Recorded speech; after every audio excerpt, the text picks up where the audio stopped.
You are watching Co-op for Two, broadcasting live from Champaign, Illinois, July 3rd, 2022 at around 11 p.m. The chat could let me know if the audio and video is okay.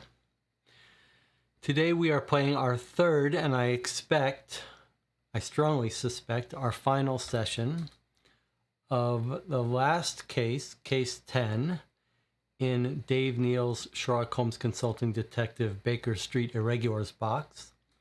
The title of this case is Death of a Detective, and it started with Sherlock Holmes being missing. I think we've sort of put together what we think is going to be the end game here, and I think that connects to why it might be called Death of a Detective.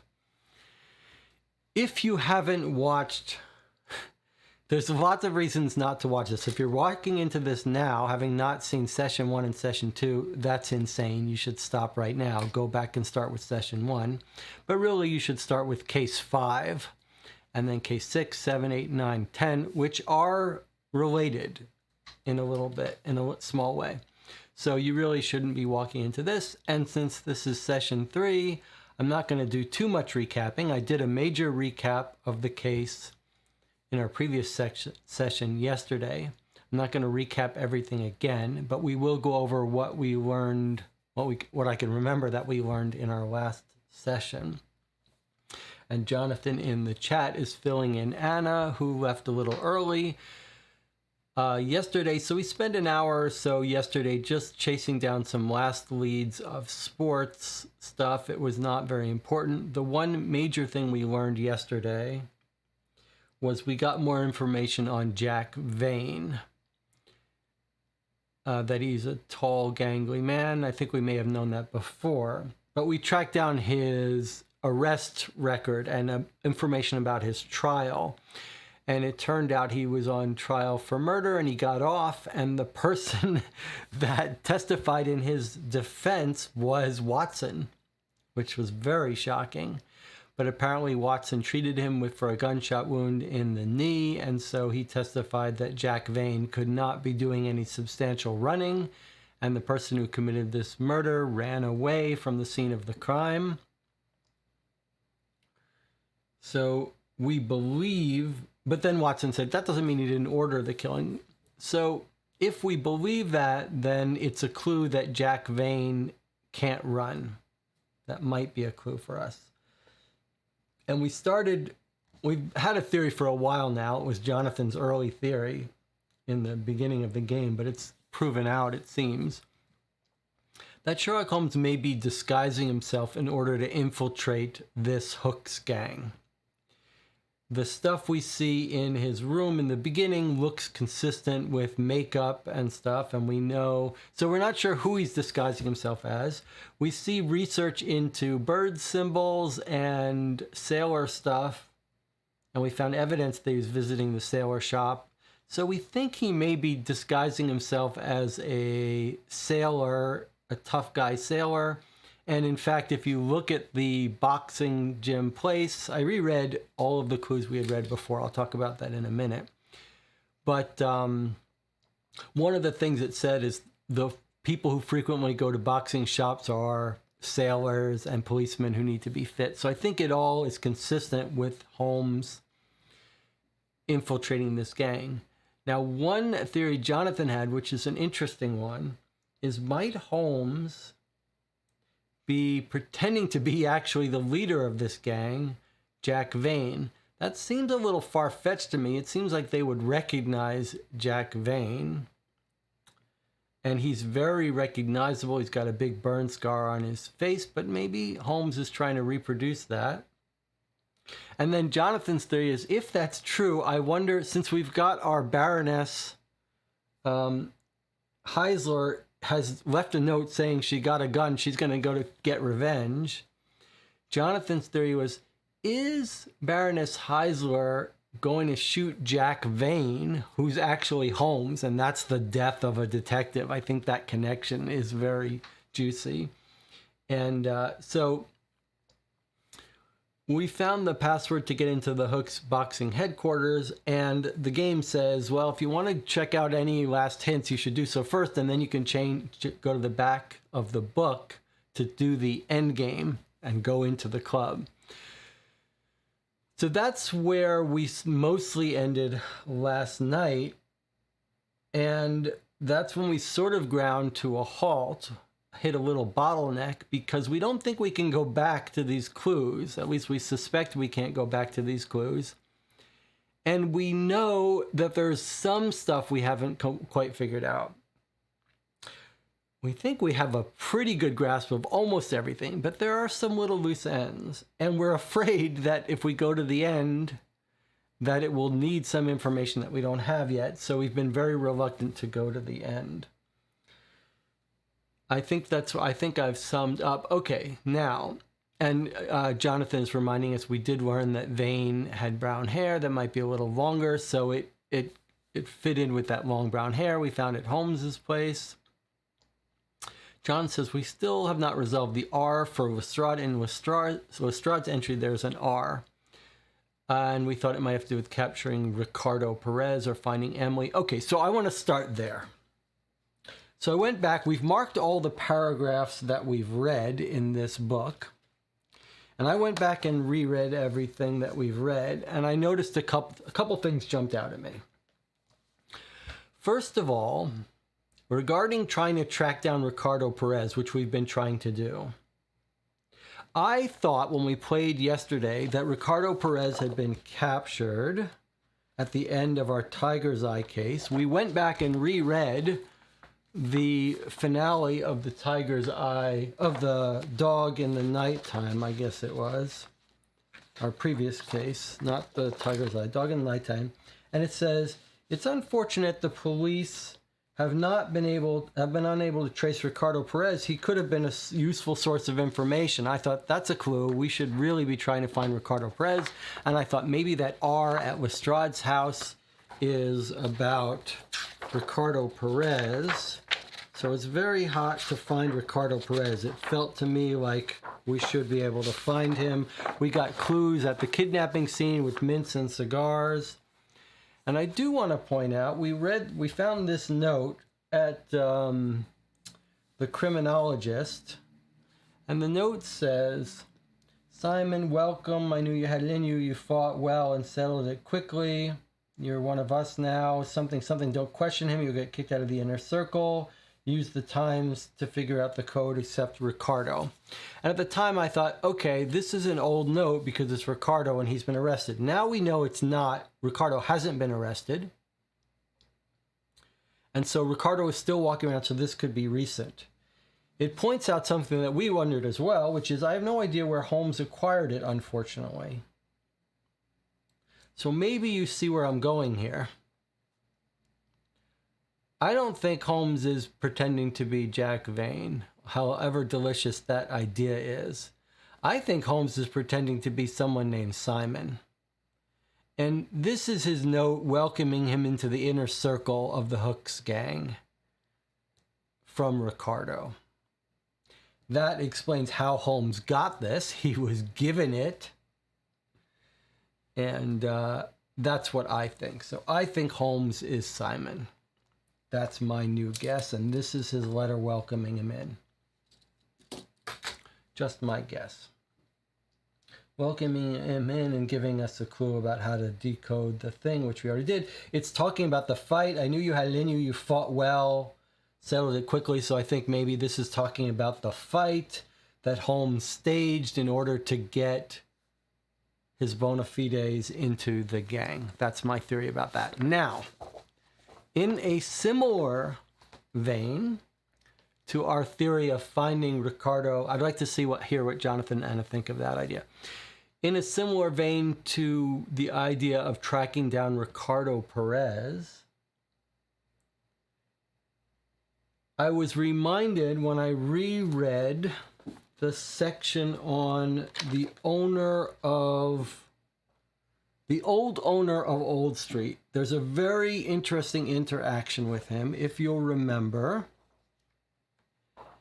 the old owner of Old Street tells us, let's see if I can find it. I forget what his name is. Tarcher. Okay. So when we go to the old owner of Old Street, and in fact, we can track down all the people who own stuff on Old Street, which is interesting. We say, tell us about the sale. And he says, I sold it to these guys. I don't really like them. And someone just stopped by, this woman, this aristocratic woman, and stole stuff from me. We know she stole some interesting stuff. Keys, plan of the room of the house. Then Mr. Tarcher goes to the new owners of Old Street. And he says, hey, watch out. This woman is asking around about this place being for sale. And they're like, this place isn't for sale. Tell us what you told her, all that. And I want to point out something. At the end of this, he tells us about this interaction he had just recently, like yesterday, when he went to Old Street. And he says, it's a club now. They wouldn't let me in. But when it became clear she'd been asking questions about the place, a man came out and spoke to me, a Spanish man with black hair. And then someone else came out I liked even less, a tall, gaunt man with a scarred face who had a devilish intelligence about him. So he said, I told him nothing. So look, here's Ricardo Perez. He's right here. Ricardo Perez is just hanging out in the club. And this is either Jack Vane or Sherlock Holmes pretending to be Jack Vane. But I think here is Ricardo Perez. There's no need to try to find him anymore. He's hanging out down at the club. Anna has a good point here. Anna says, well, if you're right and Holmes is Simon, why did he talk to Murray and ask Murray to use the solution on the paper that allows you to see ink that was washed away by water? I see. Is that what it is? Maybe I didn't read that well enough. Is that what the solution does? Let me see. I think maybe you're right then if it's been washed away by water. Special solution I used in the Shane case. What was it? How did it work in the Shane case? Was it water? Is that what it was? Yes, you're right. It was water. He was drowned. Okay, maybe you're right. Maybe you're right. Jonathan agrees with Anna. It's just a clue to help you figure out the code. Okay. Okay. I think you make a good point. Why would he have to fix the ink out of water? Okay. I wonder if that means that the person... Oh, that's an interesting clue.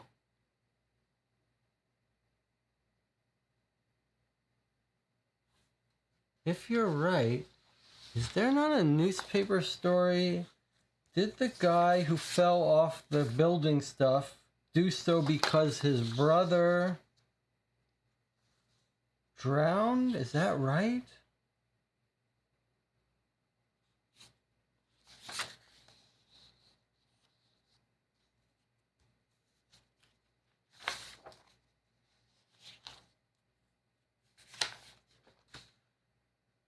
Is that right? I mean, maybe it's not important. Probably it's not important, but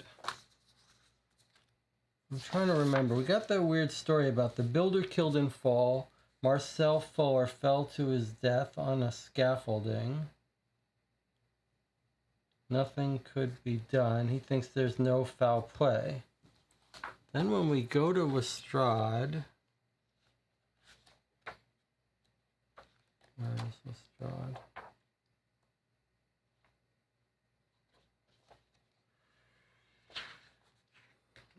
Lestrade says,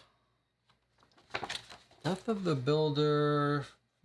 His brother died recently and he turned up drunk for work. Stumbled across. Okay, so maybe it's had nothing to do with drowning. I was just thinking maybe we could track down that Simon. All right, so I was wrong about that. Now, I made some notes about session 3.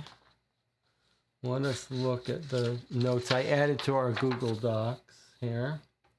Let me write what I did. Okay, so here's a mirror. I don't know why we were focused on one of the things in his office, in Holmes's office, that didn't make sense to us, the mirror on the headboard. But isn't that just doesn't it make easy sense? It's just more confirmation of our theory that he was putting on a disguise and using the mirror to check out the disguise as he was putting on makeup, right? Doesn't that make sense? I'm not sure why we didn't connect the two of those. All right, and then I made a couple more notes. We can't look up Jack Vane in the directory. He's not there. I just made a note of other things we might look at. Anna says, when we rescued Dudley, said one of the kidnappers had Spanish accent, while the other was tall, blonde, bruise under his eye. He was watching Sherlock Holmes from across the street. This could be the Simon. Certainly possible, yeah. And Jonathan's, it makes sense for the mirror. Okay, so I just wrote a list of other things, places we might try to track down some of our loose ends, just summarizing some of the stuff we've already talked and looked at. Anna says she thought we already figured out that the mirror was for the makeup. I didn't remember us figuring that out. I was thinking that the mirror was still a mystery. Okay, here's the other big point I wanted to point out. When we visit Lestrade, he says, it's too dangerous in there. Come back and get me when you want to go in. And we are saying we don't know how to come back and get him. But the top of the entry at Lestrade says, if you have an R, go here. So it feels to me like we should not try to solve this until we get the R. So I think that's sort of where I come down on when are we ready to go to the end. This case could end very quickly. We could go there right now, but to me it feels like we should not try to solve it until we get that R, find the R wherever it is, go to Lestrade, and see if that R is like, oh, you found it out, now I'll go in with you. So we need to find the R. I think that's our primary thing. Once we find the R, I feel like we can try to go in there. Lestrade says, come back, says check the R, and then at the end he says, come back, get me when you find hooks. So I'm wondering if R is about finding the hooks gang. I mean, we've already found them, but R is about telling Lestrade about it. Just miscellaneous sort of loose ends. Susan North tells us she was distracted by a jewelry hawker in the park right when they took Dudley, so I wonder if we can't find this jewelry hawker criminal. He might tell us a little bit about it. Dudley was taken from St. James Park, so I thought maybe we'd go to St. James Park today. We're told several times the criminals are in workers' clothes. I don't know what that means. Are they dock workers? Is this related to dock stuff? Is it because they're construction builders with the father? We've tracked Holmes looking at bird stuff. We've never made a connection with him looking for Norfolk shipping info. That shipping lanes, shipping routes, that seems very specific. It's not just general sailing information. It's Norfolk or Norwalk shipping routes. That suggests to me that there is a specific place maybe he went to, and maybe we can find it in one of the docks. The docks are in the east, though, off our map, but maybe some shipyards. There's this whole football fight. I mean, I don't feel strongly that we really need more information about this gang, but it is weird that we went to the Red Boar Inn and we got the names of two of the people who fought, but two of the five, but we can't find them. I just wonder if we should look where it is and see if that suggests anything, and maybe if we can find those people in the paper. The Old Street entry shows us all the people who bought buildings on Old Street. There's I think Anna might have missed that there was a very weird thing about Old Street in the end that we went down. One of the buildings had a cellar with a vault right across the way from the boxing headquarters. And then another owner said they heard things in the walls that might be rats. We can't really tell if it's a red herring or if there's something going on in the bottom. And then we've got that picture of the cellar. So it sounds like, to me, there's going to be some endgame stuff underground in the building map in the cellar, but I don't know. And I don't know. So I was thinking, though, we've looked at all the Old Street people, but occasionally the Old Street people are like, yeah, I bought it from X. And I wonder if we might try doing those second derivatives of looking up the people they bought it from, which we ignored. We sort of visited all the last owners of Old Street, but we didn't visit the owners that they bought it from. So maybe that's worth doing. The disgraced MP was working on Russian employment and immigration. I wonder, since we think the disgraced MP might be connected to the Hooks gang, either being bribed or threatened by them, maybe we might want to trace that down. This is just my thing I said before about how Ricardo Perez is actually at the club. This is him at the sailing shop asking about sailing practices and symbols and bird symbols. We were thinking maybe that's a tattoo he's going to put on. There's a weird comment about a person named Gary who worked at the boxing club but had odd thoughts on law and order. No idea what that's about. If he worked at the boxing club, though, it's intriguing to talk to him. Then the Jack Vane trial information mentioned that the murder was about Stuart Hatton's. Then here's my thing about, is Simon Sherlock Holmes? You guys shot that down. I guess you're right. In the end, I agree.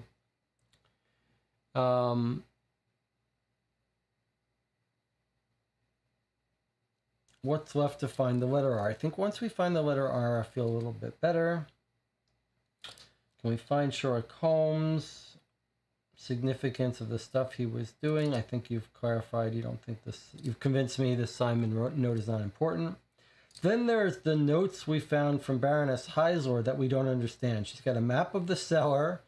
We're told she stole a surveyor report, and she's got that note from Emily, which I have blown up large for us to take another look at it. This, now that it's blown up, seems quite clear that this does say Emily. Not been working there very long. I used alias Clara North. Helpful something, and I think she knows the room. So it really feels to me like Emily is important here. But what I don't know is whether we're going to find Emily when we get to the end game and not before. So I kind of want to find Emily, but I don't know if we are able to find Emily. Then there's this whole thing, I don't remember if Anna was here with us, when we got all of this information of Jack Vane's mother in the asylum. That was very curious. We might want to read that again, especially if Anna missed it, because basically it was saying that Jack Vane's mother, it's at the asylum, which is 28 Southeast.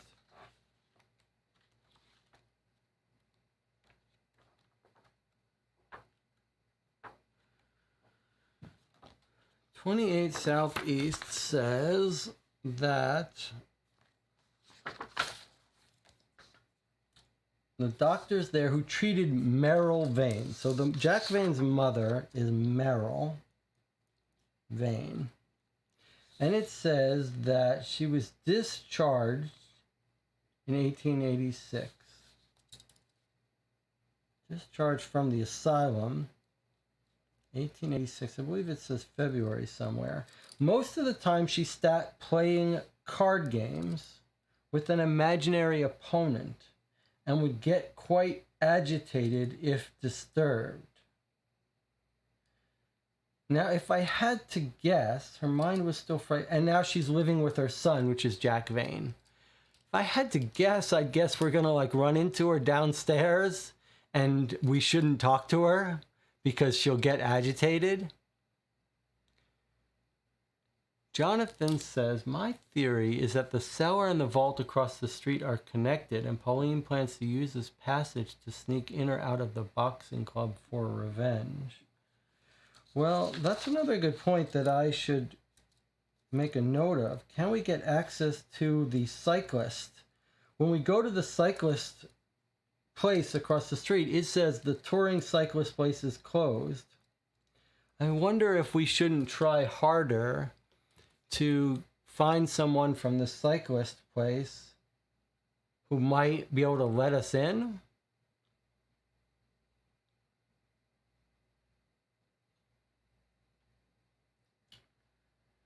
Okay, so that's my summary of the important stuff, but I do think we need to, and then of course there's always the news. I think we need to at least find that R before we can waltz in. Whether it helps Lestrade come with us, I'm not sure. And I do want to spend some time looking through the newspaper for any of these things. Mentions of the mother, of an Emily, of a Gary who worked at the club, etc. Or the Norwalk shipping lanes. And something else occurred to me. I don't know if it's going to be significant, but I did think of something quite clever.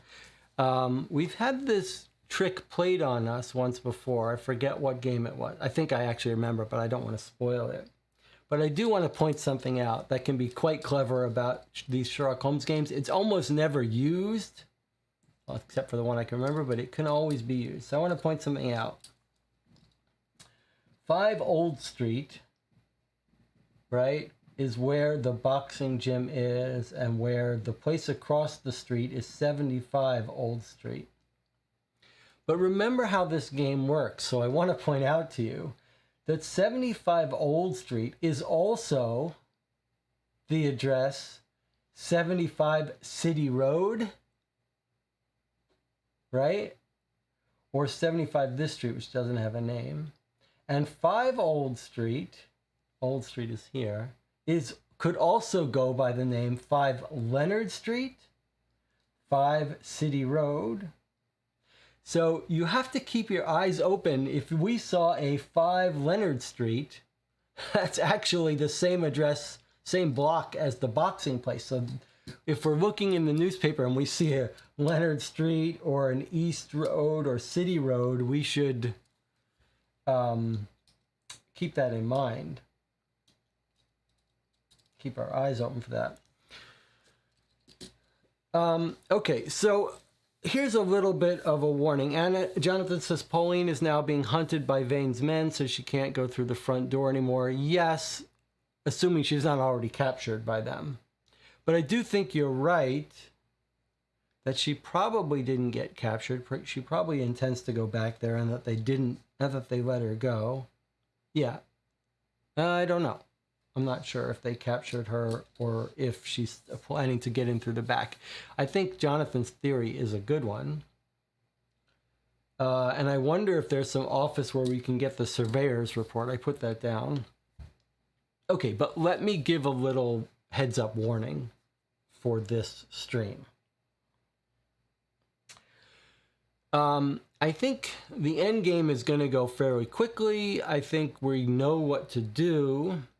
We've got lots of knowledge that I think we're going to let us solve it. Well, let's not go to that. I just think it's going to happen quickly when we're ready to go to the end.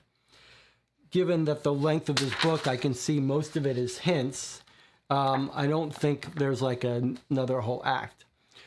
But I don't know how long it's going to take us to find this last R and feel like we've seen everything. So the warning is it's 11:30 now. We don't have to feel, I think we're going to finish it today, but we essentially have 6 hours to finish it. And I think the end is only going to take us a short time, 15 minutes or a half hour. So what we're going to do today may involve some substantial amount of just sitting here in silence, looking through newspapers and stuff if we hit dead ends, because I really do want to find that letter R. Once we find the R, we can probably talk about walking in the boxing place, but I'm not ready to walk in there until we find the R. So if that requires an hour sitting here in silence, just looking through newspapers or thinking, that's what we're going to do.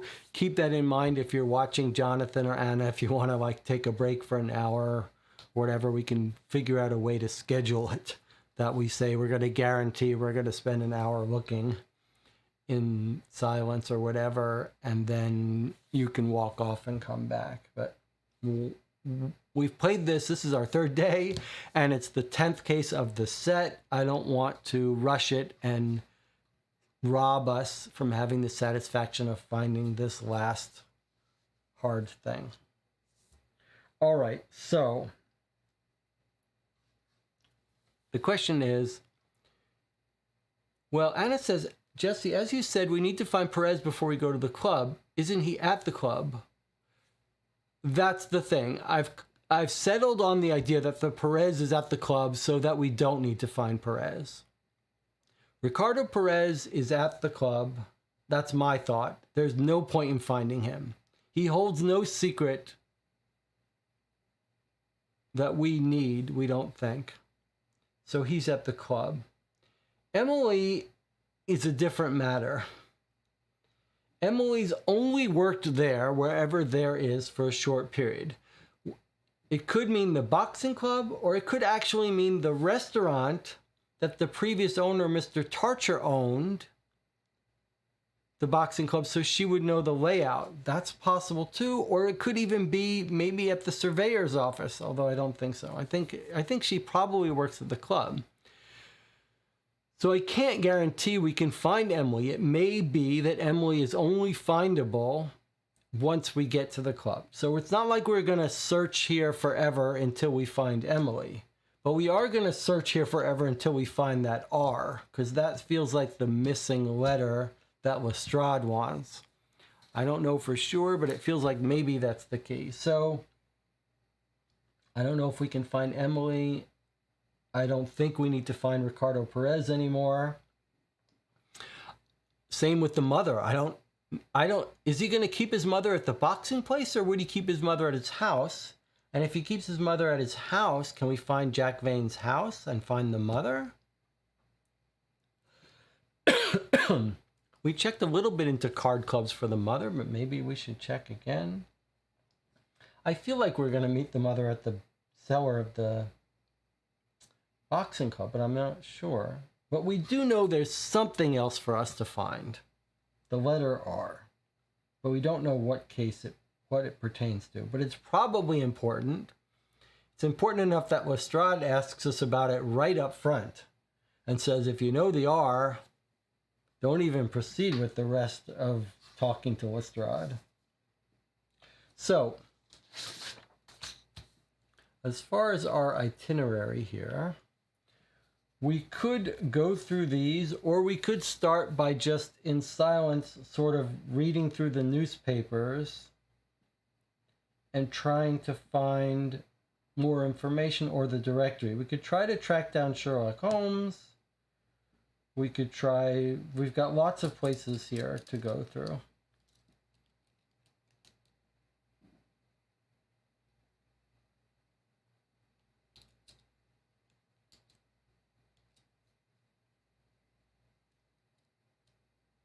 Do you guys have a preference? Do you want to go through? Jonathan says the mother might be another challenge at the boxing club, like it's telling us not to talk to her and disturb her card game. That's exactly what I thought. Jonathan, what you said here, I thought I already said that this session, but this is what I would guess as well. That we're going to find the mother down in the cellar and that we shouldn't mess with the mother. As a little clever little trick. John says, my hunch is if we can find Emily, it would be in the paper. I think that's a good guess. Like, we should be looking for either the boxing club, asking for a waitress or a cleaning person, and that maybe we find Emily there, or Emily looking for a job. So what do you think about us spending 10 minutes or so just looking through newspaper and trying to see if anything jumps out at us in any of the 6 newspapers that would be worth following up on?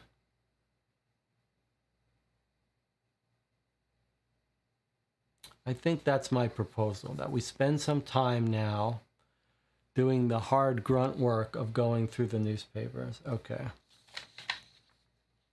Let's do that then. Let's go in order. Do you want to take a break first before we start this, or shall we start right into it?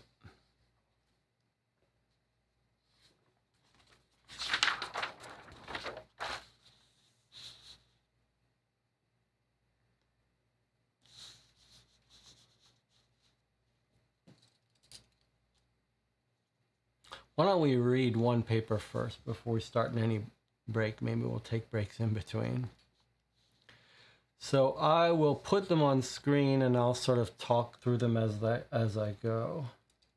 We're looking for names and locations that are relevant to us. Anything about shipping routes, the location where the club is. We're looking for Emily's name. We're looking for Meryl's name, Gary's name, the Red Boar Inn, fights. Okay, let's just start going through here. Births, no. Marriages, I don't see anyone of our interest or aren't any names here or locations.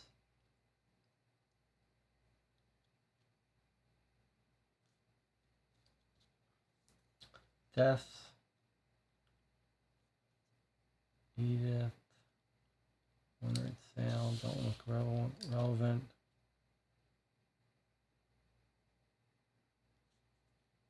LT, please reconsider. See me at my home. HC, is that anyone in our case? HC, LT, not that I can think of.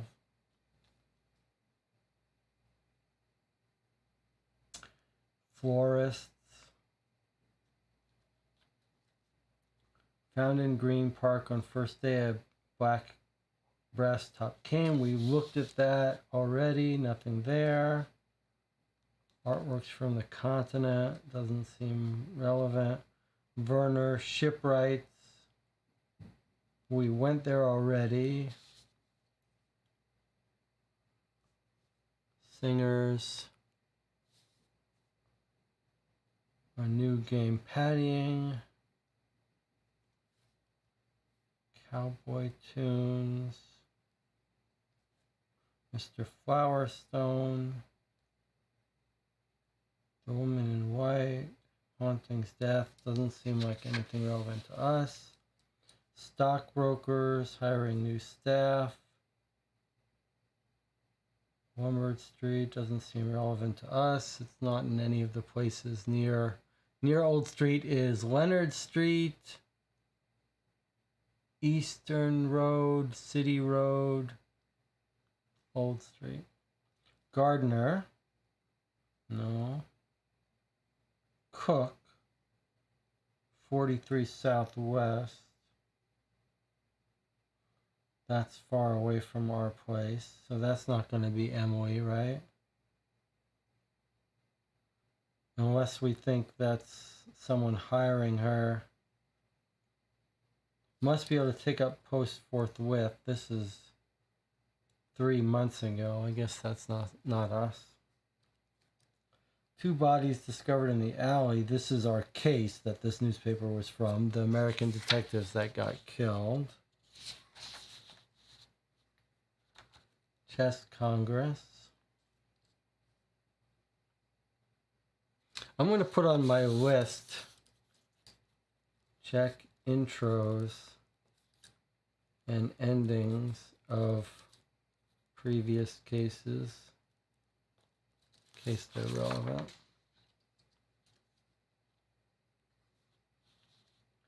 The estate of Peter Earl Hughes. Doesn't look relevant to us. Match Girls. Doesn't seem relevant. Sir Edgar was set upon. This was part of one of our cases. Not relevant. Although you can imagine we might talk to him, see how he's doing.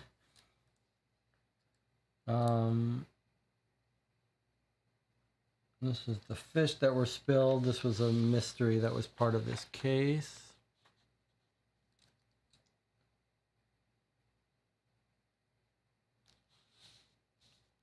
Railway lines. Naval Defense Act. This is Merlin Luke again.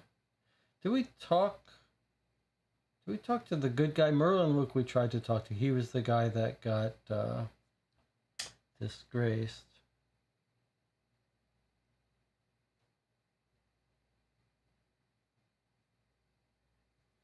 All right, nothing in that paper. Let's read another one. That was June 3rd. Check out June 13th.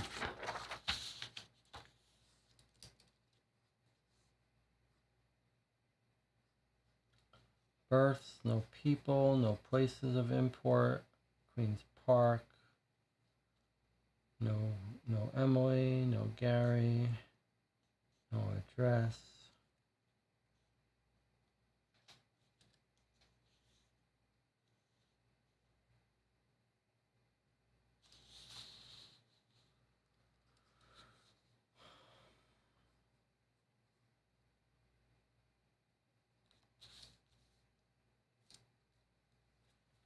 Rare and exotic birds. I forget if we went to that place.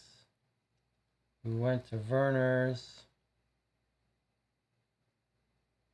We did go to his office, right? 32 Southeast. Let me just check. I know we went to his...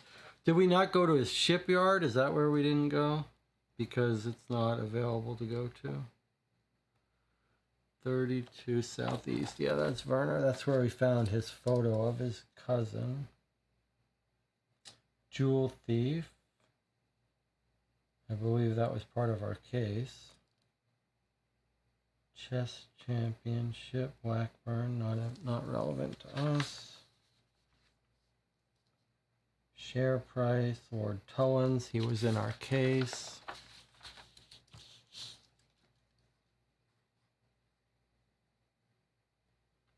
Train wrecked, Methodist Sunday Scholars.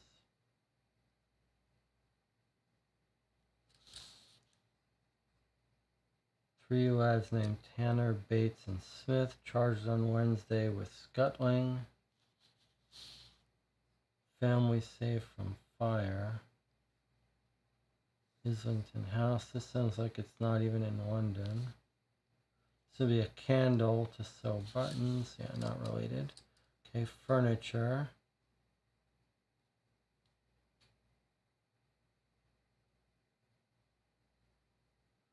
Any reason this sale of furniture would be important to us? I don't think so. It's all way past and over anyway.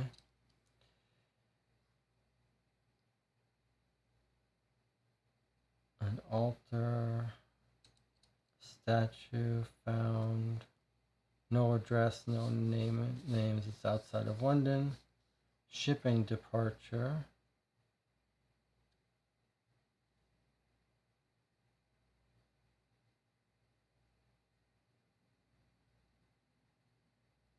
No mention of Norwalk or Norfolk.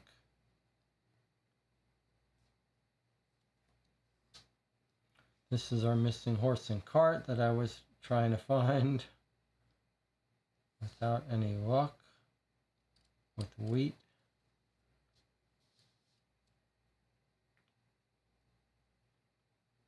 Naval Defense Act, that was in our case. The annex to Westminster, that was interesting, but unrelated. Alfred Ashe, this is people knowing he's guilty, doesn't seem related to us. Author of this letter to the paper is not anyone's name we care about. Same thing here.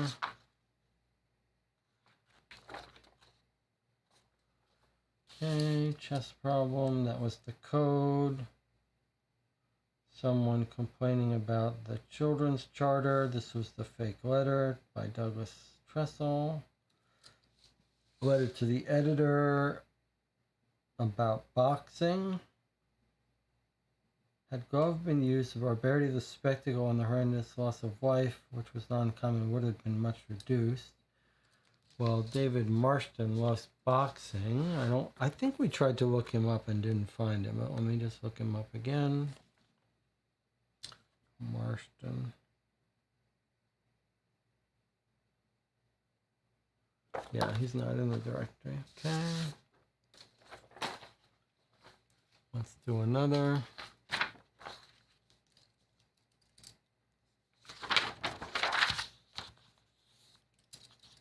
Birth at Bower Street to Stephen Quayle. Birth at Penbury Road, Arthur David.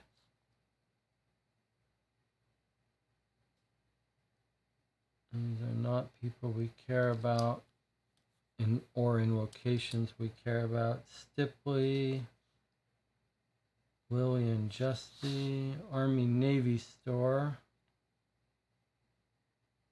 or coaching. Many years engaged in teaching, desires to purchase a partnership. Yeah, that's not relevant. Broad-shouldered man in the painting. We were very curious about this, but we didn't find anything. Richard Parker. I forget if that was related to a previous case or not, but it's not important for us. Garrett. If I ever set sight on you again, you wish I had not. Marie. Gareth, Gary, but we can't look up anyway. Let's see. No one in here whose name strikes a bell. The boxing association we already went to. And I already looked up those people. Handyman, we looked that up. Butler. I think we looked that up anyway. There's our restaurant from our previous case. Pupil speaking, no reason why that would be important to us. No address or name of import. Prep school, it's out of London and it's irrelevant. Outfits for India and China and colonies.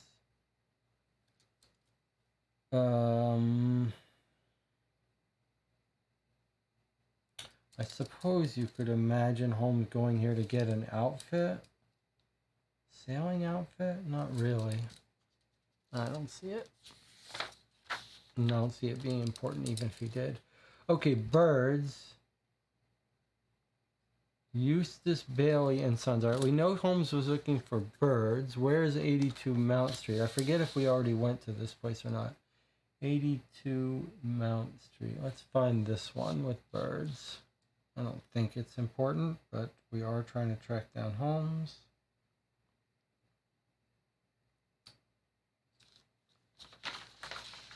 Sure, we looked it up at some point. 80. Let's see, it's gotta be here.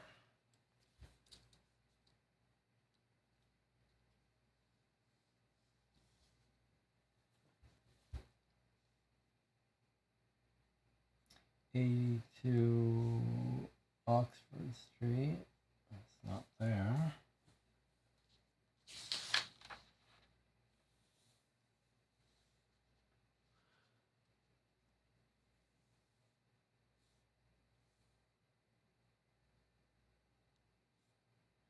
Uh, 82 York, Buckingham Regency. It's not there. 82 Suffolk Street, Surrey Road. Doesn't look like it's there.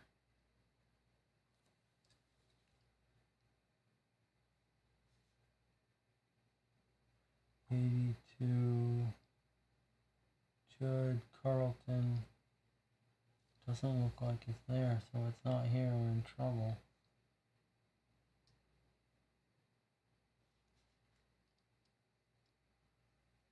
'82. It's not here either. What am I doing wrong? Why can I not find 82 Mount Street? Eustace Bailey and Son. Let me see if it's in the directory.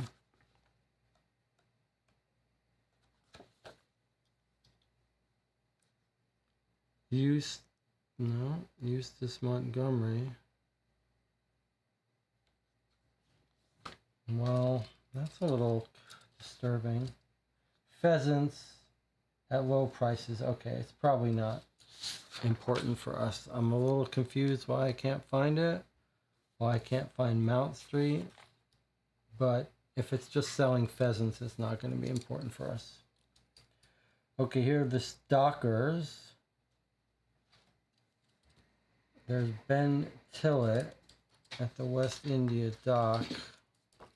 We did talk to him at our last case, so I don't think it has anything to do with this case. But if our guys were dressed up, we might try to talk to him. But he's not in the directory.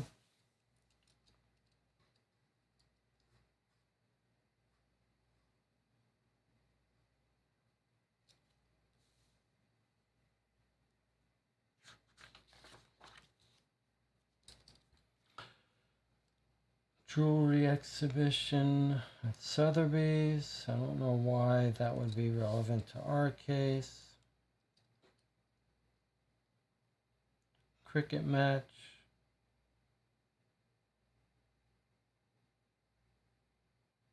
We don't think our case has anything to do with crickets. With cricket. The elephant race. Totally irrelevant to our case.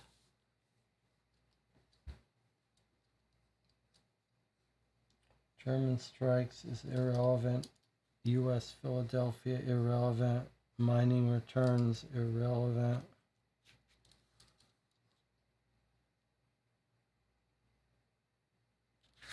Looking for names. The editor J. Palmer letter. Mr. Earl Baltram. Occupation for little hands is making a mosaic table. No use. Letter to the editor from Jeffrey Gunthrey about bank holidays and general holidays. Useless.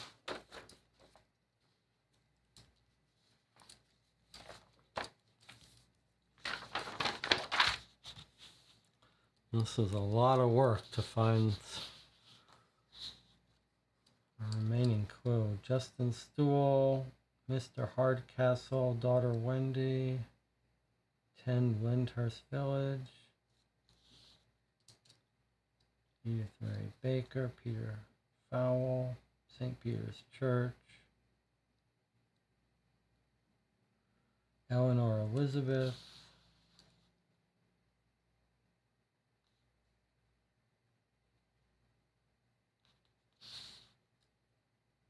Miss Pearl. These are on Great Portland Street.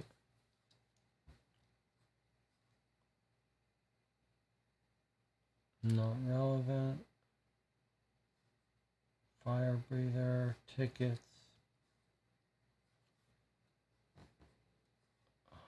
Harmonium recital. TS. Sailor's reading room, we went there. Undertaker's embalming. Not relevant for us. There's our code. Jarvis and Son, we went there. Spacious and well-lighted warehouse. We went there in our previous case. 20 EC. It's way out of the way, right? It's down here. Down here. Has nothing to do with anything in this case.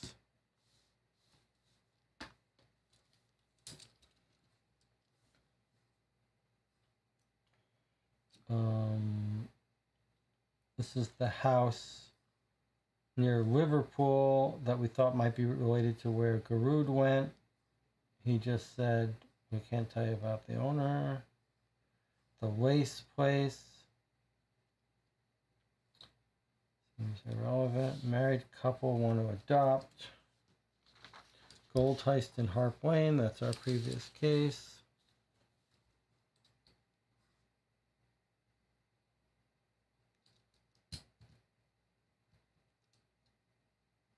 Did one of our previous cases involve an Emily?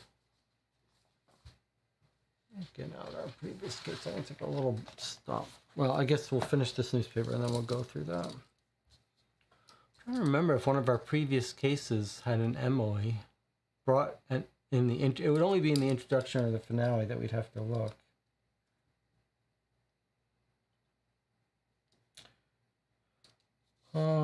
Whether dock workers charged. Richard Groves, Alfred Creamer, in charge of intimidating people. Let me just look up if we can talk to these people.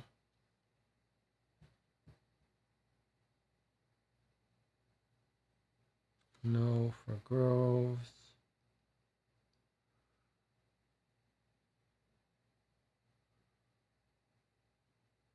No for Creamer.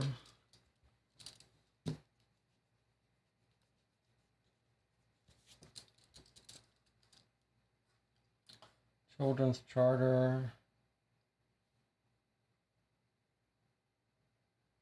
Times Registry of Events. 1 shilling.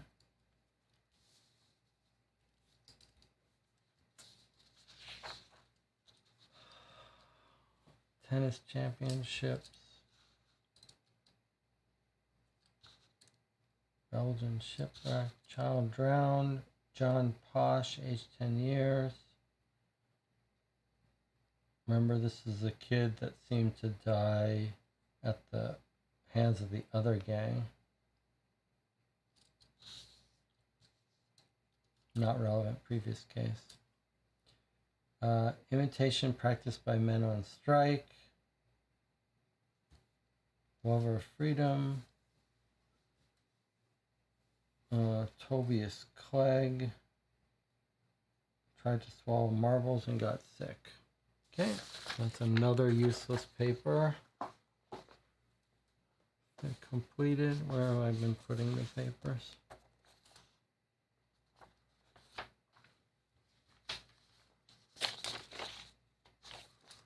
There we go. August 23rd, August 29th. Yeah, okay, so we just got 2 more papers to go. I want to quickly look at the introductions to see if there was any Emily that brought us a case. Dog in the Night was Daisy and Dodge are missing. Red River Valley.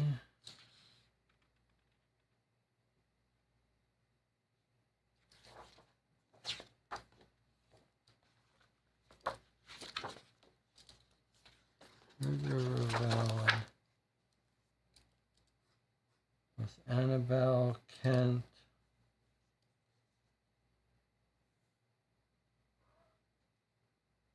The Kazuki Gang.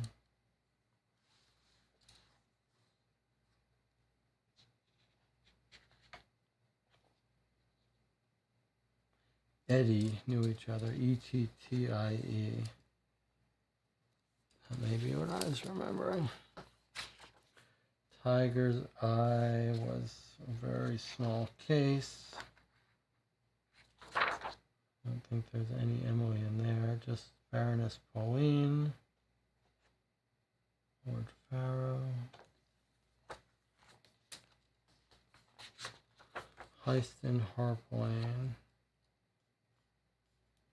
Was Heist in Harp Lane, what was the name of the fiancé?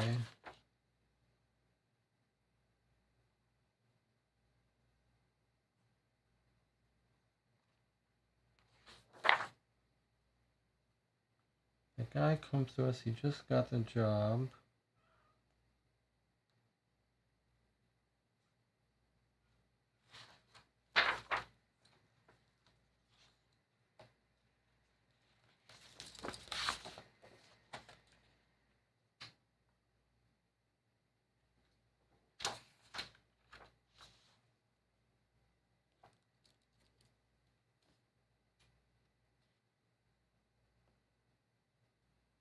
Trying to remember the name of the fiancé of the guy who brought us the case of the heist in Harp Lane.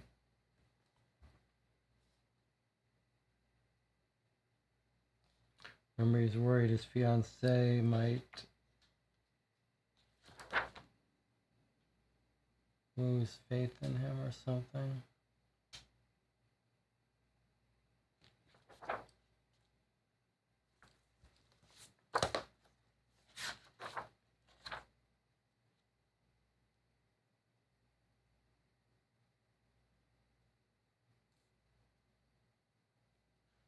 Paul Kennedy, the name of the security manager. So it was Paul Kennedy's fiancée.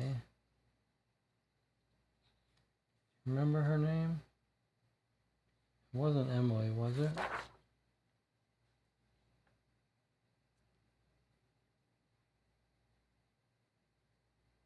Miss Vanelli, to be married.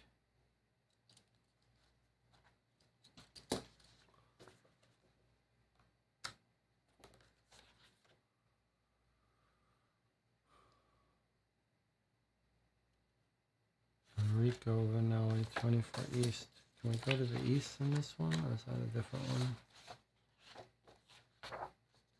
Just want to see if I can confirm her name. My friend Marie Vanelli is my daughter. Okay, that was Marie, not Emily. And then when we meet Daisy, there's no Emily in that case that I can remember. All right, well, so much for that idea. Harp Lane case security manager. Yes, I tracked that down. There's no Emily there. All right, 2 more newspapers. And then we'll take a long deserved break.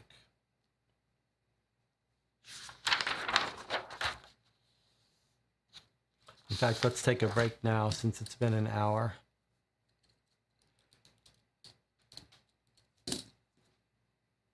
So I'll see you in 8 minutes to continue our grueling work. There is an Emily mentioned in this paper, but we don't know how to find her.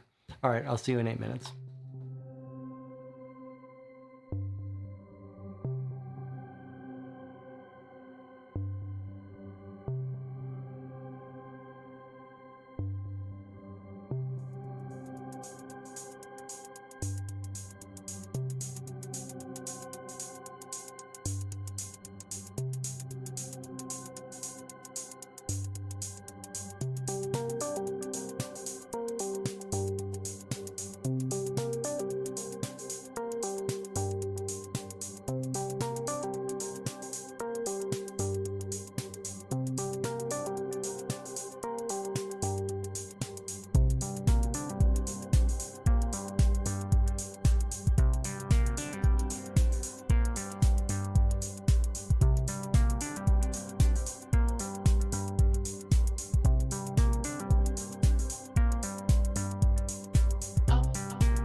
Okay, we're back.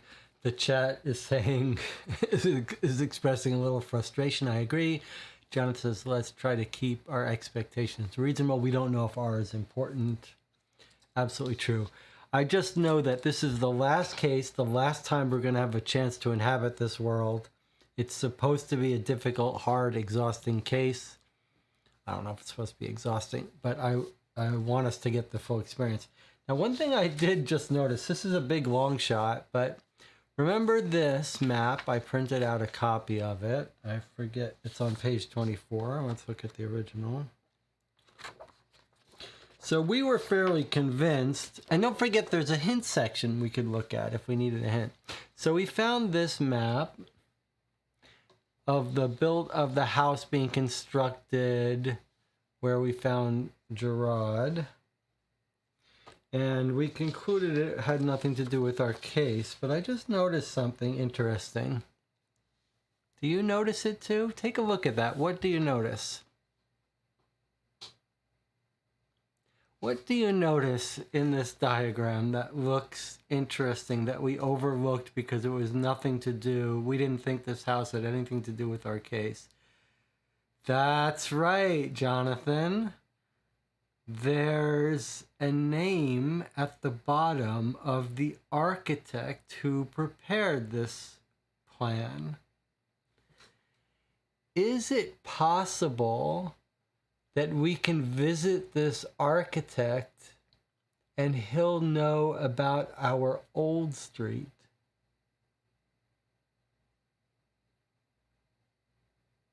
How wonderful would that be? How wonderful would that be? So back at the very bottom in small, I saw it a little better when I was looking at my printout. By the way, I threw this out last night, and I just, before today's stream, I thought, oh, let me get all this in case we need it for the end game, whatever. So it says, I need my glasses for this. It says prepared by James Alderman, or Ackerman, 6 Queen Square WC. I'm going to be so happy. Even if it's not relevant to our case, it's just going to be very clever and cool. It's too bad it's not prepared by an Emily, because that would be even better. All right, 6WC. Cross your fingers. Cross your fingers. Okay, is it 6WC?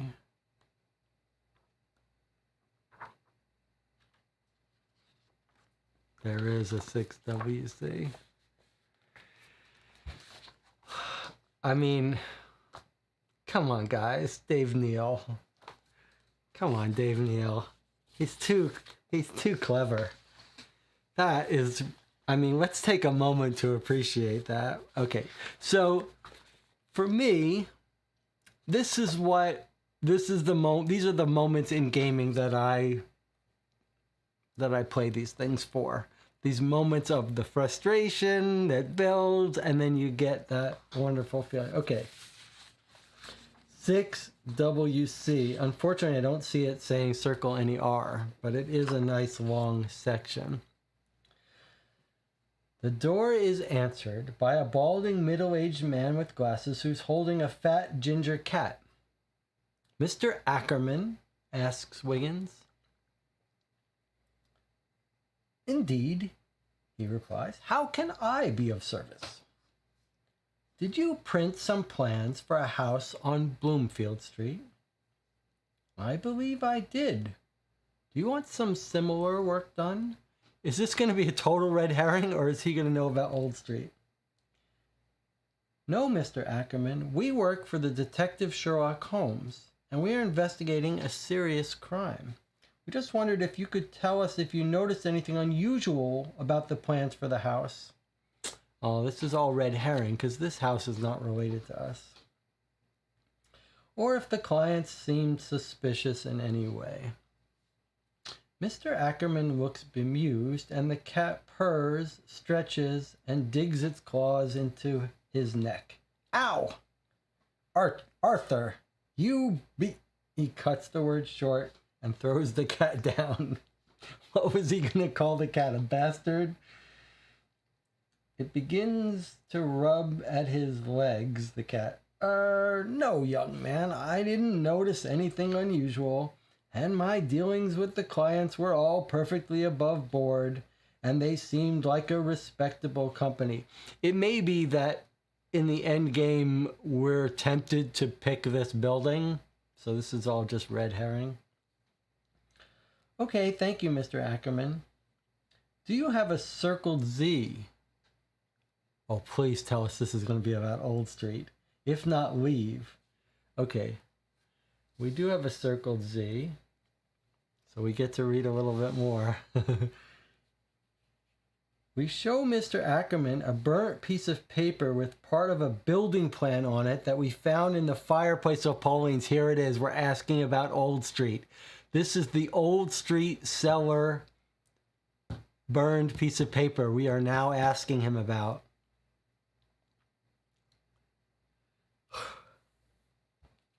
We show Mr. Ackerman the burnt piece of paper with part of the building plan. Where is that printout?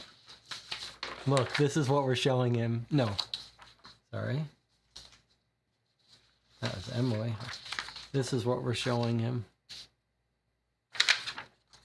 The burned out architecture plan of the cellar. We show Mr. Ackerman, this is exciting, huh? The burnt piece of paper with part of a building plan on it that we found in the fireplace of Pauline's bedroom. I did not print this, he says, and I have no idea who did.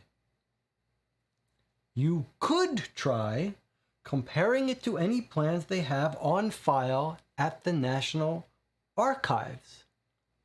But I think you'd have to be incredibly lucky to find a match.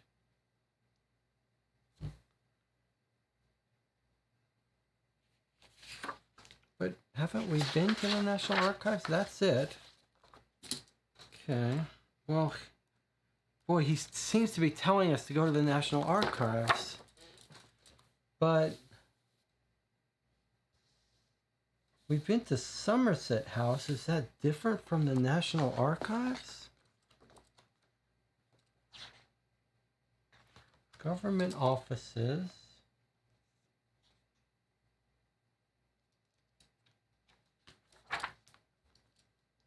Somerset House is the National Archives.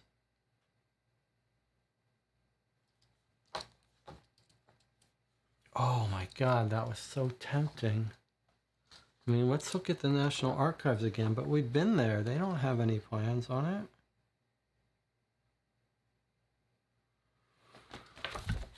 I mean, we can look at it again. That's frustrating. Do you have A, F, T, or Z, G, and Y circled? You have everything circled.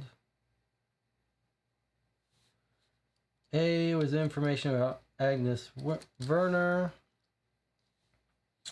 F is Lant Street, owned by a Mrs. Bottle Rotter.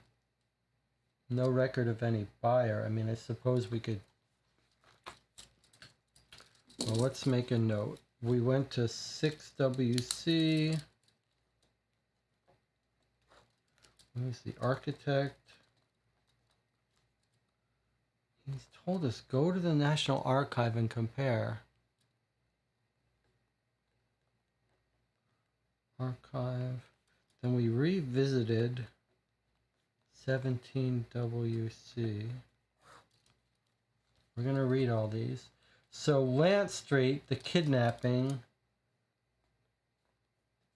8 Lant was owned by Bottle Rotter. We never visited that person. Don't see how it's relevant, but okay.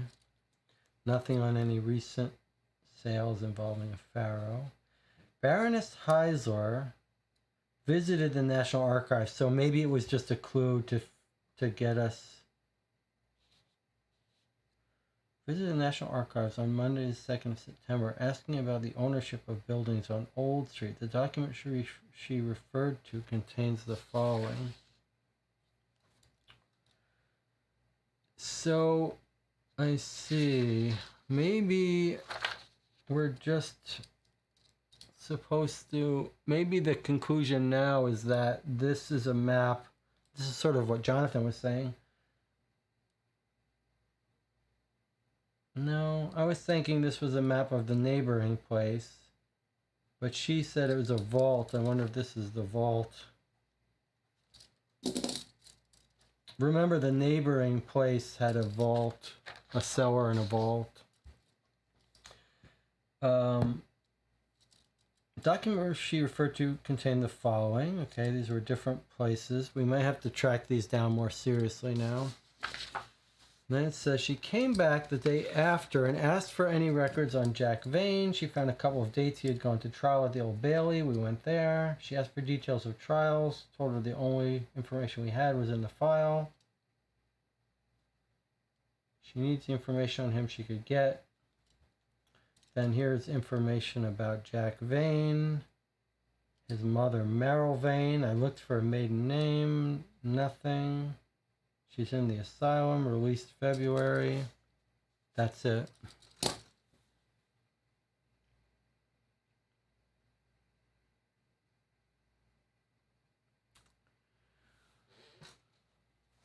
Wow, that's depressing to find that little clue on that architecture drawing and then have it be nothing.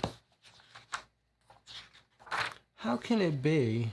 How can that such a subtle clue be of so little value? It's not like you wouldn't go to the National Archive. It's one of your informants. You don't need this guy to tell you to go to the National Archive. What a waste of a wonderful clue.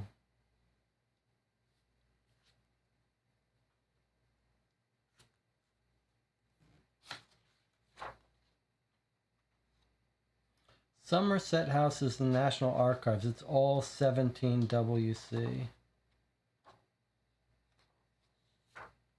There are no separate National Archives.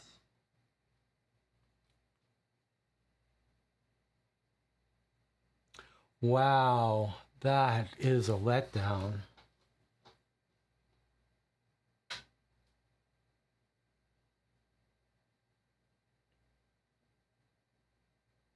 Weird. It's weird that we just went to a clue that seems like it would be so easy to miss and so significant and felt like it was going to be huge. We get to it. He says, I did not print this. I have no idea who did. You could try comparing it to any plans they have on file at the National Archives, but I think you'd have to be incredibly lucky to find a match. And we go there and they don't even say anything about it.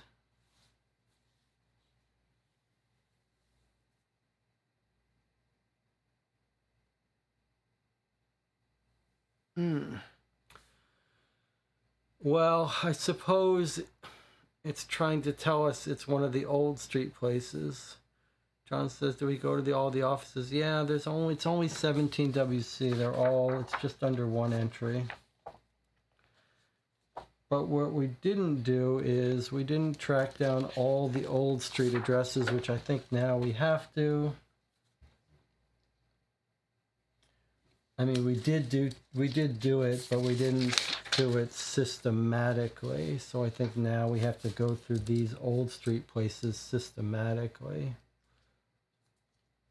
and do double lookups. I don't know why Dave Neal did that to us. All right, 3 Old Street was bought by Mr. Callis. Let's see if we can find him.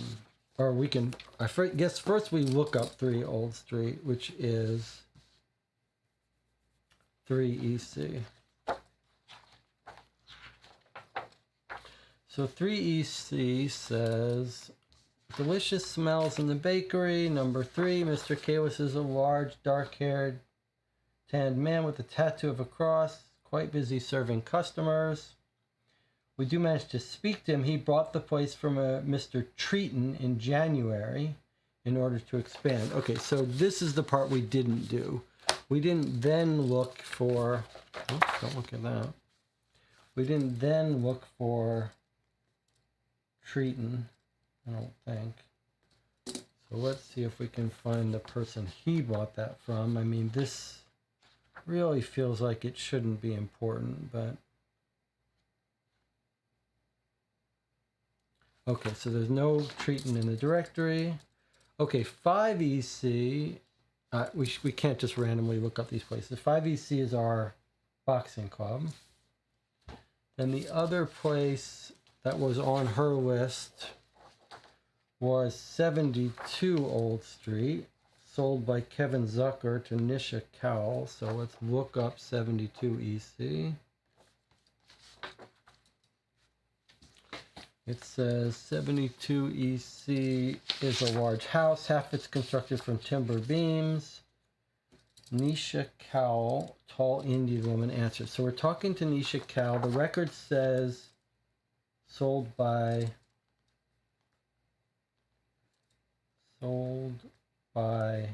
Kevin Zucker. Okay, so we talked to her about it. She's the one who says there's rats in the walls, odd noises in the walls.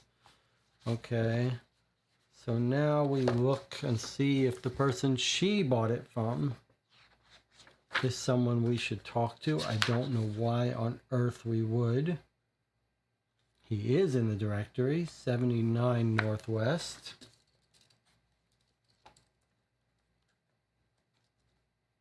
We're just retracing the steps of Pauline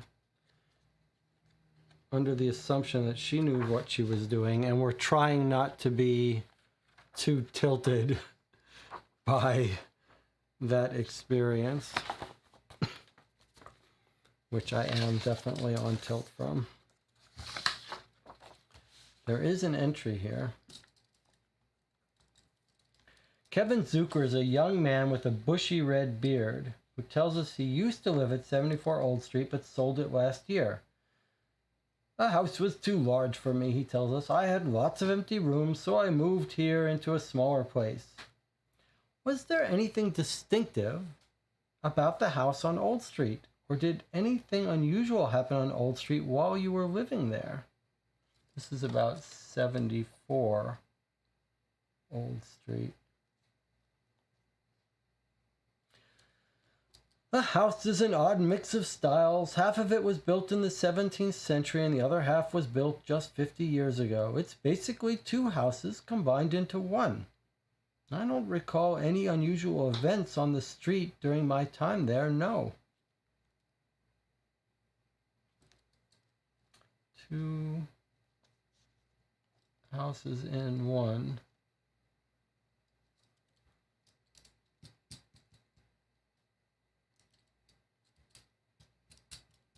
Old Street.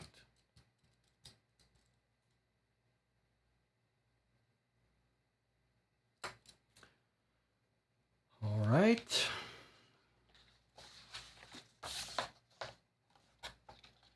All right, let's not get ahead of ourselves. Where is the other Old Street places that she goes to? It's not. Let's take a deep breath. Just because we had a letdown doesn't mean we won't find another one. Okay, 73 Old Street was bought by Mary Tell. Current owner unknown. Mary Tell. So we can go to 73 Old Street. Might as well. When we go to 73, it's a cat lays on the porch. No one appears to be home. Okay, well, let's look up Mary Tell. See if we can talk to her.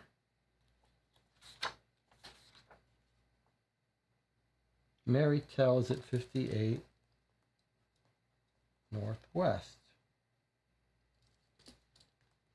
So she owns it, but she's not there. Okay, 58 Northwest. 58 Northwest we've already been to. I used to live on Old Street. I had 2 boys and a girl. Do you remember? I got married. We sold it. Do you remember who bought it? Mr. Rowan. So she sold it to a Mr. Rowan. Okay, now let's look up Mr. Rowan.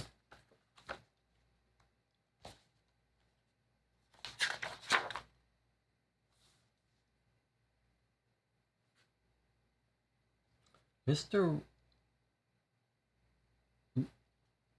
There's an Elizabeth Rowan,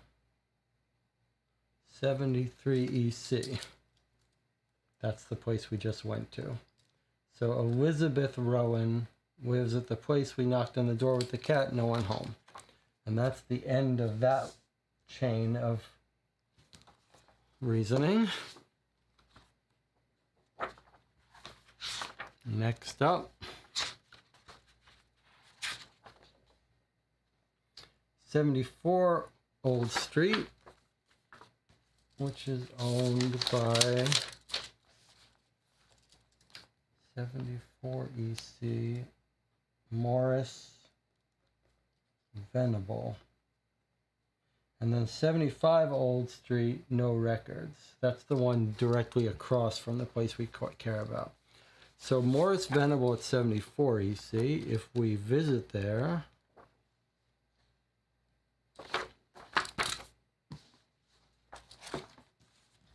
we find the offices of the Lawn Tennis Association.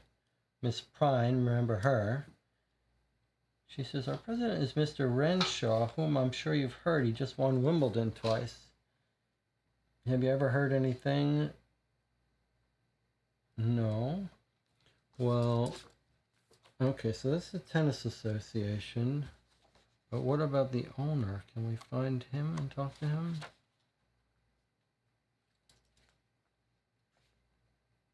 There's Vernon. Venable Morris, 68 Northwest. You know what's interesting is that the landowners all live in the Northwest, which is the rich part of town, right? And they all own these buildings in EC. So like they're letting them out and they live in this, the landlords live in the good neighborhoods. Okay, so here's another landlord. Maybe we'll get to talk to him. Maybe he'll know something about these. Nope, no entry at all from Morris Venable. That's very fitting that it's all a waste. Morris Venable, 66 Northwest. This is why you gotta double check these, especially with my eyes. Morris Venable is 66 Northwest. Let me see, maybe there was a 66. Okay, there is a 66, it's tiny. Yes, says Mr. Morris Venable, an old man with a black cane and a long gray hair. I own number 74 Old Street. I rent it out as offices, and the current tenants are the Lawn Tennis Association. Their president is Mr. William Renshaw, who, as you may know, won Wimbledon this year. Shall we look up William Renshaw? That feels like a true story.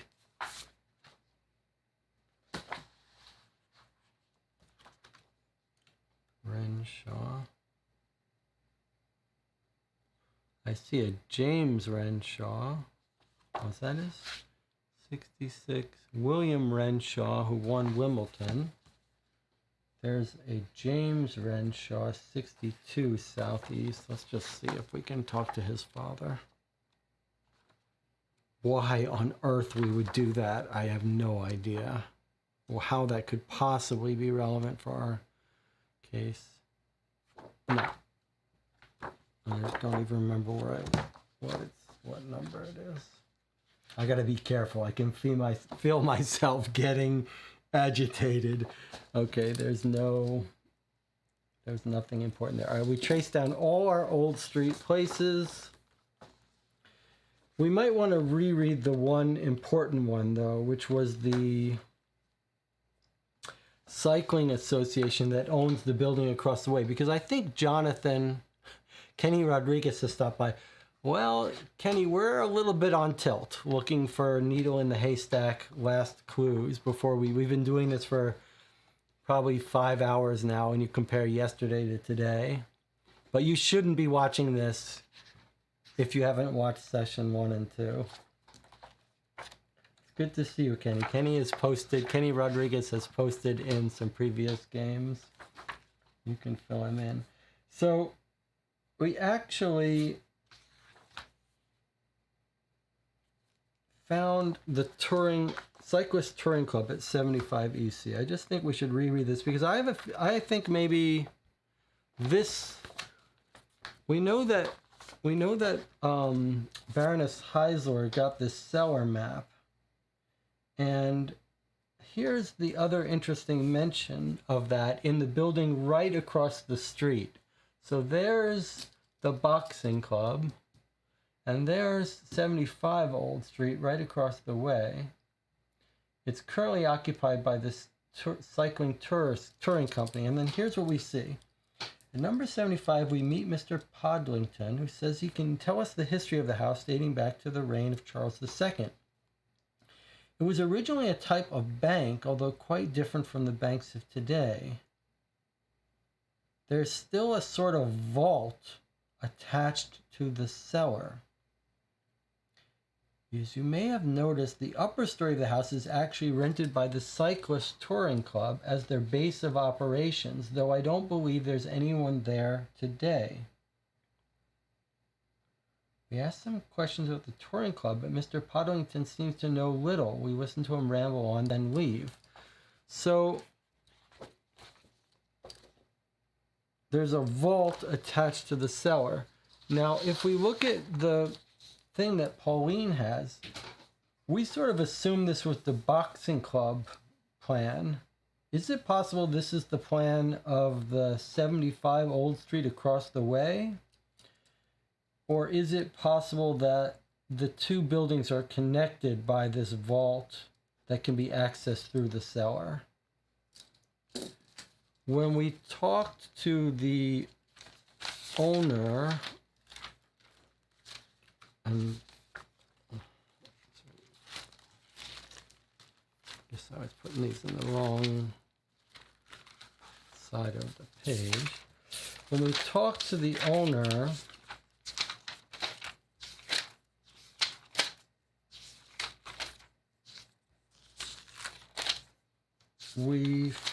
he told us about cellars and vaults. So we think 75 EC, that's the one we just read. We think that maybe the two buildings are connected, but we can't seem to do anything about that. It feels like that's just going to be the end stuff. John says, I'm a little paranoid that we failed to circle R. That's never happened before as I can recall, but it could have just rolled over to the next page or something. Okay. That's a very valid concern. I had that concerned. I verified that was not the case.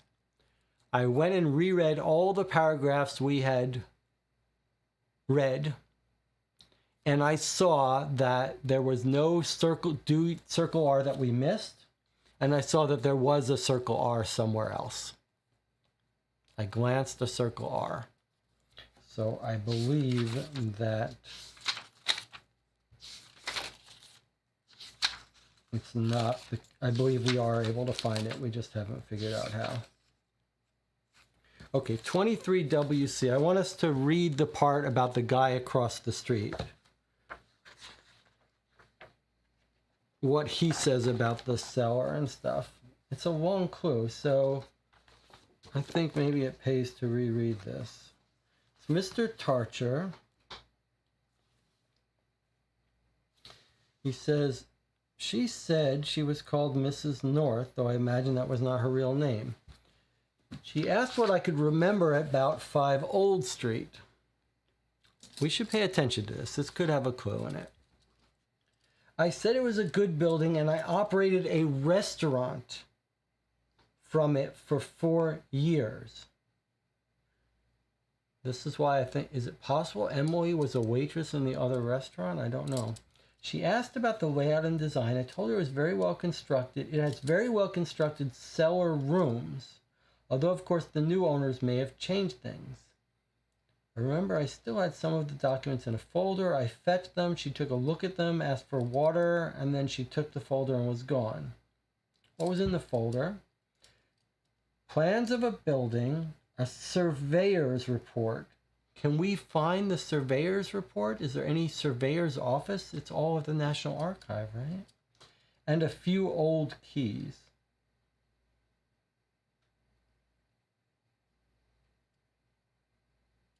Then he says he went to the old street. He asked about it, asked if they met this woman who stole from him. That's where he meets Ricardo Perez and Jack Vane, and he says, I didn't tell her anything, and then they just leave.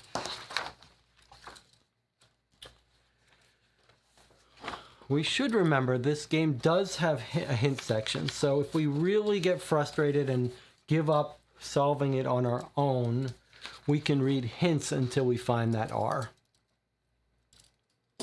That would be suitable. That would be acceptable as a last resort. Okay, let's read our final two newspapers here and see if there's anything jumping out at us in newspapers. Remember, we're looking for Emily. We're looking for a place on City Road, East Road, Leonard Street, Old Street. Anything to do with architecture plans, etc.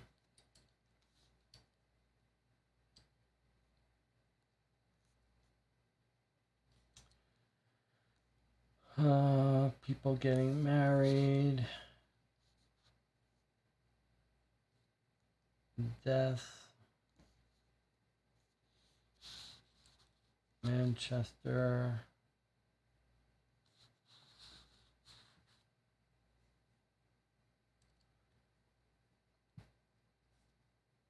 I tried going to 11 Southeast before. I thought maybe that was the guy, Gary, who worked for the boxing club but had strange ideas about law and order. Governess required. King Street. Ailments and complaints treated with expertise and discretion. Children's novel by Lewis Carroll at the toy shop. We couldn't go there. Alan Shane, that's the guy that got killed and drowned. Governess required to care for two well-behaved children. Outside London.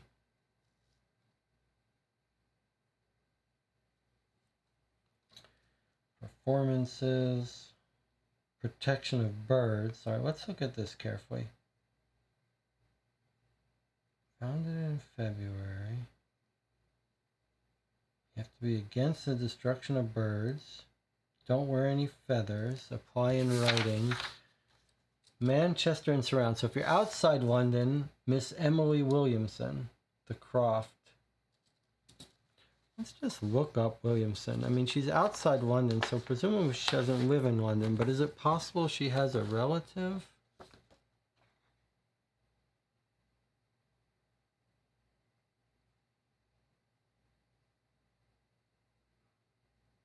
There's no Williamson. Okay. London, Felicity Sadler, 41 SE. Now we went there. Let's read that again because I think she says that Holmes stopped by. We should relax. We got plenty of time. We don't have to be so confident. I'm sure there's stuff we missed. It'd be better if it wasn't 85 degrees in here, but okay, so here's the person who works at the bird conservation place.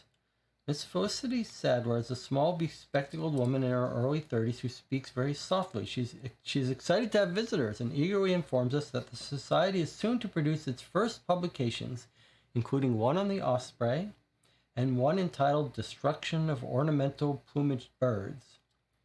After explaining we are working on a case for the detective Sherlock Holmes, we describe Holmes and asks if she has seen him, but she shakes her head. No, young man, I've had no calls from anyone matching that description. And do you have any idea why he would have been reading a book on British birds? Perhaps he was taking an interest in bird watching. It's a novel pastime, growing in popularity. We don't think so, Miss Sadler. Can you think of any way birds might be connected to a criminal gang or organization? Goodness me, I have never before been asked such a question. There is a rich history of the use of birds as symbols. Images of birds are used by a number of guilds and professions, but I have never heard of any criminal association. Well, thank you for your time, Miss Sadler. So, seems unrelated. Flogging an Apprentice. Edgar Peel. Walter Apley was charged with beating Edgar Peel. Pleaded guilty. Keith Bolton, a builder's foreman, said the prisoner struck the boy a number of times with his whip.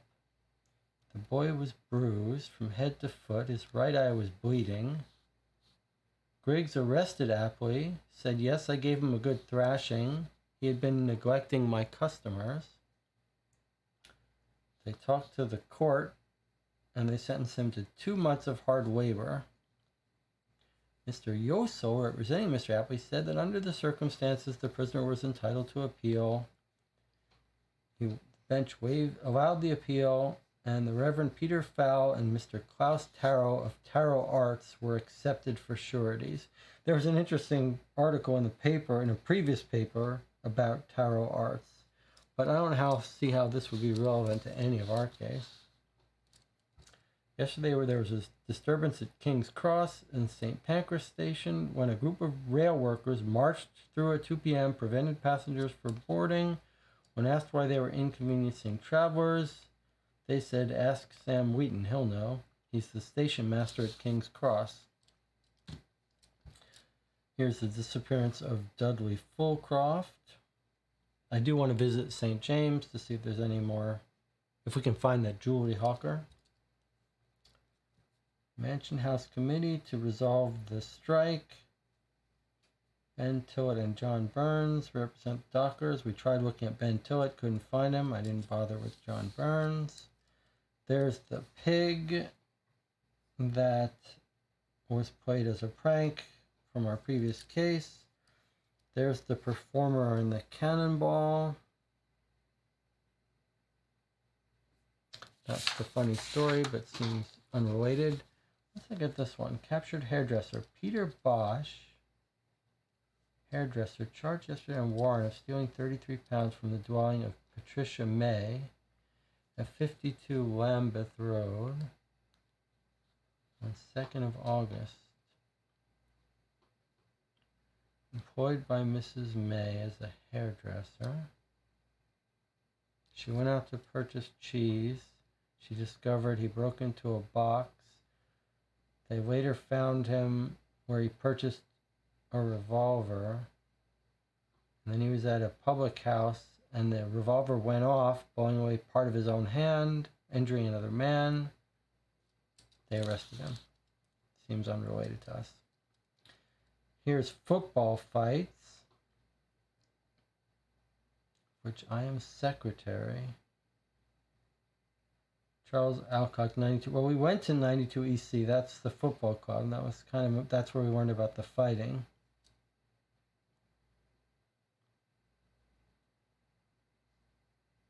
Cricket is tame.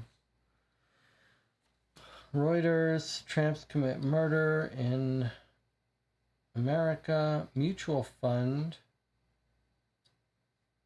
33 Ship Street, Brighton, and at the Strand. And then there's this weird ad that we thought Holmes might have gone to get dye for his hair or something.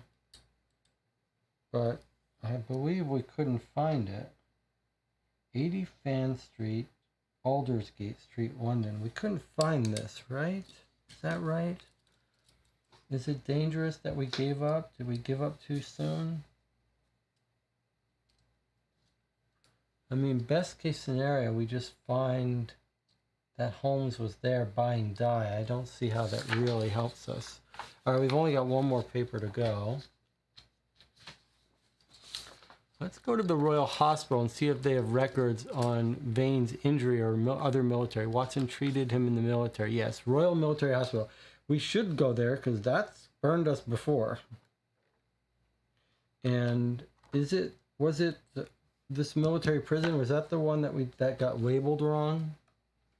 Or got changed in different versions? What did I just see?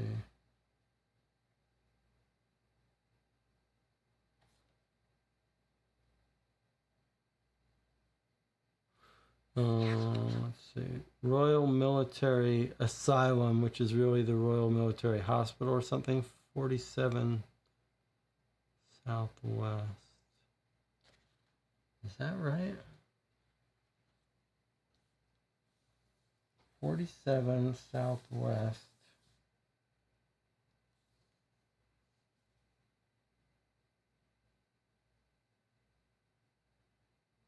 Royal Military Asylum. So in this directory, it's listed as the Royal Military Asylum. Is that Jonathan's saying the hospital, but I'm not sure that's the hospital. But we did run into that problem before. Maybe asylum is the same as hospital. 47 Southwest.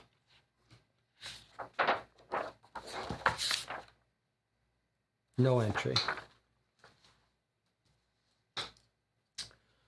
All right, I'm going to go back to the paper. John says, I just meant any military office that could have any records on him. Well, he could have been held at the military prison. Well, if we look up hospitals, it's an interesting idea, Jonathan. If we look up hospitals, there's a whole bunch.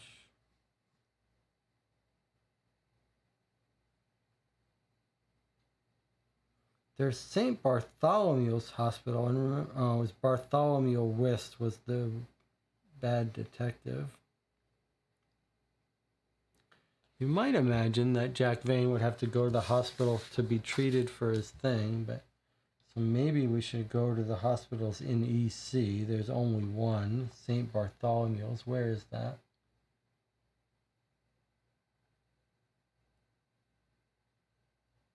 Here, we already went there. I don't remember what we saw, but we've already been there. All right, you keep the ideas coming. I'm going to go through this last newspaper while you guys keep thinking. Benjamin Draker got a daughter. Liverpool got Harvey got a son. Another daughter. Mary Ellen.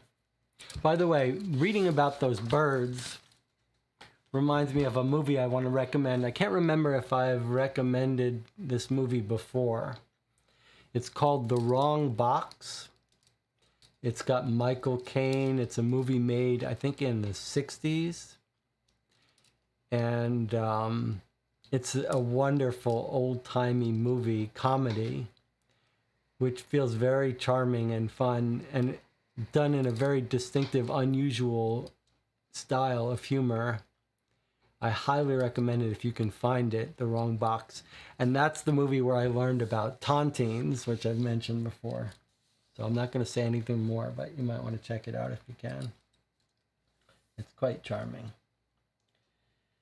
Okay, I'm continuing here about deaths. Edward William Stand. Remember, that was a death related to our case. Mary Angles of Peterborough. Dr. L.P. Richards on Harrison Street. Chopin recitals. Wadey Hall. Piece written with music. Da, da, da. Fresh air for poor children. Partnership is dissolved.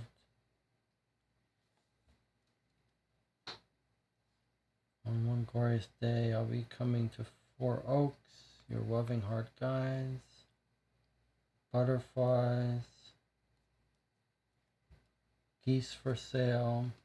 Covent Garden Market.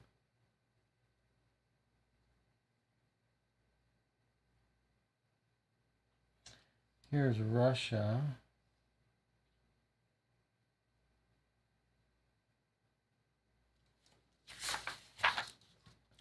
Beware of people coming to your house pretending to get reprints for pay. Dock strikers ending their strike.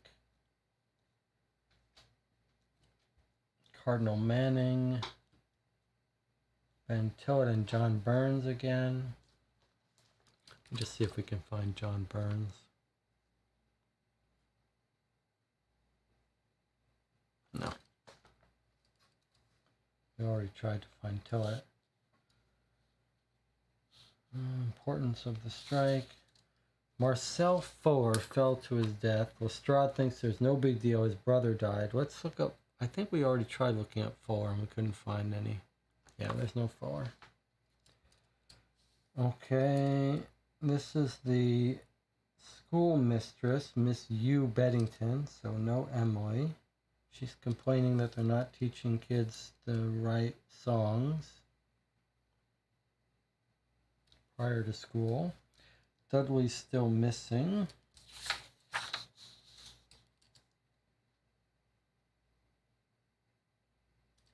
Managers of the Craven Fund and a gift of £80. Foreign news from Philadelphia.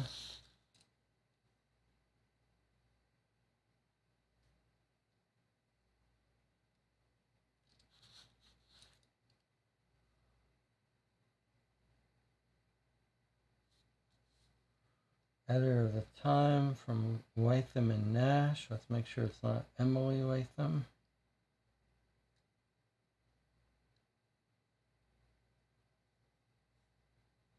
Our client, Mr. Longwhistle. We don't know nothing about him.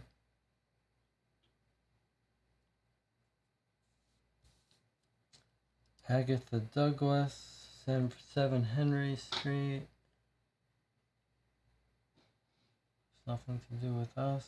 Her neighbor, Miss Mayer.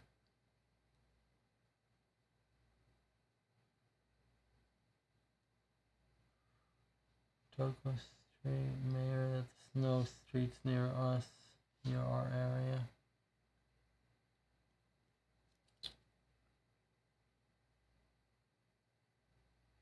Okay, well, we've reread every newspaper. I don't see anything in any of the newspapers that are relevant. John says, is there a military museum?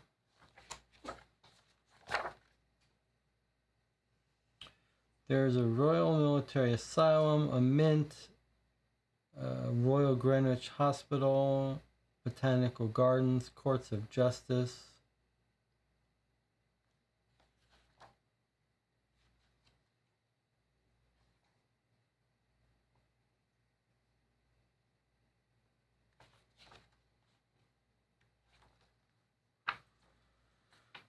Government offices, Office of Records, 14WC. I mean, we've been there, right?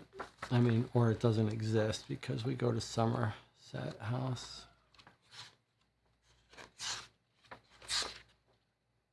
Yeah, it's not relevant.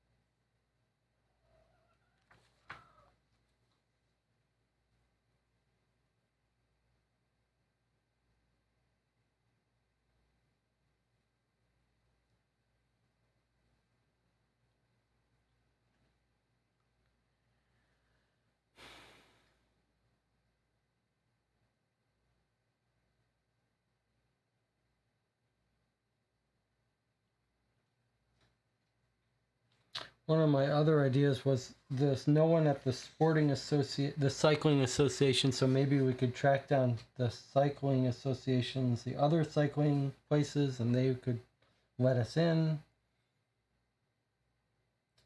but that didn't work.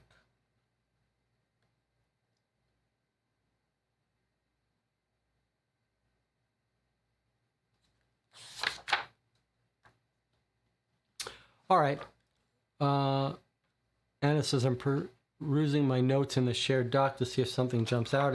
It's not infrequent that we've got something in our notes that we forget to double check on and unresolved.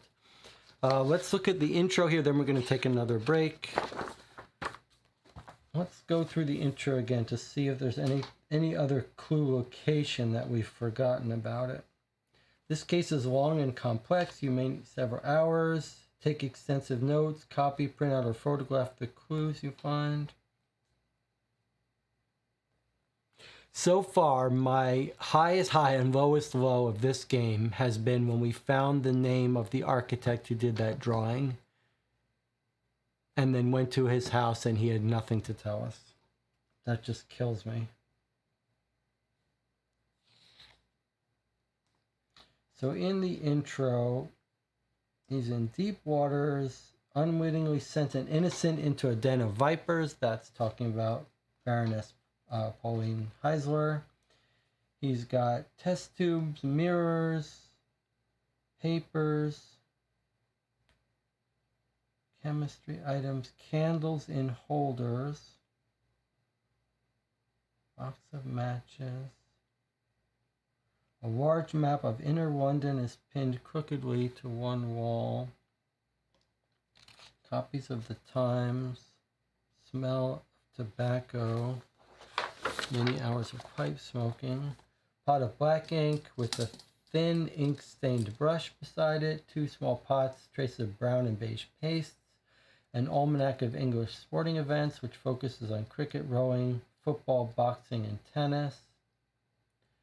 Book of British Birds, a treaty on the shipping routes of the Norfolk coast. We really have to pursue that a little bit more.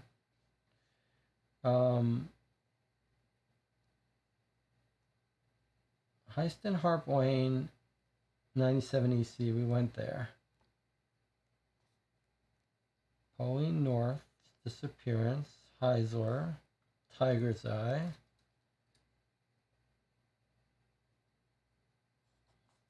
We could go to her uncle's house, Colonel Upwood, 31 Northwest. We did that. So Merlin Luke and Christian Werner passing coded messages. We did that. Merlin Luke's house is at 29 WC. Werner's house at 81 Southwest. What happens when we go to 29 WC? I know we've been there. I just don't remember. Merlin Luke is at Parliament. And then we went to Parliament, 16 WC. We went to Parliament. There's no entry for Parliament. Okay. Then why is it marked? I don't know. Murder of the Dawleys, killed by Moriarty's man Kent, who was sent to infiltrate the Kaziki gang. But Kent was arrested and sent to prison. And they said, well, it's probably not you because you weren't even, Daisy wasn't even around, so it's probably nothing in that case. What's this? A long brown hair. We recall Miss Hudson cleaned Holmes' room the other day. Maybe you got a visitor. Watson looked through the books. We can't. Does Miss Hudson have a separate house she returns home to that we could ask her about? Can we talk to her? Martha Hudson, 20 Southeast, and Miss Hudson, 42 Northwest. 42 Northwest and 20 Southeast. Seems unlikely, but God knows we are scraping the bottom of the barrel now anyway. Ms. Hudson. 42 Northwest. That's surely... Oh, that's our Baker Street. That's where she lives. Okay. Well, there's another Hudson at 20 Southeast. I suppose we could check that. But clearly she lives there, and we've already talked to her. Or we've already visited. Yeah, okay.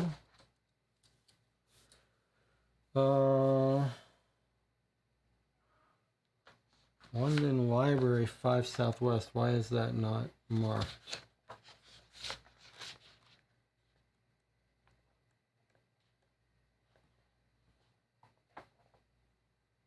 We went to the library, we just didn't mark it.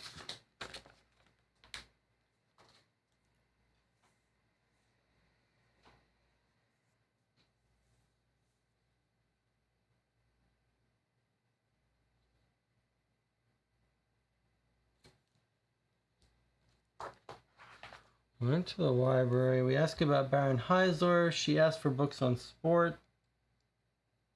She wanted a list of clubs and societies, so not really helpful. All right. We've been looking at sailors in Norfolk shipping, maybe the customs house.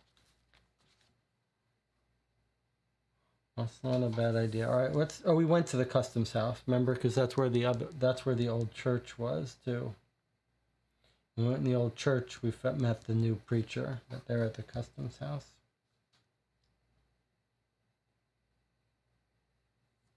And we went to this military prison, 9 Southeast, and there was nothing there.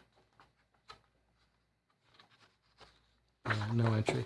Okay, we're going to take another 8-minute break, and then we're done with the newspapers. We'll go back to my questions. We'll see if we can find some other lead to follow. I don't know why I always leave it on that. All right, I'll see you in 8 minutes.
Okay, we're back here watching Call for Two. We are in danger of going on tilt because we've reread everything in the newspaper again. We still haven't found anything new. We thought we had a breakthrough discovery. We didn't. So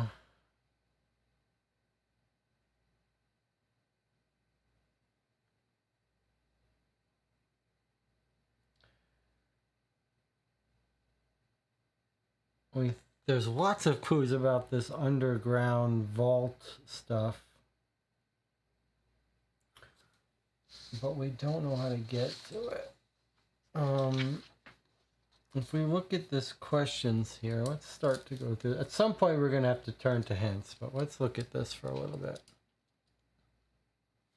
So we know about the mirror.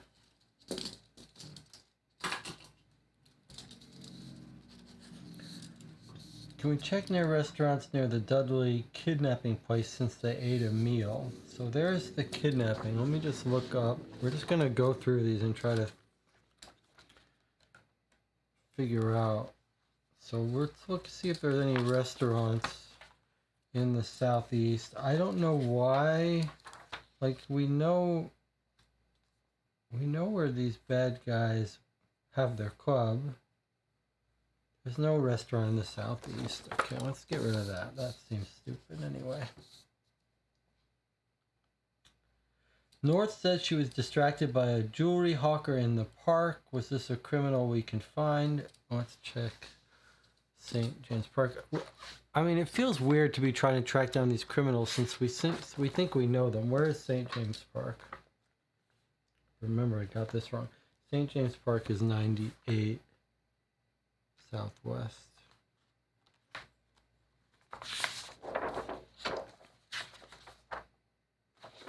Okay, there's an entry, but it's very short. It says, we walk around St. James Park but cannot find anyone who was there on the day when Dudley Fulcroft disappeared. Okay, we're just crossing off some loose ends.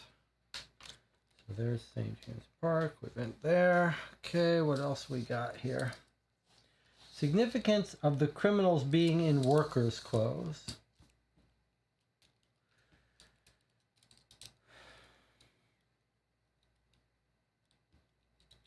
I mean, if they're building some underground stuff, I will point out that the Jarvis works here. He seems like a good man. They're working on a house here. And here's our Old Street location. Is it possible they're digging some underground stuff, but for what purpose?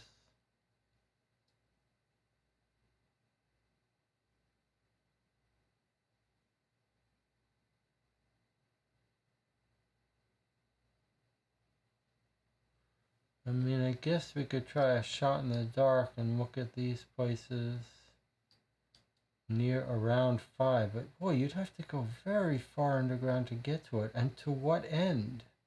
Seems more likely that this is the thing that they're looking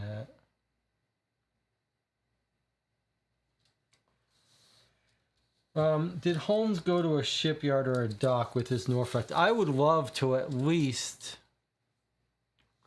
Can we talk to Dudley's parents? They weren't at home last case, maybe now.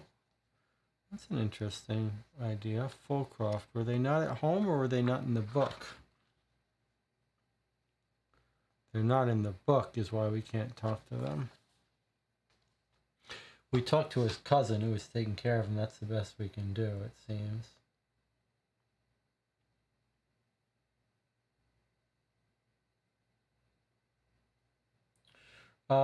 Shipyard and docks. So the docks are all in the east that we're not allowed to go to. Let's find this. I would love to at least clear up in my mind why he's looking at Norfolk shipping routes. So the docks are on the east. We can't go there. But are there not shipyards, steamship companies? Let's just see. So there's a couple that are in Southeast and EC.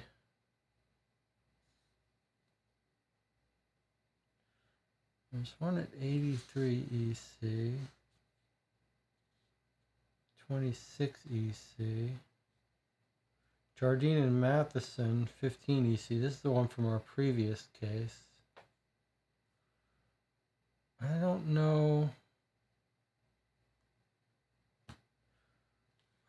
why we should pick one over the other. Norfolk shipping routes. And do shipping routes go through the steamship companies, or is that different? Is that the docks? And has nothing to do with the steamship companies. That confuses me. I'm going to look up one or two shipping companies. 26 EC to see if there's anything entries in here relevant to them, and if not, we'll stop. So there's no 26 EC at Aberdeen. Jardine and Matheson is 15 EC. Well, 15 EC was the sailor's reading room, where Holmes was looking for things. How about West Indies, 20 EC? No. Okay, this can't be right then. So no shipyard, and we can't go to any docks. Norfolk shipping routes. There's no Norfolk, is there? Or Norwalk? Is it Norfolk or Norfolk or Norwalk?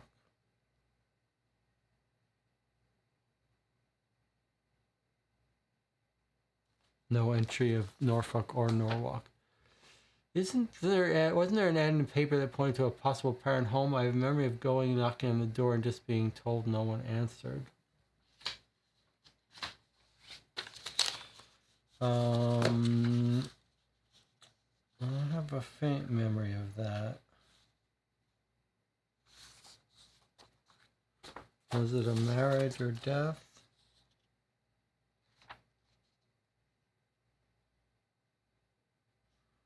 Or looking to hire some people? Was that it? Let's see. What case was that? Or could it have been any of the last couple cases? Not June 3rd for sure, not June 13. It would have to be when Dudley started going missing, right? Child's still missing on September 12th.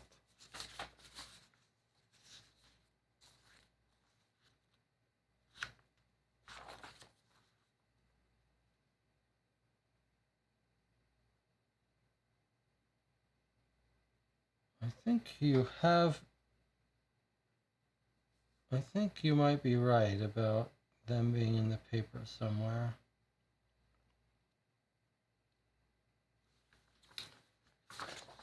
Looking to hire someone or something.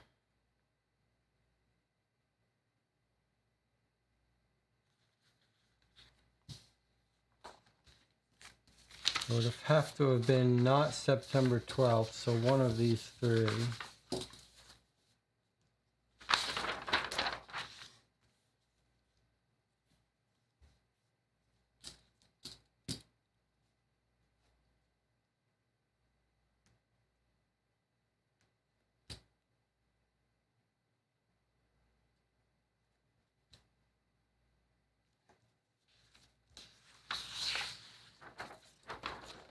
Holcroft disappeared. This was the first paper that it came in.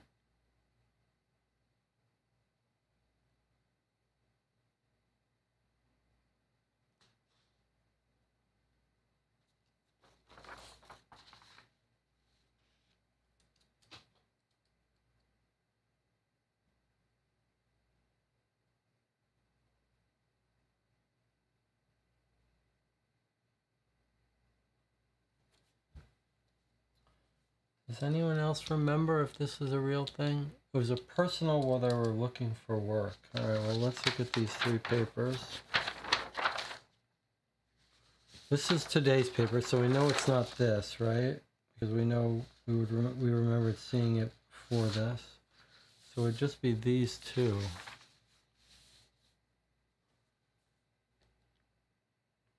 That's not very helpful.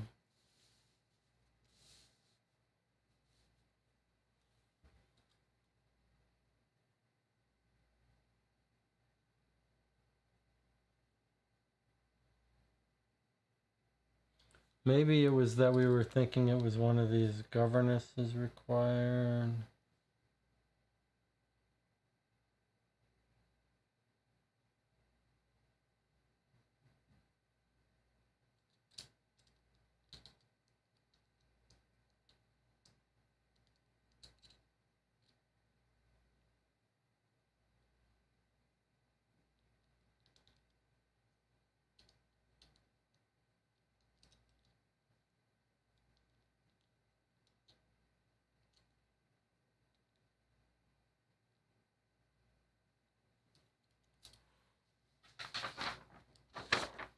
Maybe we found it in a previous paper. Let's see.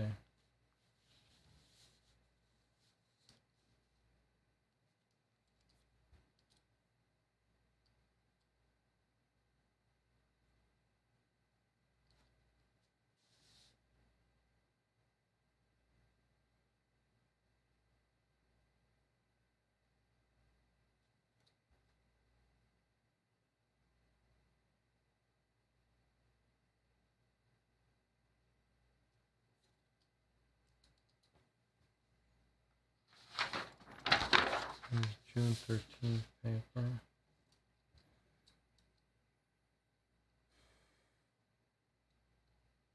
There's no personals in this paper.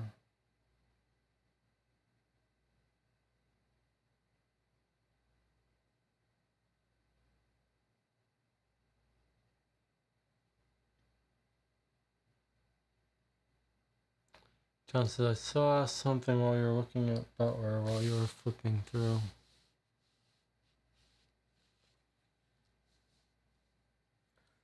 Governess. Children's novel.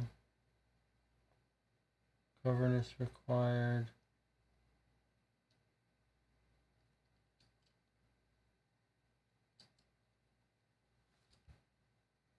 Builders, warehouse.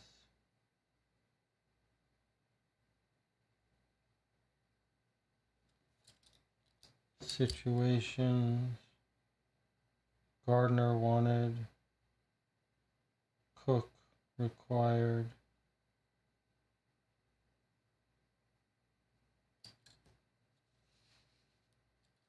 Tarot Arts is mentioned a couple times. I'm just going to quickly look up in that. I'll take this off. No entry.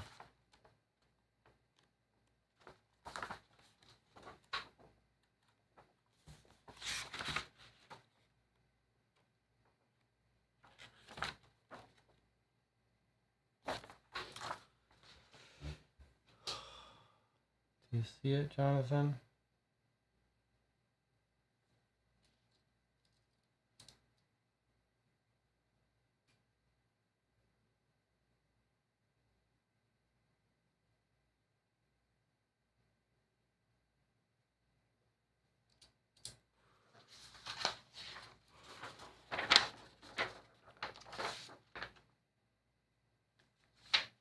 June, August. Are we missing a paper? Am I missing a paper? Hold on, there should be an August 23rd paper. I don't see. Maybe it's in this one. Butler. Fulcroft. 30 Southeast. Okay. Good, Jonathan. At least you were right about that. Okay, let's go to 30 Southeast. Maybe we'll get lucky and we'll find Emily working there. That would be so amazing. 30 Southeast.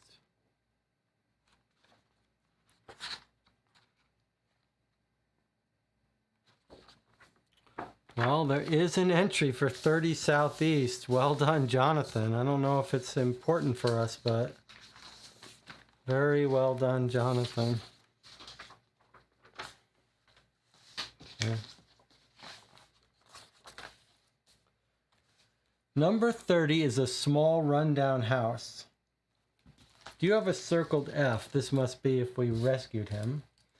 So 30 southeast is Fulcroft House. Wow, this was a very interesting find, Jonathan, in terms of being able to visit Fulcroft during his case and no one was there, and now a future case. Let's see what they say.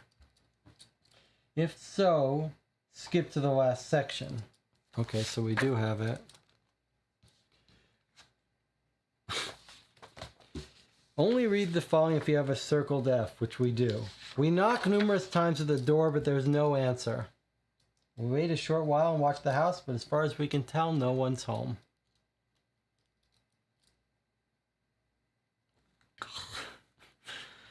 This is frustrating. Okay, so nothing. So if you knock on the door before you find Dudley, they talk to you.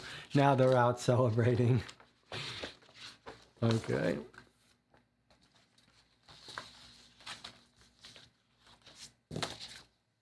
All right. Okay. All right. Well, we tracked down all the Old Street owners. The site of the football fight was the Red Boar Inn. Does its location suggest anything? They had this fight at the Red Boar Inn. I was wondering if maybe that told us anything.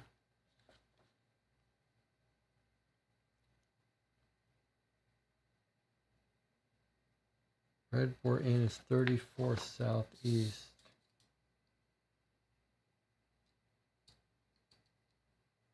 Looks like maybe we didn't mark it. 34 southeast. So that's where they had the fight that we think maybe Sherlock Holmes staged.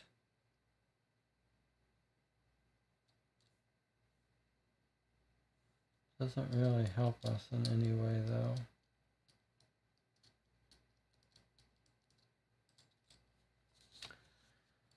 The disgraced MP working on Russian employment and immigration to see if we could follow him, but we already tried the Russian embassy and we couldn't. Surveyor report. So we were told to go to the National Archives. Is there any other government office that would have surveyor? What would it be?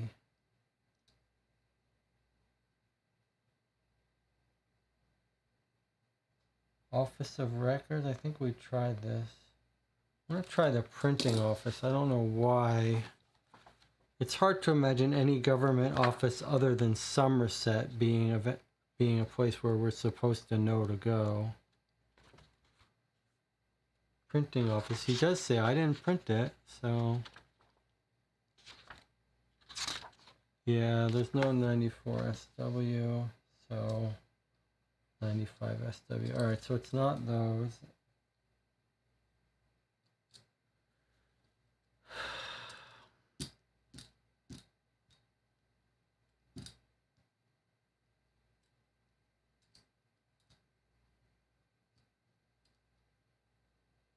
And we tried the cycle, so it would, like, if you could imagine, if she was talking about Emily working not at the boxing place, but at the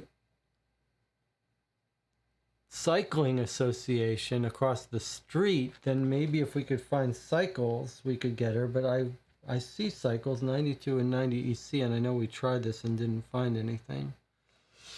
Yeah, 90, yeah, there's no 90 and 92. It's football.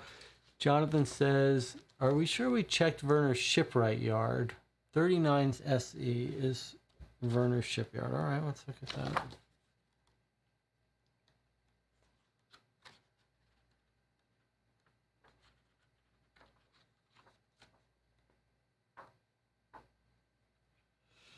All right, I don't think we went here yet. Let's see. Doesn't look like it's important, but let's see.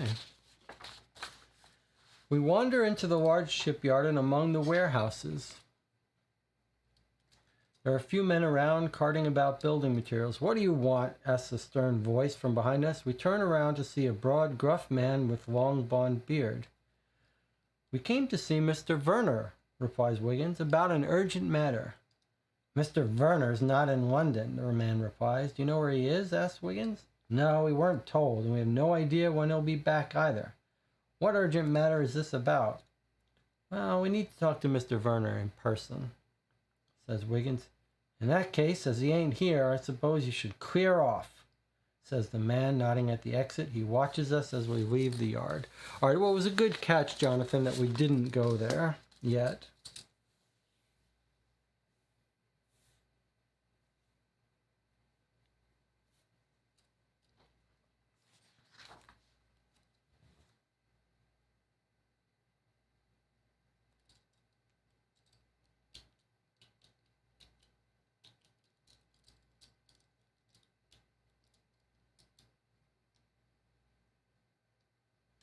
There's map sellers. There's a Stanford's geological.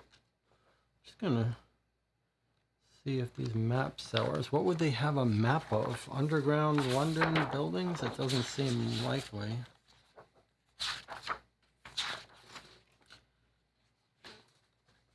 Or was I just seeing map sellers? 29WC. 29WC. Is totally unrelated to the map sellers, but we've already been there. Okay.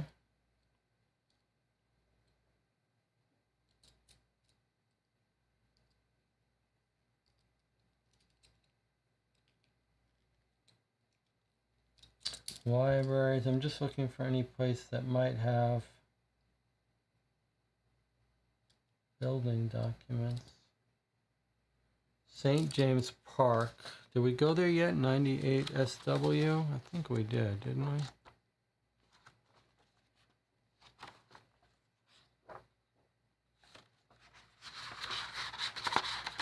I'm pretty sure I did go to 98 SW. Yes, we go around the park, can't find anyone who knows about Dudley.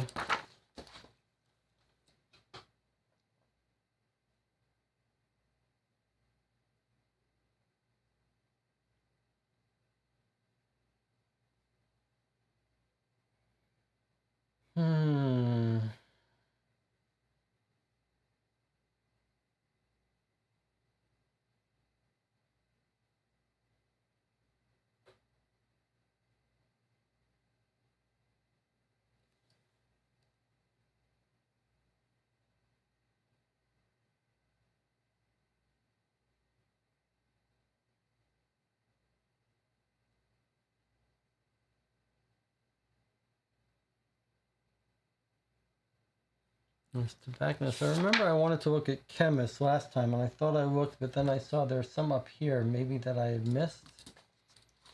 And it would have been in the neighborhood here. 85 Southeast. This is to check to think maybe it was the Mints. 85 Southeast. No. Okay.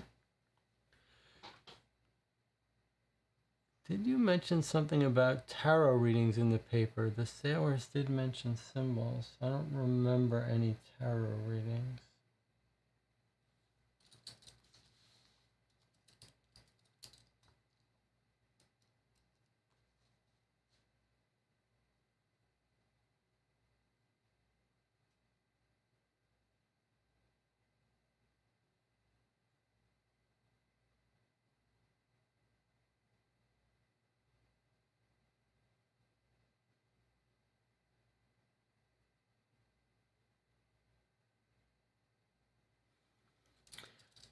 Can we check out 4EC to see, since it's so near 3EC? I feel like it's a bit cheating. I don't see a 4. Okay. Survey report, I can't find any way to get that. Boxing club is Ricardo Perez. Sailing practices. Is there any other sailing place? Sport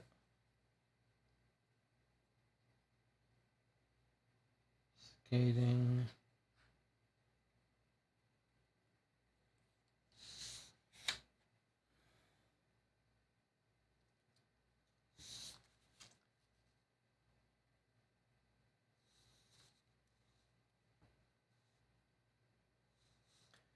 Gary worked at the boxing club with odd thoughts on law and order. I want to reread that. 30 EC.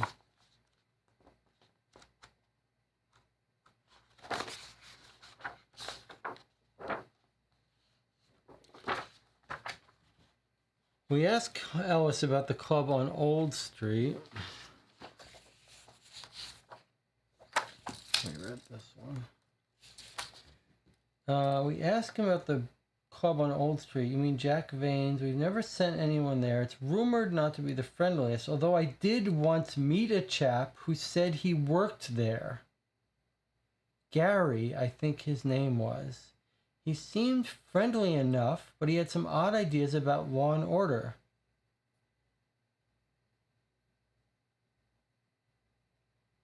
A chap who said he worked there. Gary.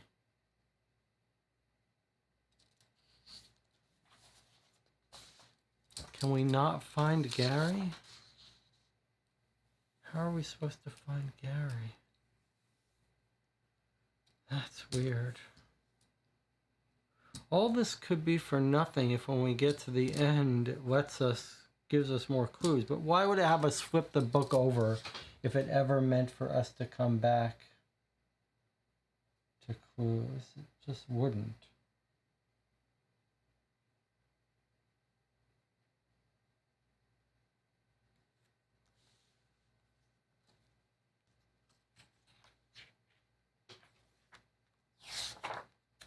Well, it's always possible we overlooked something. Shall we revisit the Diogenes Club and see if we missed some significance of Mycroft? He's usually very helpful.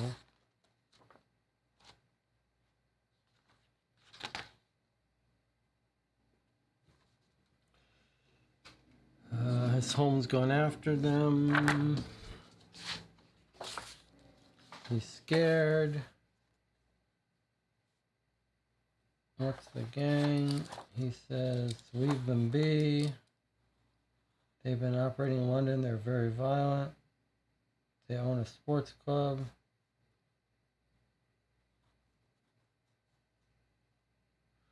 Says they own at least one sports club. At least one. Maybe they also own that cycling place across the way.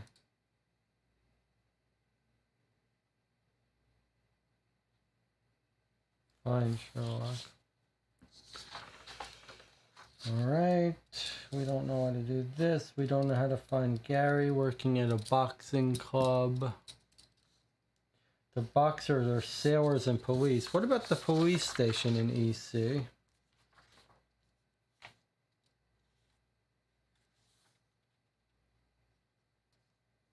$100 EC on Commercial Street and 36 EC in Old Bailey. Went to Old Bailey. That's where we found out about Jack Vane's thing. What about 100 EC?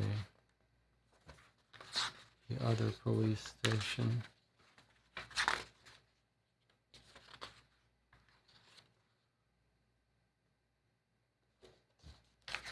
$97 EC. That's it. No. Okay. Let's see Old Bailey again. 36 EC. Let's make sure we're not missing something important. This is the one we got at the end of the other day. First trial was the assault of a pub barman who said Vane punched him. Case was dropped when the barman disappeared. Witnesses who saw Vane threaten Hattons with some money. And he shot Hattons. We already looked up Hattons. He's not in the directory. Couldn't run from the scene. And then Watson is the witness.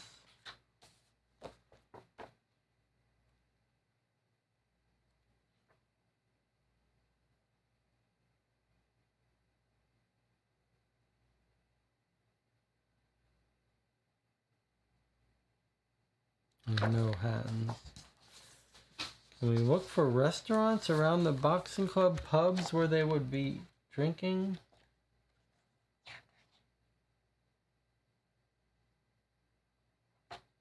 What about,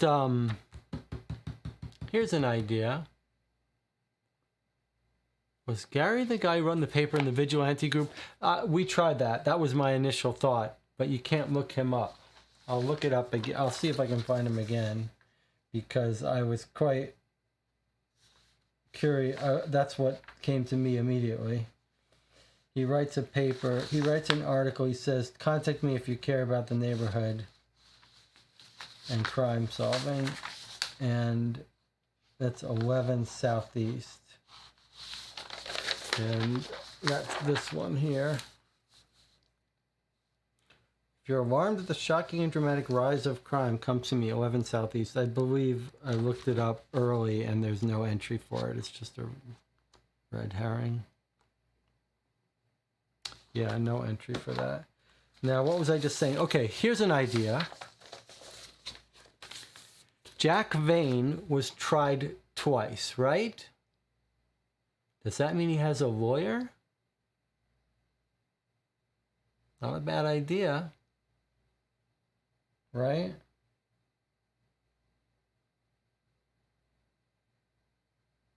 Not a terrible idea. Barristers, solicitors.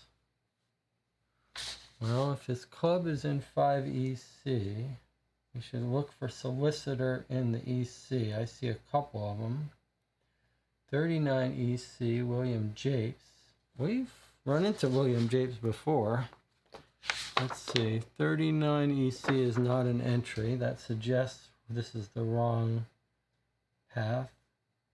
66 EC is the rowing club. So that's not right. It's not solicitor.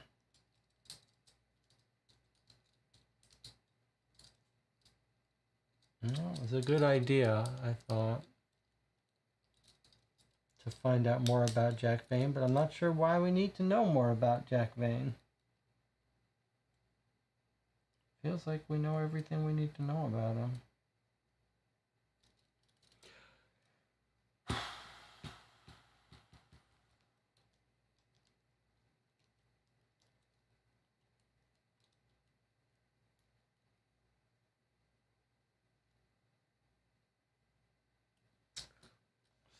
Tobacconist 45 Southeast. Did I already go here?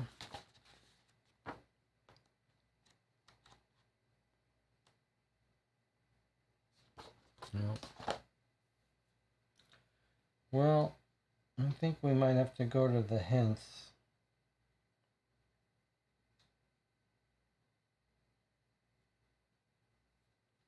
And lose our perfect score, sort of.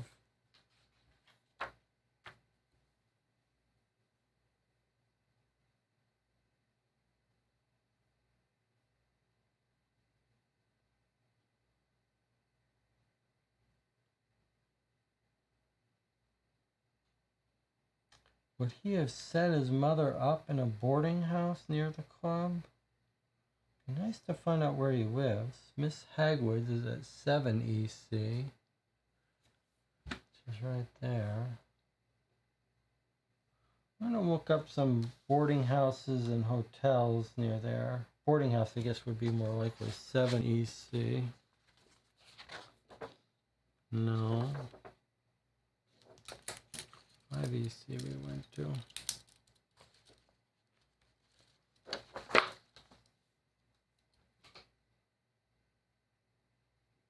She wouldn't be at a hotel, right?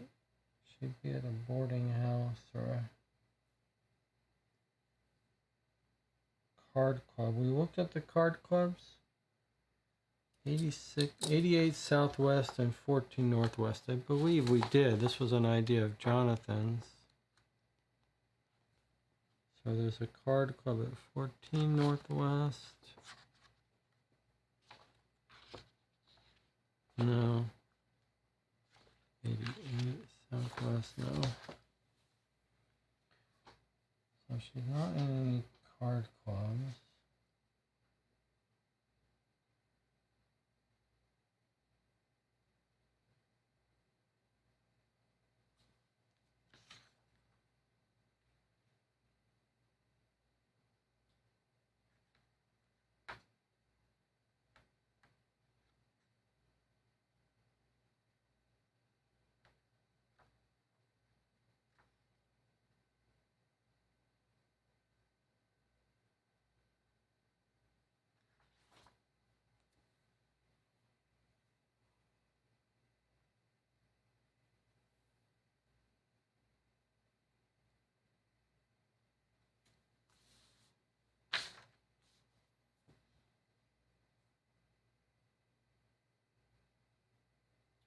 What's the guild hall? No.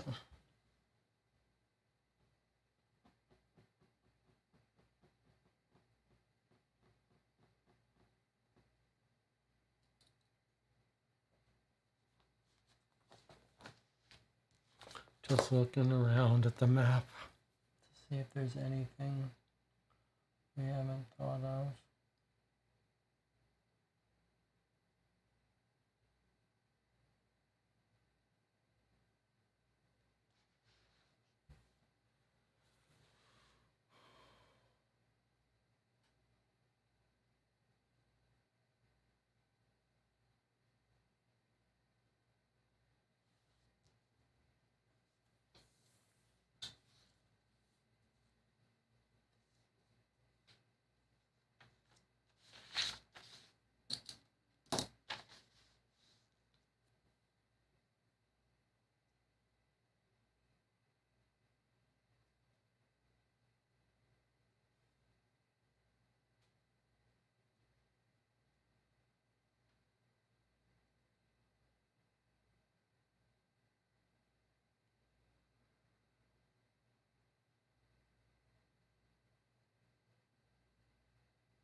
John says, my last jabs, the Admiralty, just in case Vane was in the Navy, the chess club, if we were following up on Werner and Merlin.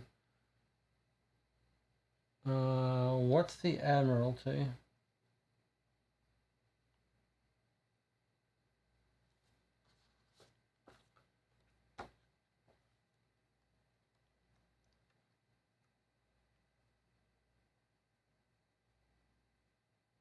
Admiralty is 10 Southwest. Where is that?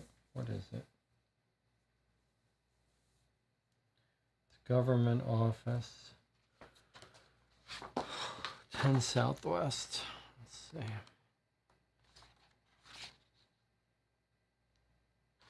There's an entry for it, but it's basically empty. It says, at the Admiralty, we learn that Sir Merlin Luke retired 4 years ago after 36 years of outstanding service in Her Majesty's Navy. That's it. I'll put a little mark on it.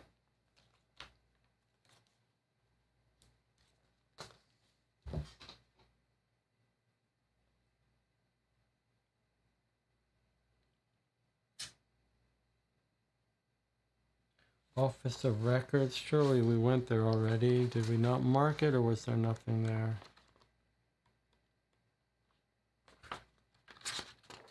Nothing there.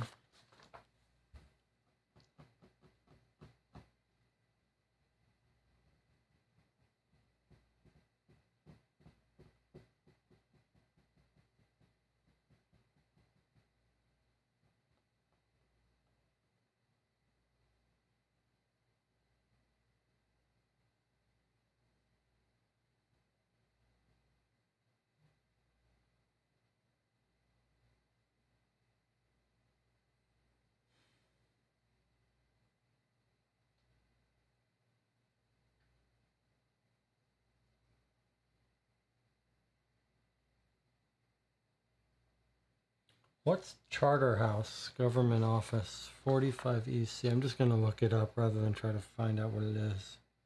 It's not in their thing. And it says, I don't think we missed anything important.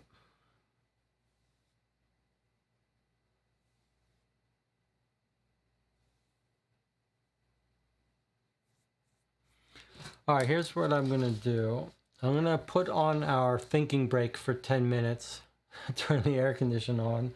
It'll be like a break, combination break, but I'll still be here with the map showing. And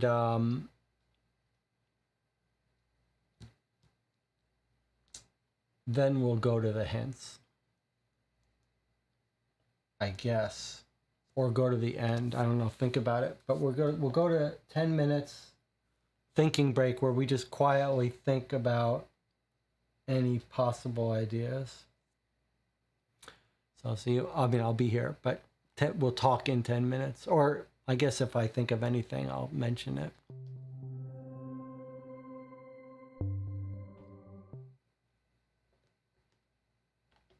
There. This will be our last gasp before we go to the hints or the answers.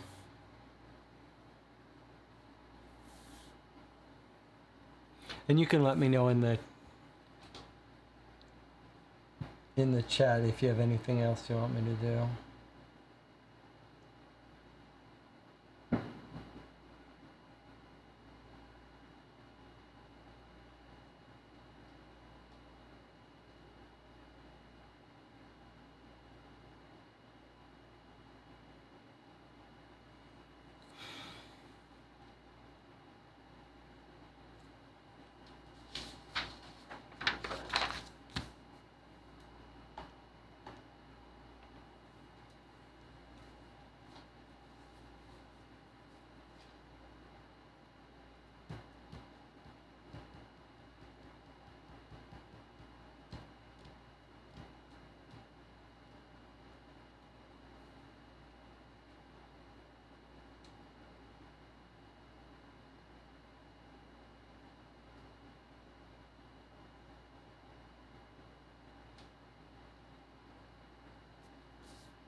Gonna look up this other church in the EC area since we were told that a bunch of churches were hiding stuff. Don't think so, no.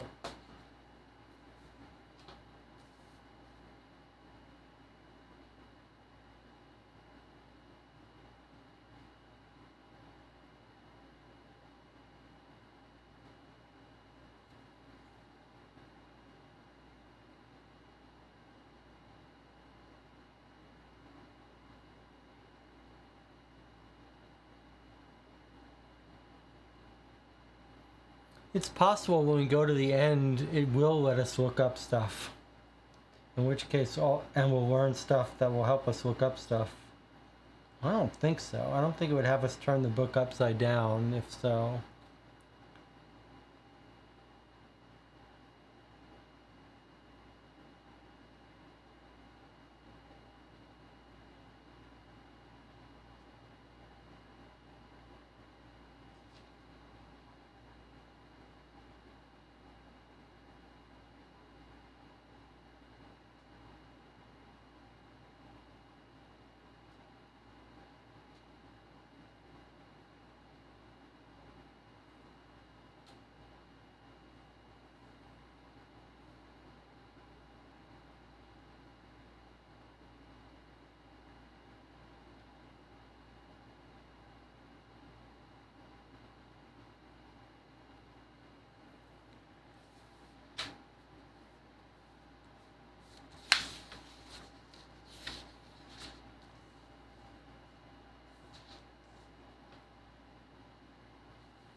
John says, did you check the Pinkerton's case? I believe we did check Pinkerton's detective agency.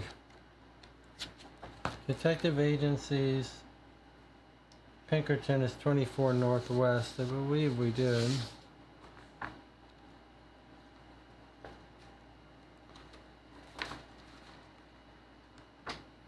I have a memory of going to it and not having any entry. Pinkerton is 24 Northwest.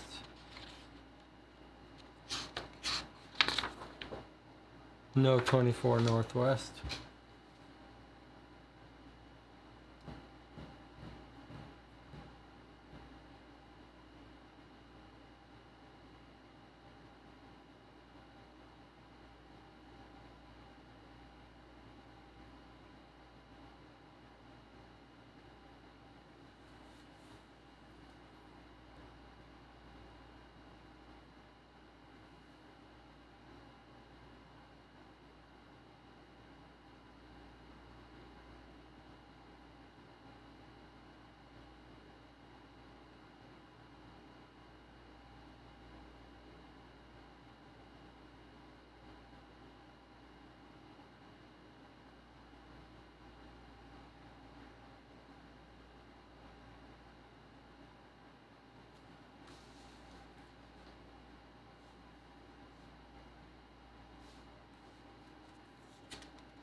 I just looked up this death in the 12th paper about Richard.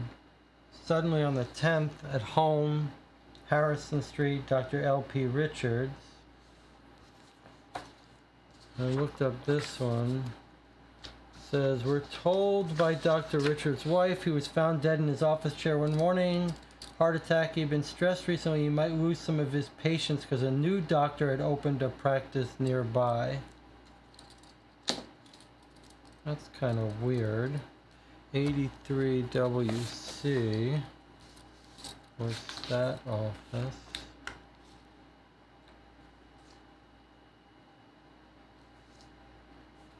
There's 83 WC. Is there a new doctor opening some practice nearby? I don't know why. I honestly don't know why that should matter to us.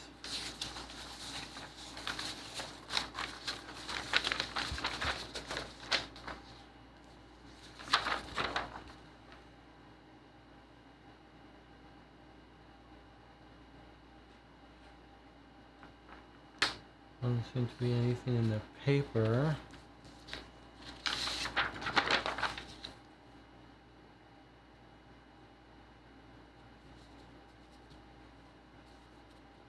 His return to town. Monsieur Sylvie, 12 Northwest. Just really grasping at straws here. Oh, Dr. Hugh Chatting announces new premises at 4 Sidmouth Street. That's gonna be the place. There's 4 Sidmouth Street. 4 Sidmouth Street might sound familiar. Yes, you have a point there. There's 4 Sidmouth Street. I'm just gonna go to 4 Sidmouth Street and see if there's an entry for that. Nope.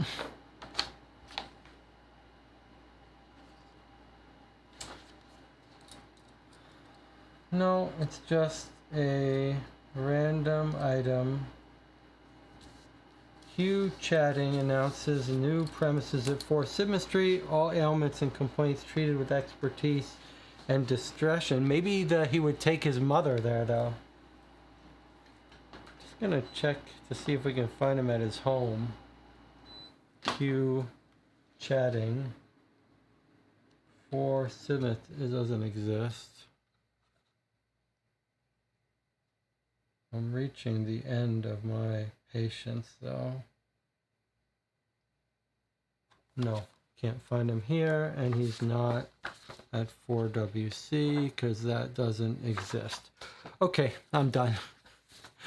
I'm done. It's the brother of the worker who fell mentioned in the death section of the paper. Not by name. Lestrade said he's upset about his brother, Marcel Fuller, fell to his death. We looked up Fuller. He's not in the directory. When we talked to Lestrade,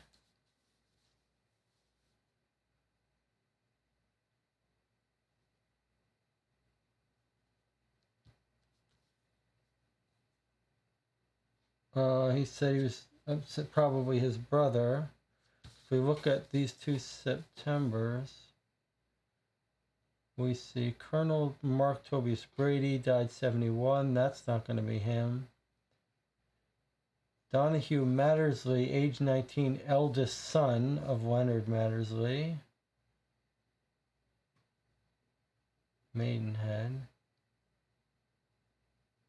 Algernon Henry Blanche, Lieutenant Colonel, retired, age 58, eldest son.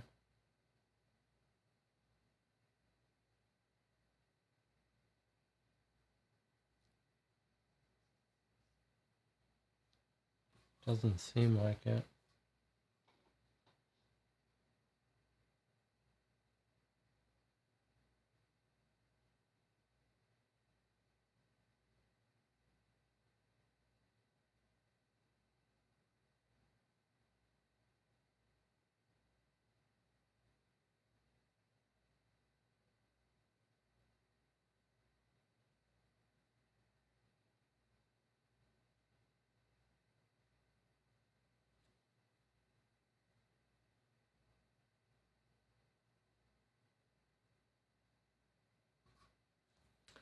Sir Sylvie has come back to town, 12 Northwest.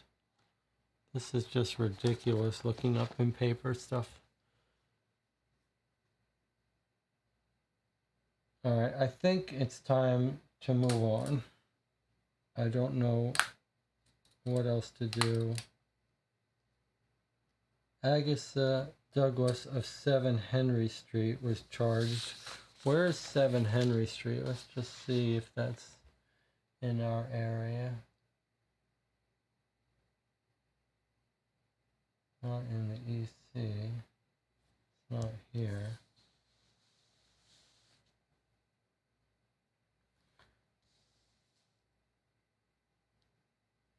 It's not here. It's here. Let's just look up 7WC. No. Okay. Okay. And it says, I skimmed through the casebook. I didn't find anything that gives us an R. All right. I think we've all reached the end of our patience here. We're going to have to move along. So, now, here's the question I have for you. Do you want to go into the boxing place or go to the clue section? Let's check out what the rules say.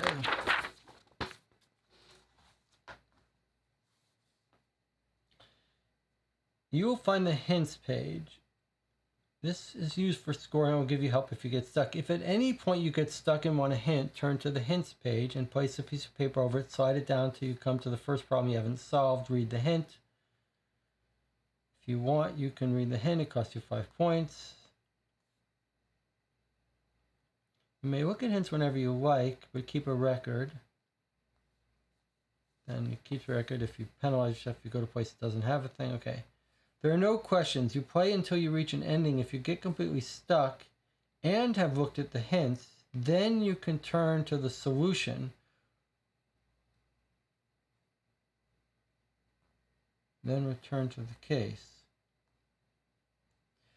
So it sounds like we should go into the boxing and then still be able to go to hints, even in the midst of the boxing. All right. We've tried our best to find out where some of these other people were. Maybe when we turn to this thing, it's not going to be the end of clues as it feels like. But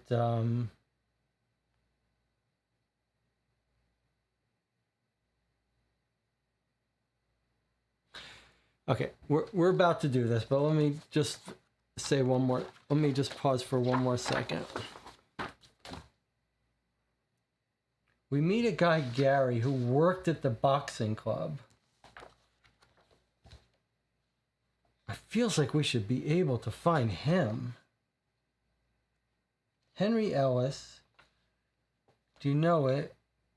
I did once meet a chap who said he worked there. Gary was his name, and he seemed friendly enough, but he had some odd ideas about law and order. Gary worked at the boxing club. He has odd ideas about law and order. Where was our boxing club newspaper thing? I just want to read that boxing place.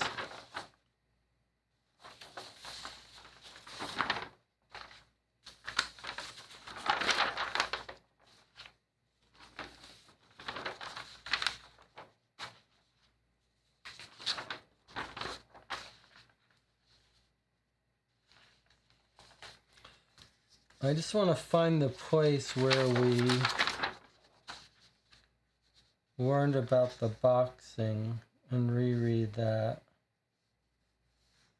With the amateur boxing match or something.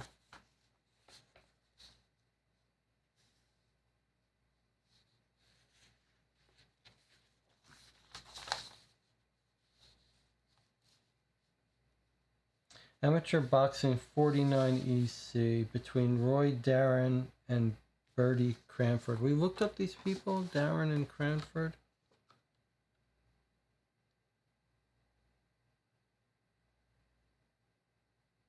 Yes, okay. I just want to see if 49 EC. Boxing Association, when you meet the president, Tom Anderson, he says, amateur club tends to attract soldiers, sailors, sometimes policemen, people who need to be at a high level of fitness. There's a club at 5 Old Street. Heard they asked a reporter. Woman came by, said she was an inspiring writer. Okay, well, that doesn't help us. Boy, it does seem like we should find Gary, who has some odd ideas about law and order. What does that mean, he has odd ideas about law and order? Maybe he's just a criminal who works there. Maybe.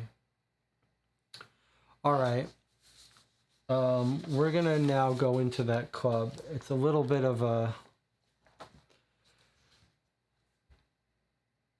I think we'll take a break now. I've got a timer here, but it's off because I did it. So we're going to take an 8-minute break. Let's try to shake out the frustration. We'll come back. We'll go into that club and have our finale. So I will see you in 8 minutes. I'm frustrated. I can feel it. The heat doesn't help, but let's try to catch our breath, not go on tilt. I'll see you in 8 minutes.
Okay, we're back. You're watching Call for Two. We've spent the last 2 hours sort of on tilt, trying to wrap up a couple of loose ends before we head into this club. We're trying to find these couple people, Gary, Emily. And we had what felt like a breakthrough moment that I will never forgive Dave Neal for. I see Dave Neal is actually in the channel, stopping by when we get frustrated. We had a breakthrough moment we'll talk about when we get to the review that turned out not to be a breakthrough. But we've decided at this point we're going to move forward. We're going to go into the club now rather than checking the hints. The hints has a very interesting system. It says you can read till you get to the hint you need, and then even only if it's useful do you count it against your score. We have a couple things we'd like hints for, but we're going to go to the boxing club first, which tells us to flip the book over and turn to the end. If we get to do more hints and clues and read them, then we put this off for no reason. But what I am going to reserve the right to do, though, is that if the game at some point tells us, like after we get into the boxing club, if it said you don't have access to the hints anymore, then we're going to back up and go to the hints because we know the areas we want hints for. All right, so we're going to the club that was at 5EC, and when we go to 5EC, we add SW to the password, which was 99. So here we are. We're going to go to 99 Southwest and read this thing again. Okay. Here we go. 99 Southwest says, when you are ready to enter the club, we whisper 99 to the burly doorman, who, with a slightly suspicious look in his eye, nods and stands aside. When you are ready to enter the club, turn this book upside down and start reading it from the back. If you want to gather more information before entering the club, you can follow more leads and start reading from the back of the book whenever you're ready. What if when we turn it upside down, we've got new sections, replacement sections we can go to and revisit people? All right, I don't think so, but here we go. We're turning it to the back of the book, flipping it upside down.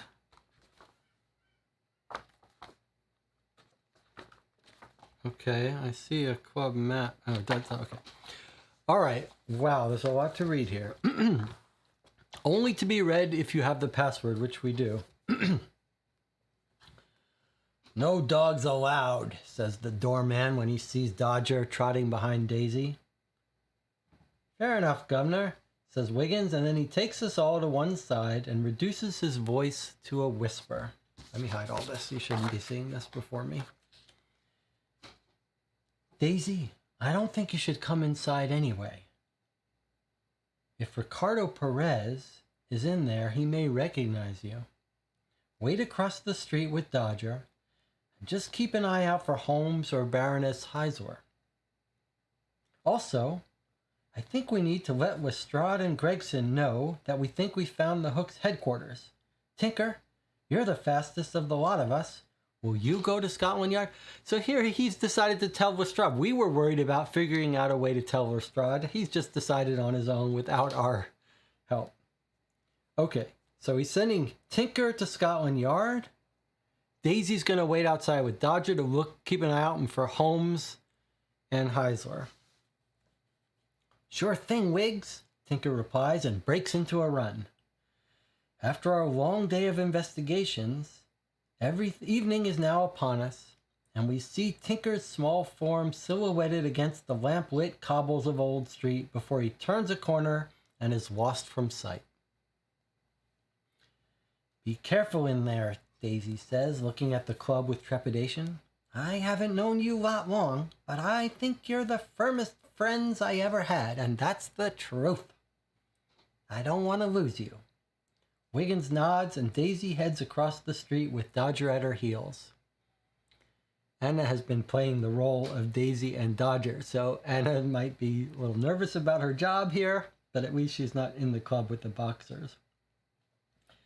Right, lads, says Wiggins. Time to enter the den of vipers. Remember in the beginning, Holmes says he's worried he sent an innocent into the den of vipers? Well, here we go. We're at the den of vipers.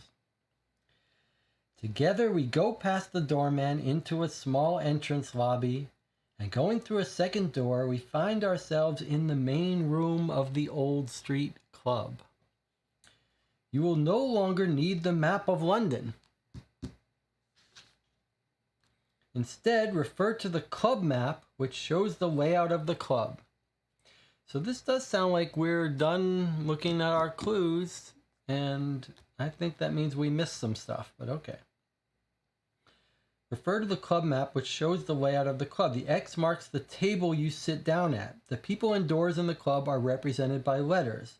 For example, the barman is A and the doors are G to M. You can choose where to go in the club, and you go there by turning to the entry in this section of the casebook corresponding to the letter. So there will be an entry A, which describes going to the barman. The first time you approach a person in the club, read the entry number 1. And if you go to them a second time, read the entry number 2. So there is an A1 and an A2. You read A1 the first time and then A2 the second time. You cannot go talk to anyone more than twice. Wow, that is an interesting change up. Okay, so here is the map of the club.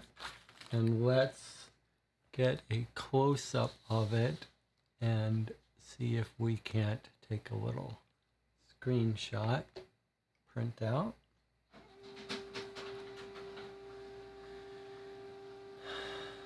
Okay. I really wonder.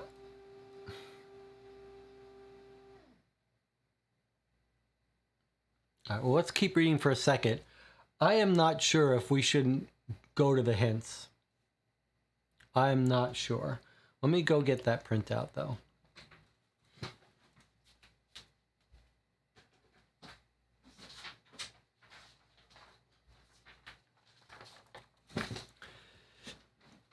Okay, so here's the club map printout, which we can keep separately if we want to keep it open so we can see it. And maybe we should compare that. Well, there's the cellar map.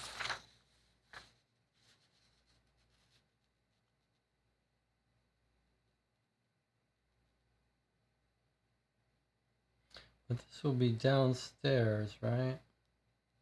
Street outside.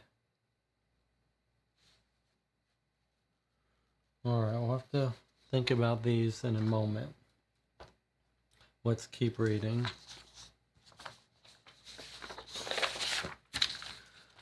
It says, the doors, letters G to M, do not have numbers. You may go to each door as many times, as many times as you like. And you will read the same entry each time. You do not need to keep track of the total number of visits you make in part 2. There is no hints page. In this part of the case, your success or failure is determined by where you choose to go and who you speak to. You are about to enter the lair of a dangerous criminal gang, and wrong decisions could have disastrous consequences. Think carefully. So there's no hints page for this section. Read the paragraphs below and consult the club map. When you're ready, turn to the letter corresponding to the person or door you want to approach.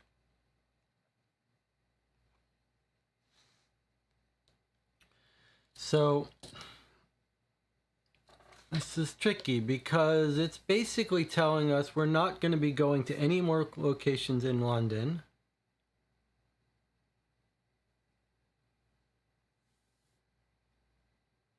Which means we aren't going to satisfy that R thing again. Unless something here directs us to go there. So I'm just chewing on the idea about whether we want to read the hints about the couple things that we never found.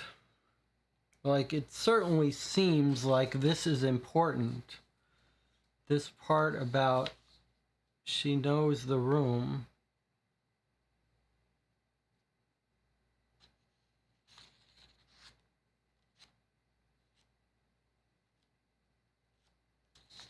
Well, let's, I guess, finish reading this before we decide. Unless Dave Neal thinks we should decide about hints before we read. But if we're not allowed to have hints in this section. Jonathan says Emily could still be in here. Yes, but the hints say that you don't get penalized and nothing bad happens if you already know the answers. So if we're not supposed to have access to the hints anymore once we're in this section, what's the harm of reading the hints for the 2 or 3 areas we think we need hints for?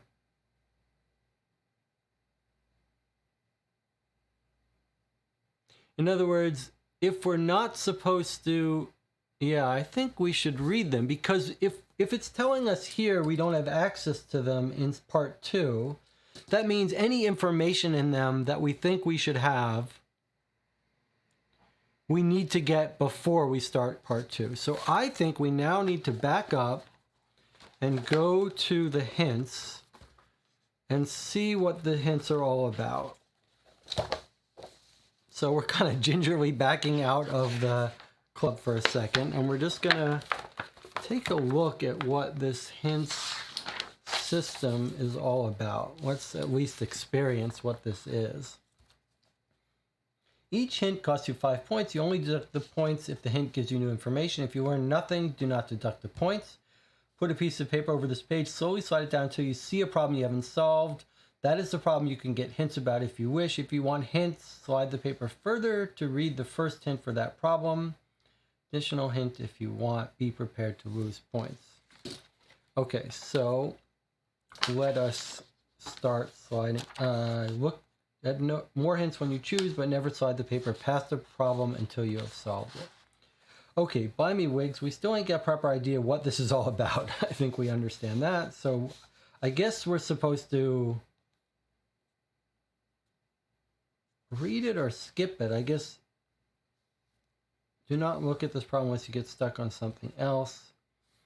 All right, we know all this. How many ways are we going to find Dudley? I already found Dudley. I'm just going to skip all this. Where's his townhouse? We did that. We have no idea where Baroness Heisler is going. We know that.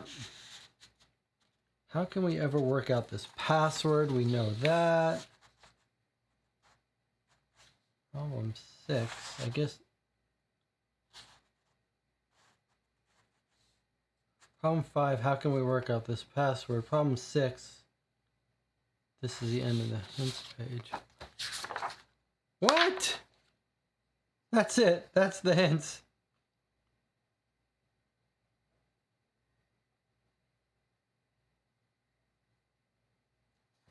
So that's it. The hints are all for the stuff we figured out.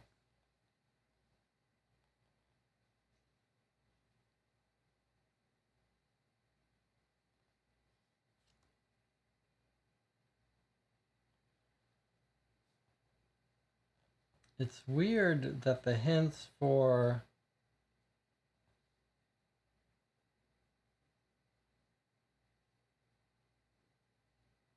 this is confusing to me. This is very confusing to me.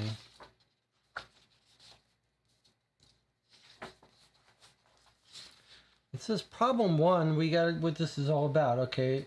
Fulcroft. But now look, how are we going to find Dudley? And then the answer is, don't forget the newspapers, that's fine. And then he says, would the library have anything that might help us with the code? Oh, I guess because of the, yeah, Dudley we did find with the code. Holmes was looking for something by letters, okay. Do not look at the next problem, let's get stuck in, okay. Where's Lord Farrow's townhouse? This is a little weird because we found it a different way. Can we get any clue from the letter he sent to Colonel Upwood? Farrow's son married someone named Kenbar. Perhaps the Kenbars know something about where Farrow's house is. We didn't need any of that, but we already found the Farrow's house. Representative spot of England, something English people will know that goblins. Okay, so we knew all that. Where's Baron Heisler going? Something about the gang. We know all this. Password, we know all this. Okay, so there's no hints for finding the people that we couldn't find. Just basic hints on how to get to this place. All right, I guess we're going to go to the end then. I'm still a little bothered by not having circled the R, found Gary, found Emily. We'll deal with that at the end, I guess, depending on how our feeling is. Normally at this point we would scan through this book, look for places we haven't been before we try to answer it. But okay, we'll play this by ear. We'll play this by ear. All right, continuing. You're about to go into the thing. Dangerous gang. Wrong decisions could have disastrous consequences. Read the paragraph below. Consult the map, which is here if we need it. Turn to the letter corresponding to the person or door you want to approach. We sit down at a table, table X. Let's try to make this a little better for us.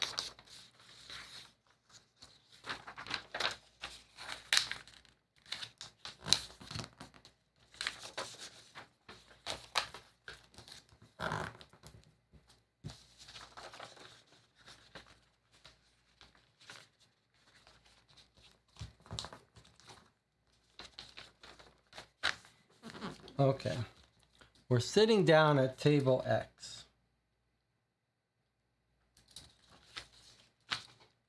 And we look around.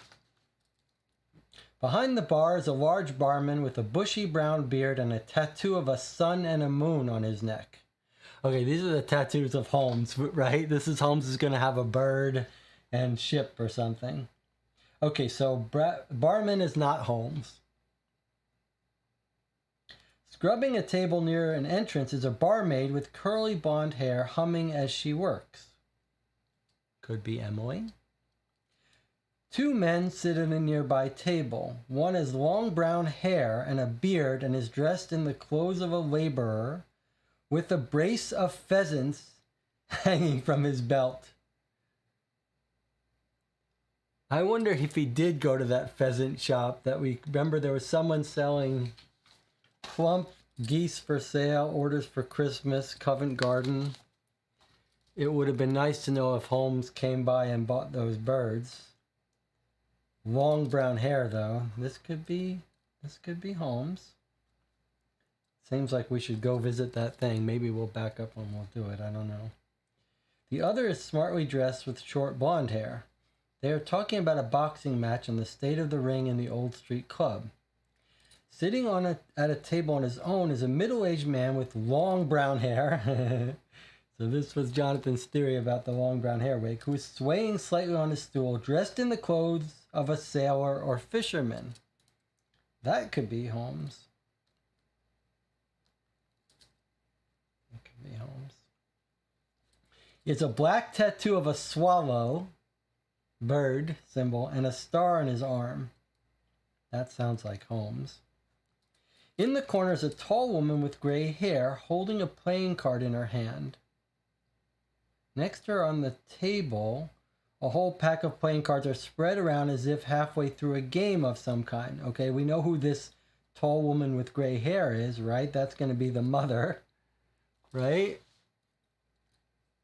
That's the crazy mother. What is it? It's not Myrna, it's Mila or something.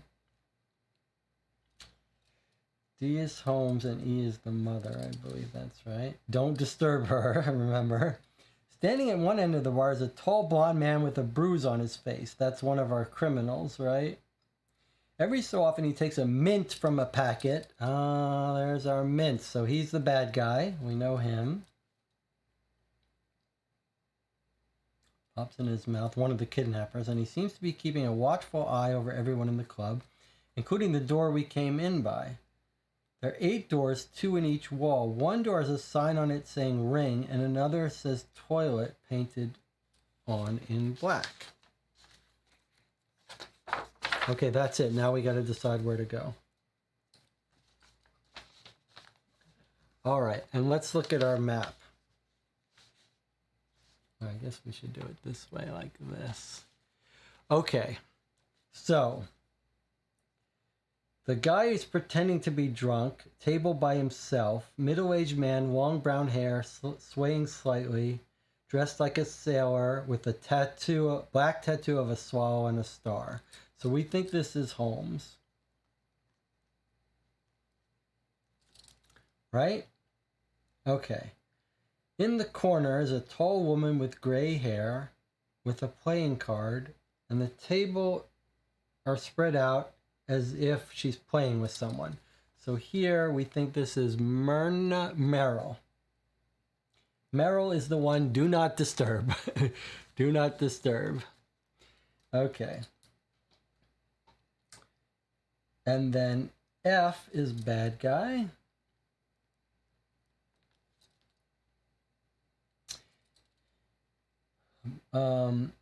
Behind the bar is a large barman with a bushy brown beard, a tattoo of a sun and the moon. We don't know who that is. Scrubbing the table near the entrance is a barmaid with curly blonde hair, humming as she works.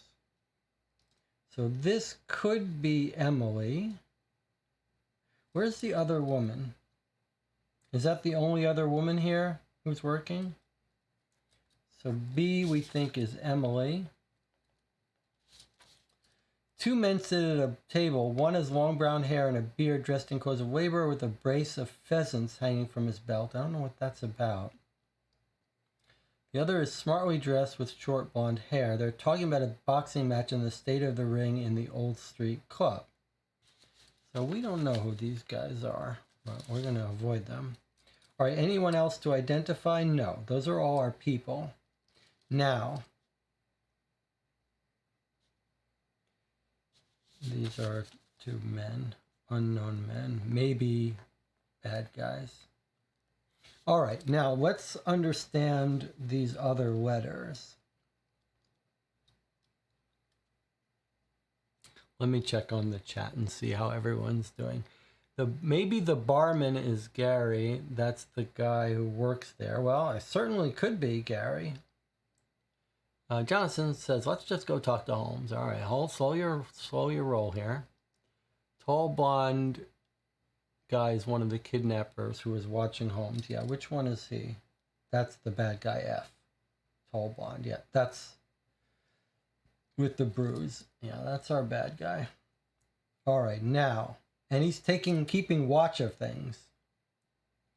Okay, so now let's see. One door I has a sign on it that says the ring. So this one is to the ring. Okay. Another, it says G, and this point is the toilet. Okay. And here's where we came in. And it says we don't need the London map, but let's remember the street entrance, if it's on 5 Old Street Road, is like this. If this is Old Street Road. And if we think the vault connects this way, then it would be through here. Is this? I don't know. We can't go in here. All right, let's keep looking. Let's keep thinking. Okay. We've got an H. What's H?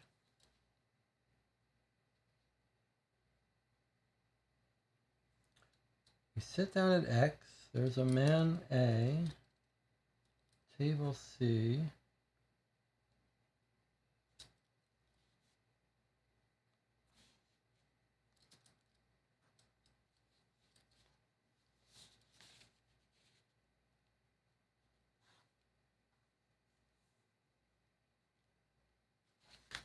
We can go to places more than once. We can go to each place twice. There's doors, the letters G through M. There's a door to the toilet. This is a door, M. This is a door, L, behind the bar. A door, K. And a door at H. So now, and these are windows onto the street.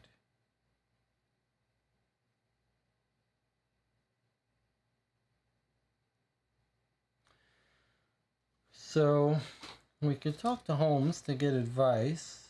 We can talk to Emily. She knows the building, but she's only been there a little bit. But do we have some idea based on our map of the cellar? We don't know why. We don't know why Heisler printed out the map to the cellar. Where is it?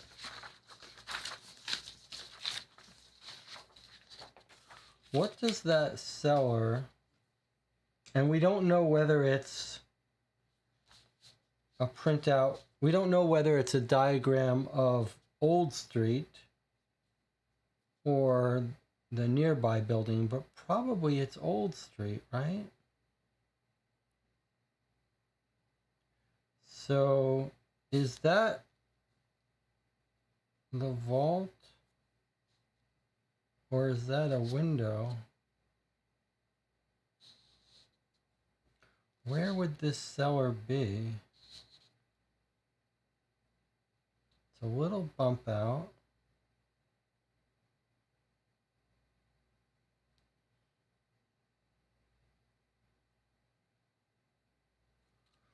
This is the ring door. So we don't know where any of these other doors go. You can go to any door as many times as you want. You'll read the same entry each time. But dangerous things could happen.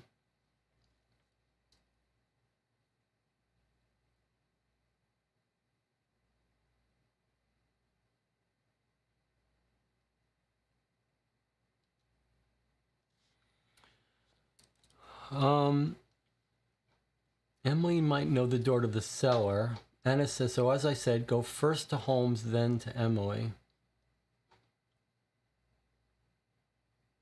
Vault is underground. We don't know the layout. Any door could lead to it, besides the toilet or the ring. So so it's Emily is our friend and Holmes is our friend. Those are the only two ones that are our friends, the only ones we dare talk to.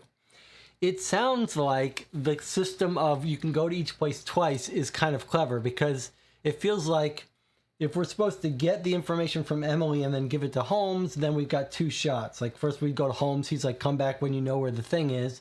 Then we go to Emily and come to Holmes, or vice versa. So it feels to me like as long as we don't go to a bad guy and think he's Holmes, we're going to get two chances to come back to them with information. So I don't think it makes too much of a difference which one we go to. I suspect we're going to need Emily's information, maybe to give to Holmes. But shall we go to Holmes first? Is everyone's agree? Everyone's agree. Jonathan says Emily might know the door to the cellar. Anna says go to Holmes first. Jonathan says, let's go talk to Holmes. All right, we're going to the person we think is Holmes D. Here we go. Our first visit to Holmes. I just want to make sure we're not missing any point about a door. Or someone seeing us talk to Holmes or whatever. All right, let's talk to Holmes D. It's a bit nerve-wracking, huh? All right, we're going to Holmes first.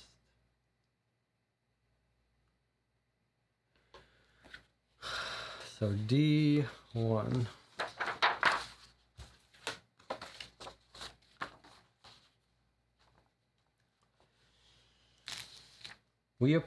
As we approach the man, he gulps down the last of his drink and almost falls off his stool.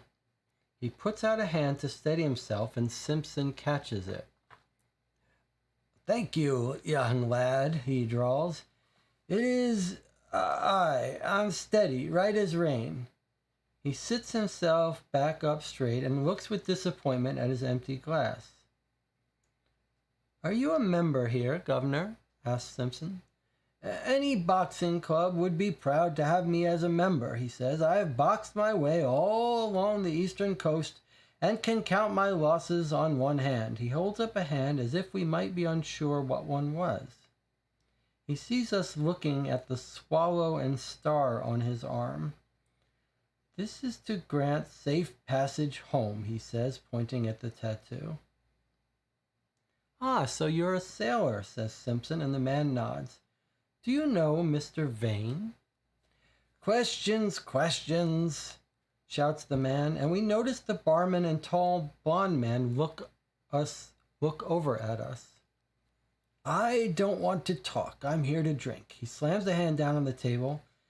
And what I will do is, I will tell you this, young whippersnapper. He leans forward, peers out from under his long brown hair, and fixes Wiggins' eyes. Listen, lad. If you come over here again, I will raise a ruckus. Do you hear? He pauses, apparently waiting for some kind of response from Wiggins, who nods slowly. The sailor sits back down, and we return to our table. Now, how did you read that encounter to be? I got something out of that. Let's hear what you guys got out of it, and we'll discuss. D1. If we come back, we got to do D2, and we can never come back again. All right, what did you take away from that encounter? And then I'll tell you what I took away from it.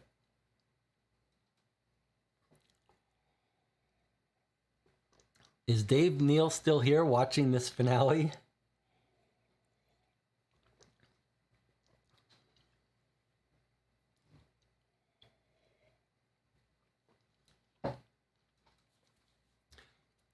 Jonathan Warner says he doesn't want us to blow the cover. Maybe go fall Pauline ourselves. Okay, that's not what I took out of it. Let's hear what Anna says. So Jonathan Warner, you think this is Holmes and he doesn't want us to... Anna is thinking what I was thinking.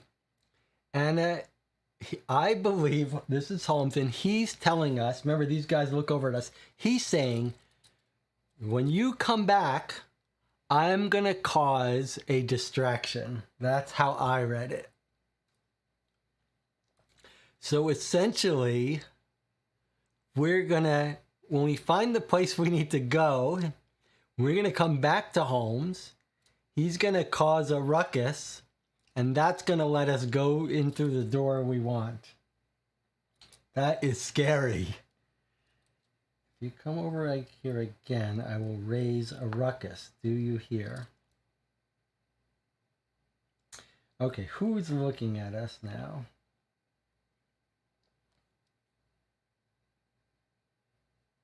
The barman and the tall blonde man look over at us.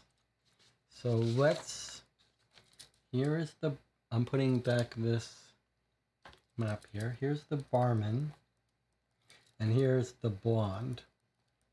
That sounds to me like we probably want to go through door L. That's my guess. That we're going to want to go to L. He's going to make a ruckus. These guys are going to come out. And then we go through it. But K would also be a door we would get out. And I guess J is another door. And maybe any door that they would watch us could be relevant. So, like, you know, if this is the door, maybe these guys have to get distracted even for this door. Although I would guess it would be K or L. Okay, but the next thing we do, since we don't know what door, that's right. Since we don't know what door, we dare not go back to Holmes until we're sure what door to go through. Which I'm guessing is going to be K or L. So let's go talk to Emily.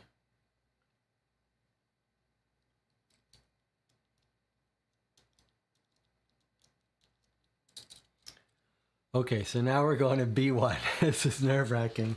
All right, ready? Okay, B1. So we went to D1, now we're going to B1. Come back for ruckus. Okay, B1.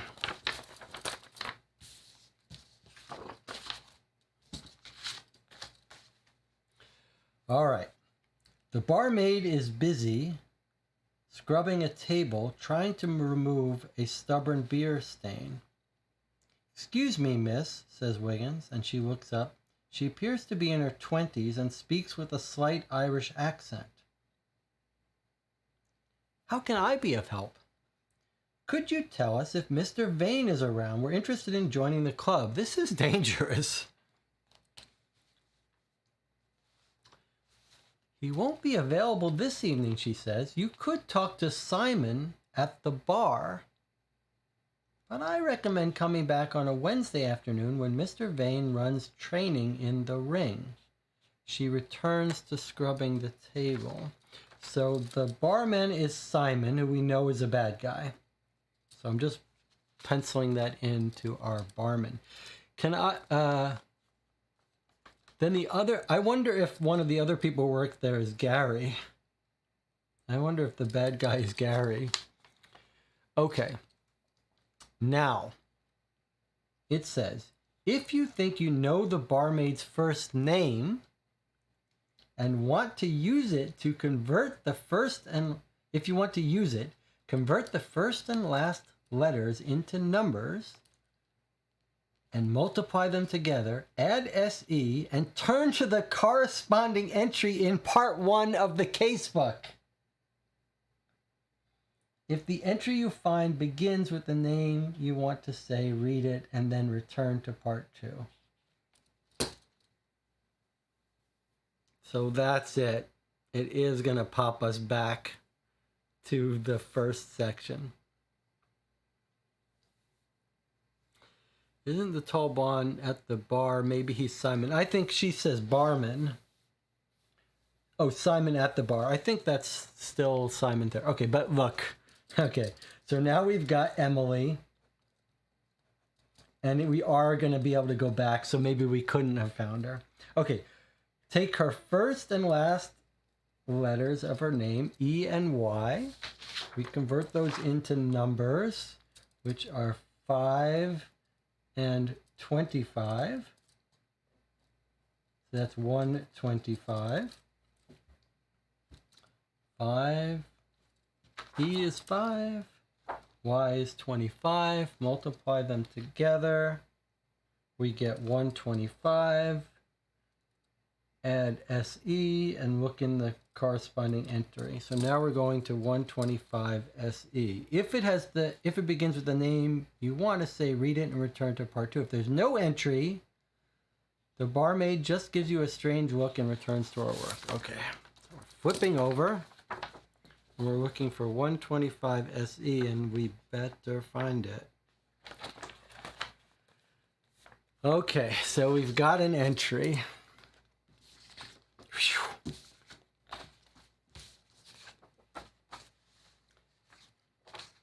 "Emily," says Wiggins, and the barmaid stops scrubbing and turns back to face us. "We're friends of Clara. We know she came and spoke to you, and she's gone missing, so we're trying to find her." Emily glances towards the bar and then laughs as if Wiggins had just made a joke of some time. "Adorable," she says loudly. "Such sweet words, young man." She turns to a bowl to wring out the cleaning cloth and whispers, "I told Clara to keep away once I realized what she wanted. She said she was working for Sherlock Holmes, the detective, who needed to know where Mr. Vane held his meetings. But she was lying. She wanted to confront Mr. Vane, thinking she could bring him to justice. But the truth of it is, she'll only end up killing herself." "That's why we need to find her, miss," implores Wiggins. "We think she might be coming here tonight." Emily starts wiping the table again, and for a moment says nothing. Then she whispers, "The door nearby, in the corner. But if they see you, they'll throw you out or worse." She glances at the bar again and then picks up her cloth and bucket and strides over to the tall blonde man. We noticed she has left something on the table. A small key. The door nearby in the corner. Wiggins slides it into his pocket. From over at the bar, we hear her say, "So, Simon, Ricardo tells me you're quite the fighter." The blond man grins and says something we cannot hear, which causes Emily to laugh. She refills the bucket behind the bar and returns to wiping tables. Circle the letter K.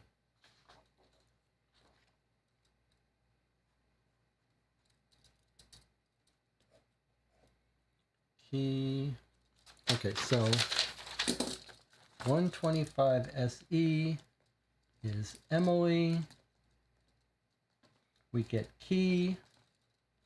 We get door nearby in corner.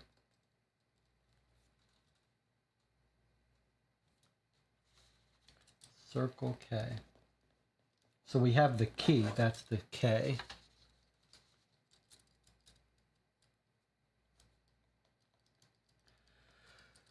Okay, now, here's Emily. The door nearby in the corner. Well, is she talking about M?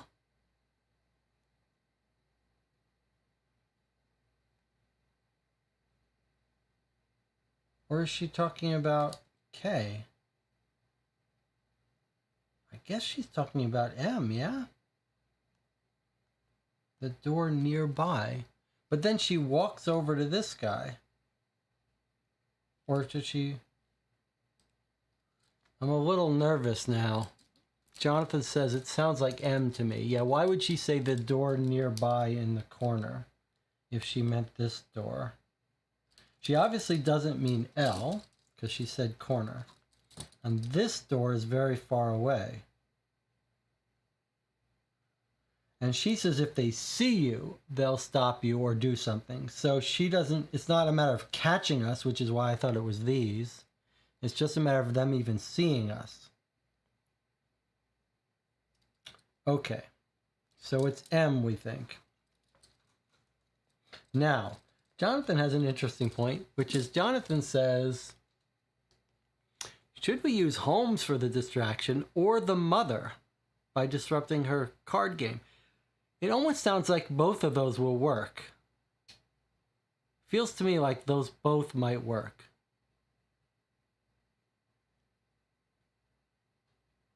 But I'm inclined to use Holmes. But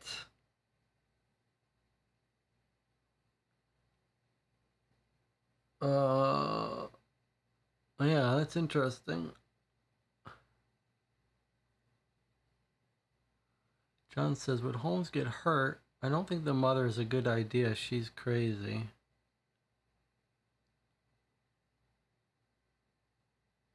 It's an interesting idea. We could go back to Emily if we wanted to try. Well, we don't want it. We don't need to go back. We've gotten everything we needed, and she's put herself in some jeopardy.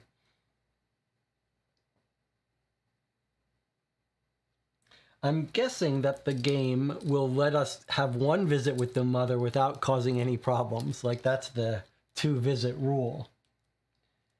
So I'm guessing that we don't get punished until our second visit. So, but it feels like Holmes will know how to distract them, whereas the woman, the mother...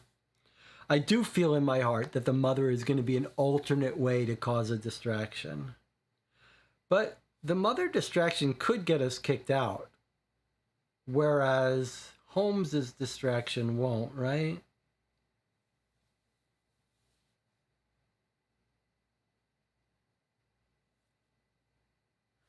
And it says, I think we're supposed to go back to Holmes now that we have figured out the door and have the key. Yes, I mean, I agree with that. I agree. It sounds like we all basically agree with that. But I think Jonathan is probably right that that's an alternate way to cause a distraction. We'll come back and check after we play the game. All right, are we ready to go back to Holmes now? Let's flip over.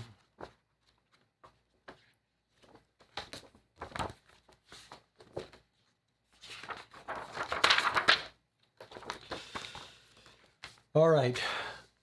Are we all ready to go back to Holmes for the second and last time?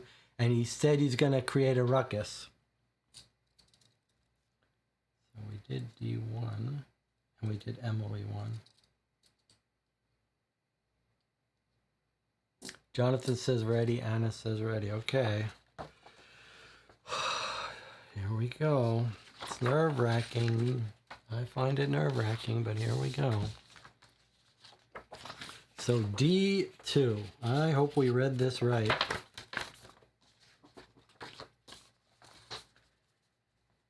Excuse me, sir, begins Wiggins, but the sailor interrupts him. What did I tell you? He shouts and leaps to his feet, knocking over the stool and table as he does so. I said, don't come back over here. I've had enough of you, you little... He swings a drunken punch at Wiggins, which misses, and he staggers forward. Are you scared we've misidentified Holmes? We all quickly back away, and the tall blonde man and the barman run over to the sailor. Everyone else stops what they're doing and stares at the scene unfolding before him. Now, let me point out, it's too late to back out now. But I did have a thought that we're going to get Holmes kicked out. You could see how we would have an intermediate ending because Holmes is kicked out and he can't do like the part 2 of solving this. Whereas if we use the mother as a distraction, Holmes would be able to sneak in with us. It's too late, but something to consider. Everyone else stops what they're doing and stares at the scene unfolding before them, with the barman and the blonde man running over. Everyone, that is, except the barmaid, who we notice is staring at us. Then she suddenly runs over to the sailor and starts shouting at him, adding to the general sense of chaos. The blonde man and barman wrestle with the sailor, apparently finding him more difficult to subdue than they thought. Circle the letter S. This is a little scary. Okay, D2, well, let me go on my new page. D2 is the ruckus, circle S. Once you have visited one more person or door, cross it out. So S is like the distraction for one turn. The blonde man F, the barmaid B, or barman A cannot be your next visit. Okay, so we've got S is circled for one turn. This is what's going to let us get in any door. So it did create the distraction. Hopefully it's not going to get us a worse ending. All right, so now surely we've got one turn to make a run for it. We're all agreed we're going in M, right? M now, says Anna. Jonathan says go to door M. Anna says M with an exclamation point. Okay, here we go. Wow, there's a lot of stuff we're skipping over. Okay. Here we go.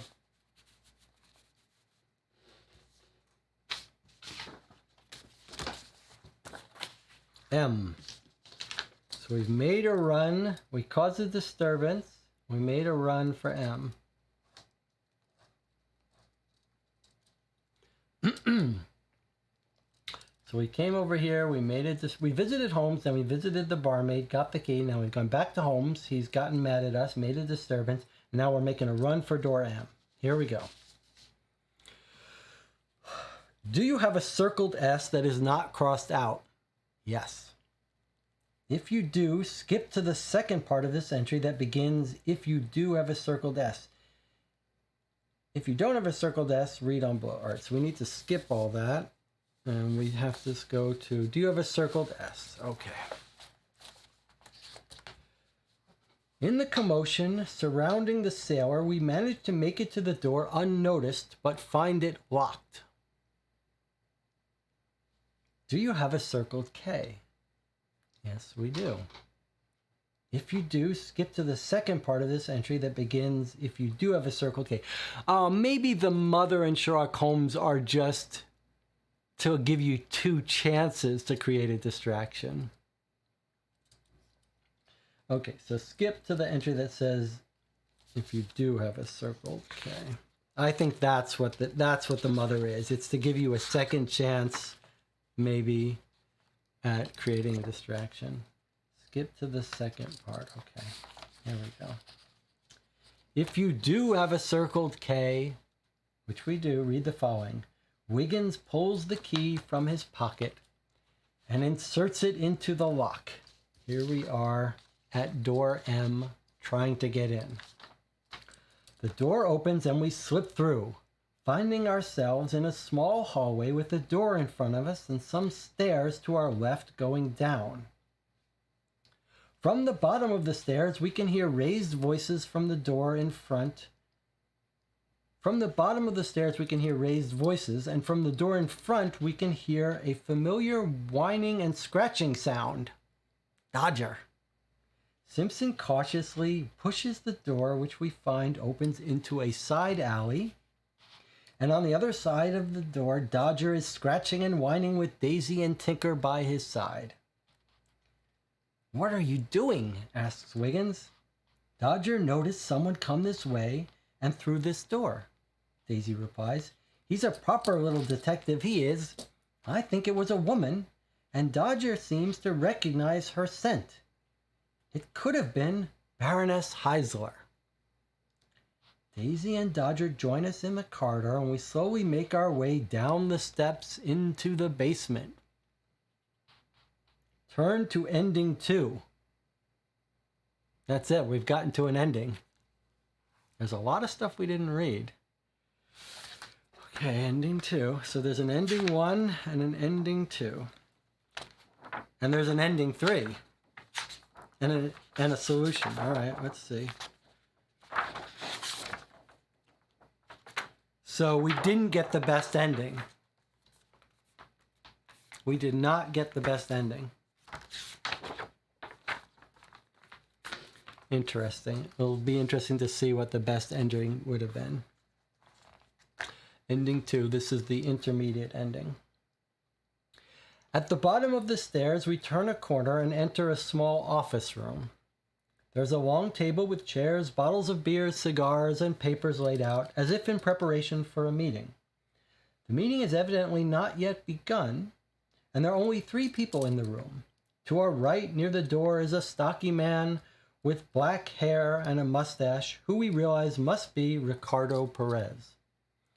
At the head of the table sits a gaunt man with long dark brown hair and a burn scar down the right side of his face, who can be none other than Jack Vane. Facing Jack and a few feet from where we stand is Baroness Heisler. Her arms are extended before her, and her shaking hands are clutching a small revolver pointed at Vane. "So, I know what you did," the Baroness is saying as we enter, "and I am here to see that justice is done." The next thing we hear is the loud retort of a gun.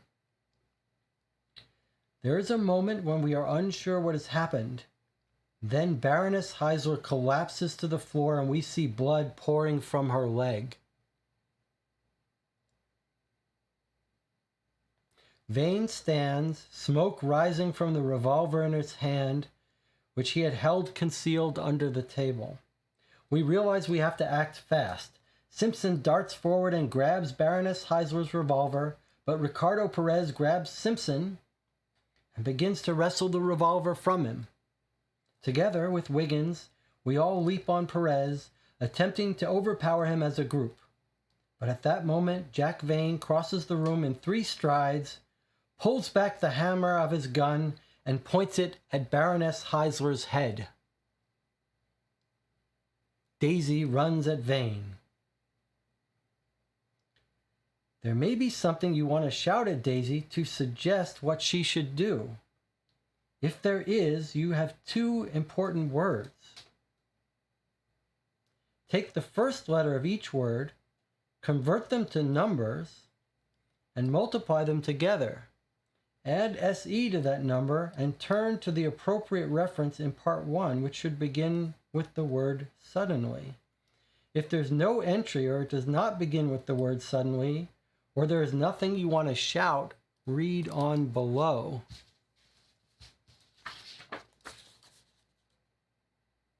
Oh my God, Anna figured it out.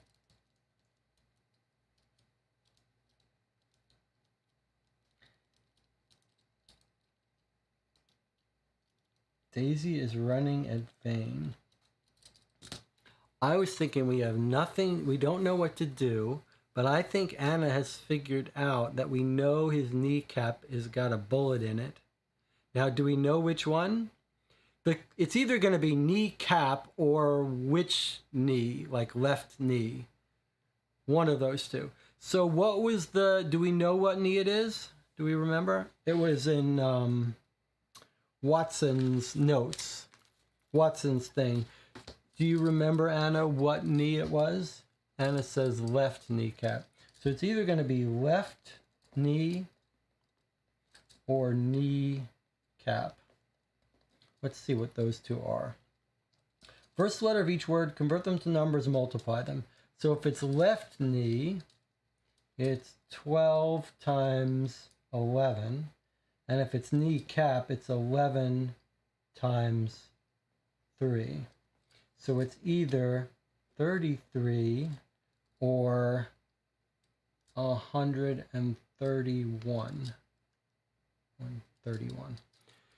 Okay, Anna says left, so let's guess 131, but if there's no entry there, we're going to shout the other thing first. So southeast. So 131 southeast will be left knee, or left kneecap, and 33 would be kneecap. Surely she has to say which knee. So assuming that Anna's memory is right about left, if it was wrong, we'll just check it out. Okay. So we're going to turn to part 1, and we're going to look for 131 southeast. If it's not there, we'll check what Watson said. Okay, there's no 131. Did I...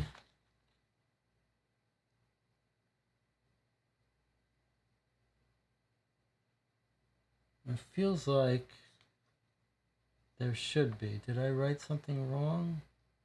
Because it's close. Let's look at what Watson said. Because of what it says, it makes me think we know the right thing. 10 times 12 is 120. 132. It's 132. Sorry, I just multiplied it wrong. 132. 12 times 11. I did 10 times 12 is 120, and then I added another 11 to it, but I should have added another 12 to it. So it's 132. 132. Sorry about that, guys. 132. Okay, here we go. My fault. Okay, so 132 southeast. So Daisy, which is Anna, very thematic that Anna came up with it, shouts out, the left kneecap. Suddenly we remember one important detail that could help overcome Vane.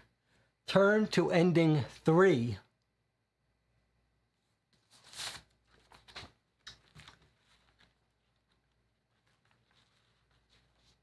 Well, ending 3, huh?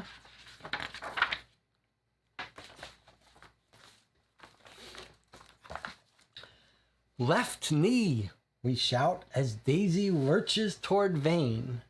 On hearing the shout, she shifts her direction, and sends her whole body flying into Vane's left knee. Immediately, he cries out in pain, and we see his leg give way.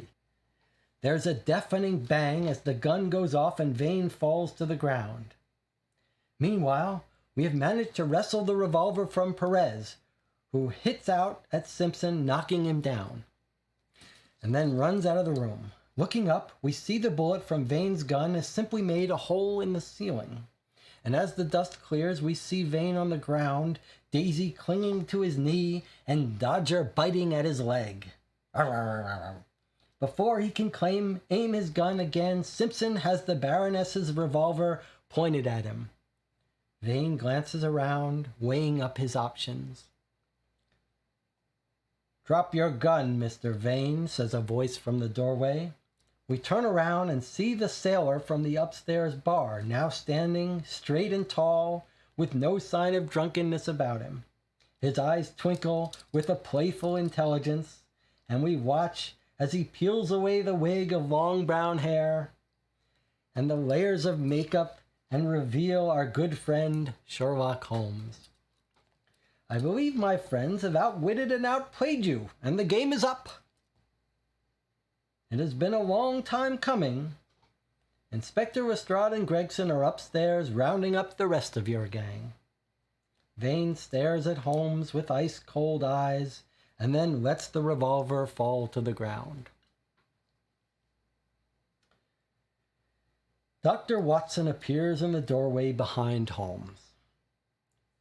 "What is happening?" he asks. Then he sees Pauline Heisler bleeding on the ground. "Good grief!" he cries and goes to her side, opening his medical case as he does so. He's followed into the room by Constable Griggs, Constable Peterson, and Inspector Lestrade. Griggs handcuffs Vane and leads him from the room. "You're lucky, Baroness," we hear Watson saying. "This is only a graze. The bullet itself must have continued and lodged in that wall. Yes, I see the hole. You will be quite all right, I assure you." Baroness Heisler looks pale and dazed from her experience and has not spoken since she was shot. She looks at Watson and smiles weakly. "I think we should get the Baroness back to Baker Street," says Holmes. "Inspector, please send a man to Lord Farrow at 84 St. George Street. Tell him Pauline is at my house and he should come by to take her home at his nearest convenience." "I will do as you ask, Mr. Holmes," Lestrade responds, "but I must beg leave to accompany you, as I want to hear all about how you managed to bring down one of the most feared gangs in London." "Very well," says Holmes, then turns to us with pride in his eyes, "although, I assure you, it is my irregulars who deserve your thanks much more than I."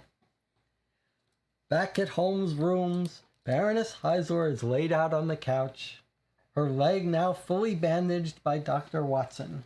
We are all sipping hot tea, brought up by Mrs. Hudson, and have just finished explaining to Lestrade, as far as we can, how the evening's events came about.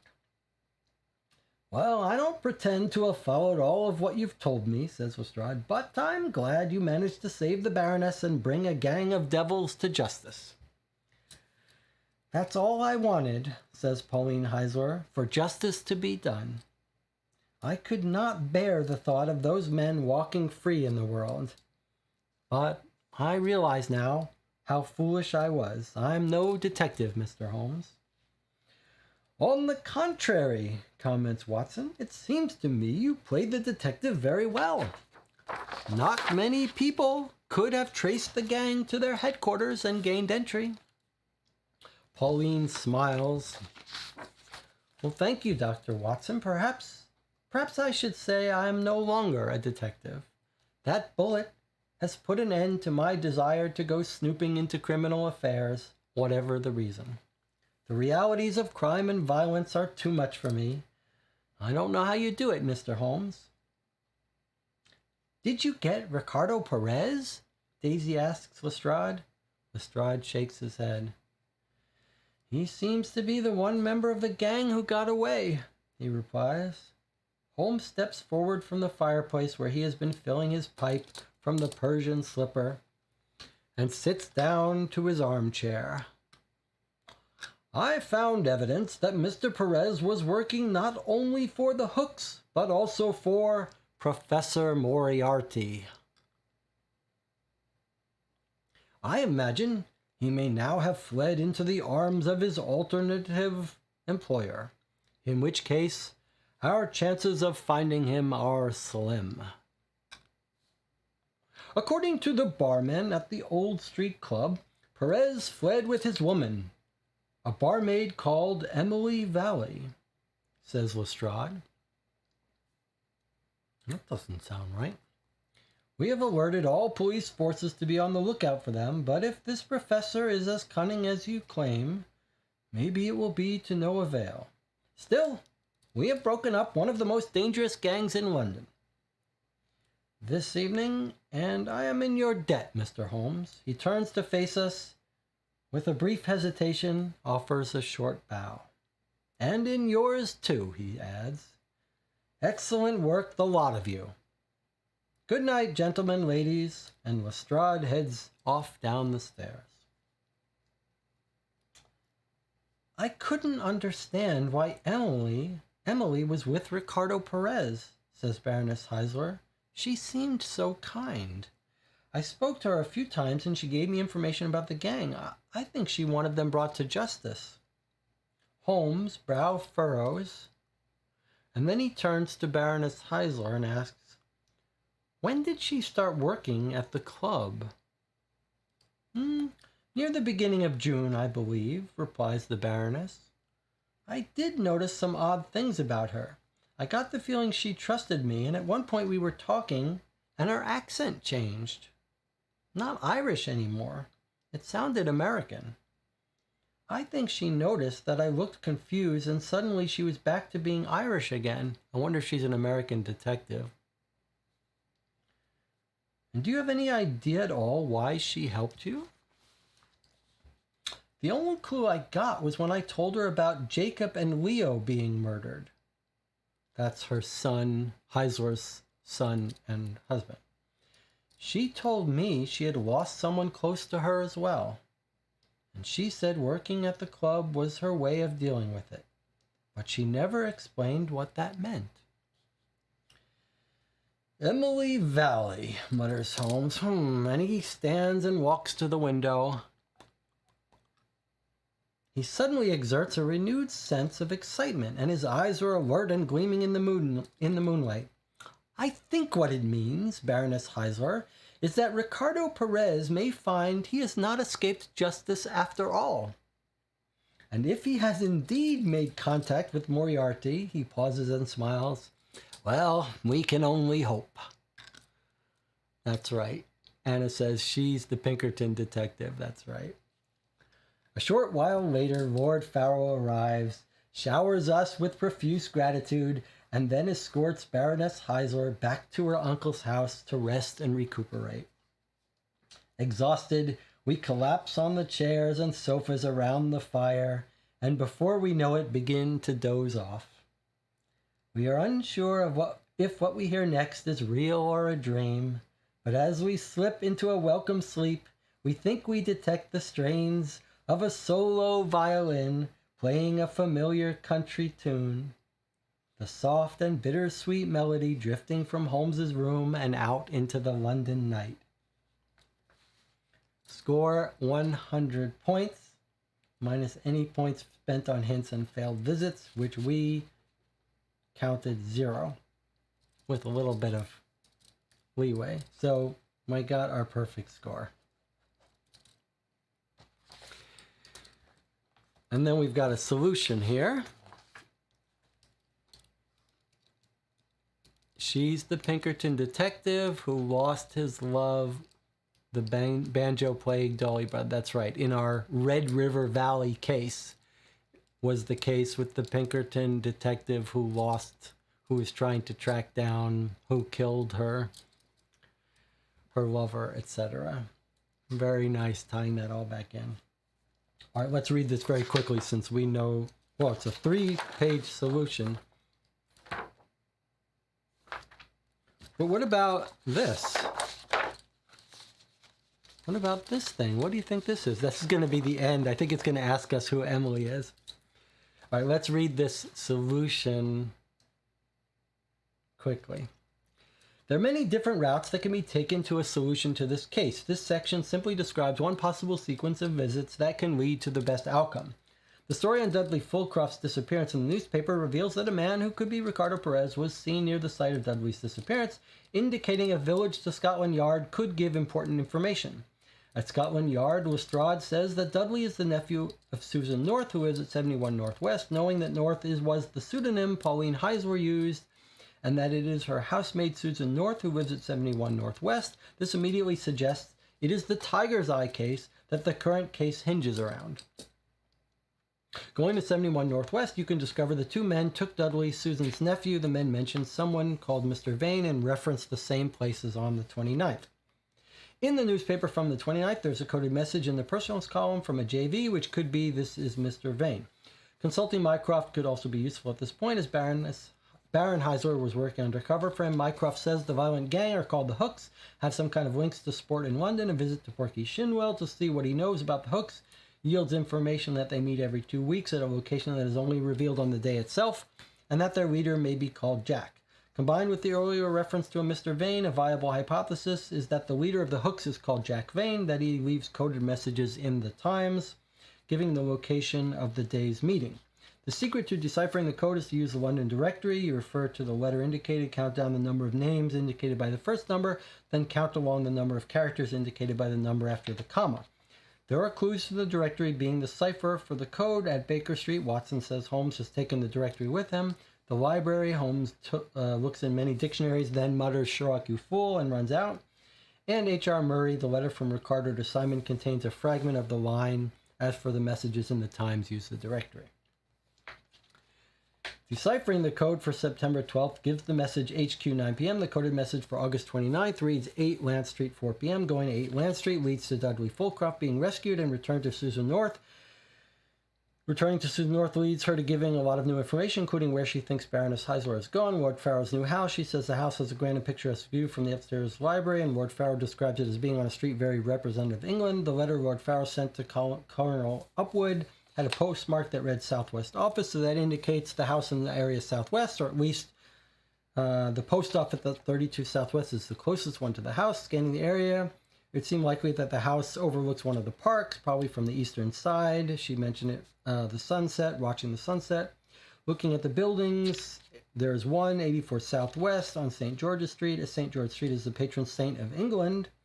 This is an obvious candidate for a very English street. Lord Farrow described furthermore from a window in 84 Southwest, one potentially have a view westward across St. James Park to Buckingham Palace, a view that is both very English and worthy of the adjective grand. At 84 Southwest, Lord Farrow explains that Pauline has been staying there because she said her life was in danger. He does not know what from and thinks she had gone to the police about it. She left the house early that morning, has not yet returned. In a room, a letter from Pauline, which reveals that she has discovered the Hooks and Jack Vane killed Jacob and Leo Heisler, and she knows where they will be and has gone to see justice is done. There are also numerous scraps of paper in her fireplace containing hints about what she knows and what she's been doing. A visit to Mr. Quigley, an ex-servant of the Heisler family, is not necessary to solve the case, but Quigley says that the Baroness asked him to acquire a gun for her, which he did. The note that read Jack Vane tried at Old Bailey on suggests a visit to the National Archive, which has criminal records, and or the Old Bailey. Old Bailey is the important lead here, revealing that Jack Vane was acquitted of murder in 1884 because someone from the army testified he had an injury and could not have outrun the policeman. That someone was Dr. John Watson. That was a critical clue because that was the only way Daisy knew to hit him in the left kneecap. Back at Baker Street, Watson says he does remember Jack Vane, and the injury to Vane's left knee was bad and permanently weakened. Turning attention to where Baroness Heisler could have gone, the first step to work out is which sports the Hooks are involved with. An alternative is to visit people connected to the Old Street document she looked in, but this will probably take longer, so 2 different ways to find where they were on Old Street. There are many clues as to what sport it is. Simon, the tall blonde man, has a bruised face. The letter from Ricardo to Simon, he says you settled it quickly, implying a sport where one person can quickly and decisively settle a match. Dudley says Ricardo and Simon had a fight about nothing. Meeks says the attackers in Heisler murders use fists. Vane was charged with assaulting someone, breaking their jaw. The name of the gang comes from boxing terminology, a right or left hook. We missed that. Having established it as boxing, the search is on for anyone who will know about boxing in London. In the Times newspaper, there's an advert for the London Amateur Boxing Association with an address. The president of the association says there's a club at 5 Old Street they do not have much to do with and who are rumored not to abide by boxing regulations. Old Street is also found on the scrap of paper from Pauline Heisler's fireplace, LD Street. A reasonable hypothesis at this point is the club at 5 Old Street is the headquarters of the Hooks and is where the meeting will be held at 9 p.m. tonight, based on Jack Vane's coded message in today's Times. The president of the Amateur Boxing Association says Old Street Club is hard to get into, though they have invited journalists in the past. However, if you visit Henry Ellis, you discover he has never gone to the club. Looking in the directory under sports gives the address of the Sporting Times. A journalist from that paper went to the club in June, was given the password, which was rescued. But he says the password changes every day. This should lead you to wonder how a password could change every day. Indeed, it did. How could the gang let everyone know what the new password was, unless they had a way for everyone to find out what the password was, such as, for example, it being a specific word in the day's paper? Looking at the Times from June 3rd, you find the word rescued in the last word of the paper, so perhaps the password is always the last word in the Times for that day. You discovered that this is indeed the case if you go to 5 Old Street and use 99 as the password. Inside the club, there are two things you need to realize. First, that the objects in Holmes' room suggest he has disguised himself as a sailor, including painting a black tattoo of a swallow onto his skin. Second, that Baroness Heisler's note about someone called Emily, who has not been there long, may well be referring to someone at the club, and the barmaid is the most likely candidate. Approaching the sailor, he says he will cause a disturbance, a distraction if you go back over to him again. Note that if you were still unsure the sailor is Holmes, there is a clue in the fact that Simpson talks to him, but the sailor picks out Wiggins when he speaks. Interesting. Approaching the barmaid using the name Emily encourages her to reveal which door leads to the room in which the meeting is to be held, and she leaves a key on the table. You go back to Holmes, who creates a distraction, and then run for the door. Going through the door, you reach ending 2. The final challenge comes when Daisy leaps at Vane. At this point, the information from Dr. Watson about Vane's weakened left knee comes in useful. Shouting left knee at Daisy leads to ending 3, the best ending, worth 100 points, and results in Daisy knocking Vane to the ground. There are numerous other clues and pieces of useful information scattered around in various locations. Here are some examples. You can discover that Jack Vane's mother was a patient at Bethlehem Asylum. Dr. Goldfire at the asylum says Merrill Vane only speaks nonsense, gets easily distressed, and plays cards with herself. This can help you avoid approaching Mrs. Vane in the Old Street Club, which can lead to being thrown out, which takes you to ending 1, the worst possible ending. Well, we discussed, could it be an alternate way to distract, or would it get you thrown out? I did say it might get you thrown out, but I thought on balance it was going to give you an alternate thing. That's kind of cool. It is possible to discover more about Pauline Heisler's investigations, how she gains access to the club, by visiting Mr. Tarcher, which we did, who was the previous owner. If you begin by investigating potential links to Mr. Werner and Sir Merwin or Jarvis, you can discover the following. Sir Merwin's house, or at the Werner shipyard, you learn Mr. Werner has mysteriously left London recently. A visit to his blacking factory reveals photographs of a young girl, Agnes, presumably his daughter.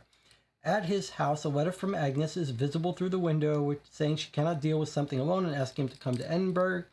Records confirm Agnes is Werner's daughter and also state she married Edward Stand in 1888. According to the day's Times, Edward Stand died in Edinburgh on September 6th. So Werner has gone to Edinburgh to support his daughter, whose husband has just died. We figured that out too.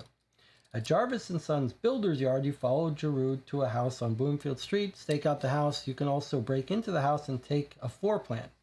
All this suggests you are investigating a routine building job, and the architect, Mr. Ackerman at 6WC, says he saw nothing suspicious about the house or the building coming. My one complaint is that clue should have had a better payoff. Now, lastly, do you understand who Emily Valley really is? And that's the end of the book. And I think, it doesn't say to open this, but I'm suspecting that that's what this envelope is going to reveal. Now, we think she's the woman, the detective from the Red River case, which was case 5, the Red River Valley case. right? That opened with a telegraph. And Anna remembers the name of this person, but I don't remember her name. I think Anna said it was Samantha.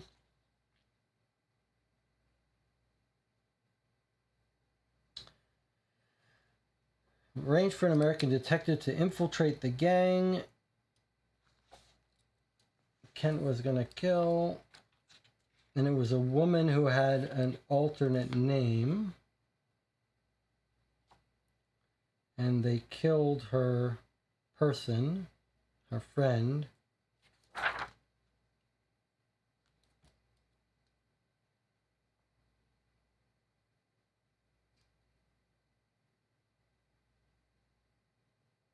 What was the name of this woman who was the detective?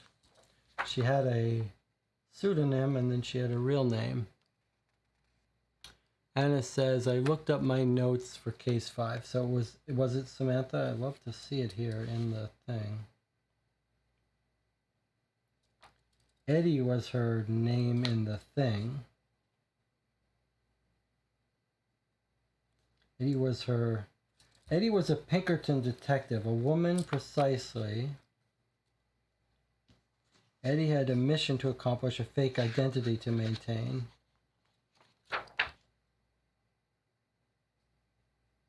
So is Eddie her real name?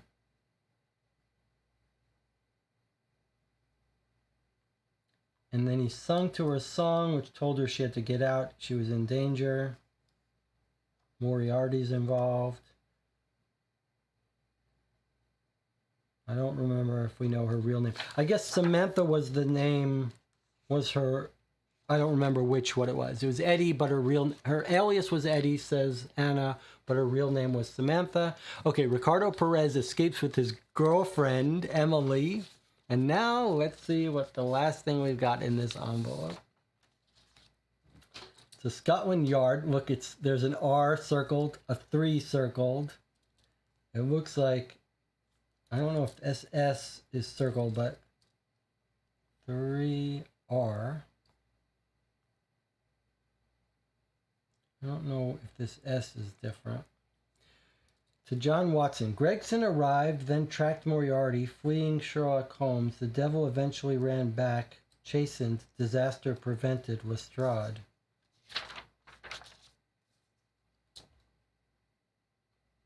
March 3rd, 1890.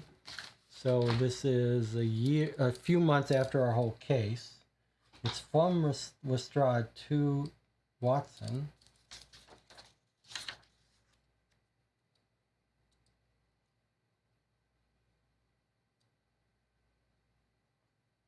Gregson arrived, tracked Moriarty, fleeing Sherlock Holmes. The devil eventually ran back, chastened, disaster prevented. I don't know. Does anyone have any? Go back to Lestrade. Now we have the R. Now we have the R, the circled R. Anna says, here's your R. Jonathan says, yes, the elusive R. Go back to Lestrade. Now we have the R. I see. Okay, so Lestrade was at, what, 15 Southwest? Was that it? 13 Southwest. Okay, 13 Southwest says, do you have a circled R? If so, turn to 221 Southwest.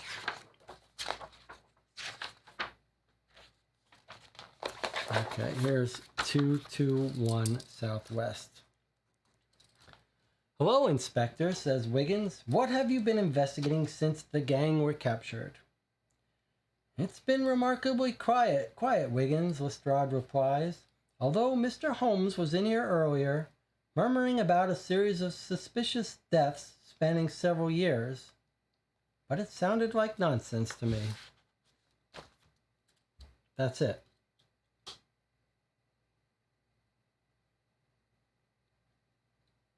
What have you been investigating since the gang were captured? It's been quiet. Mr. Holmes was in here earlier, murmuring about a series of suspicious deaths spanning several years, but it sounded like nonsense.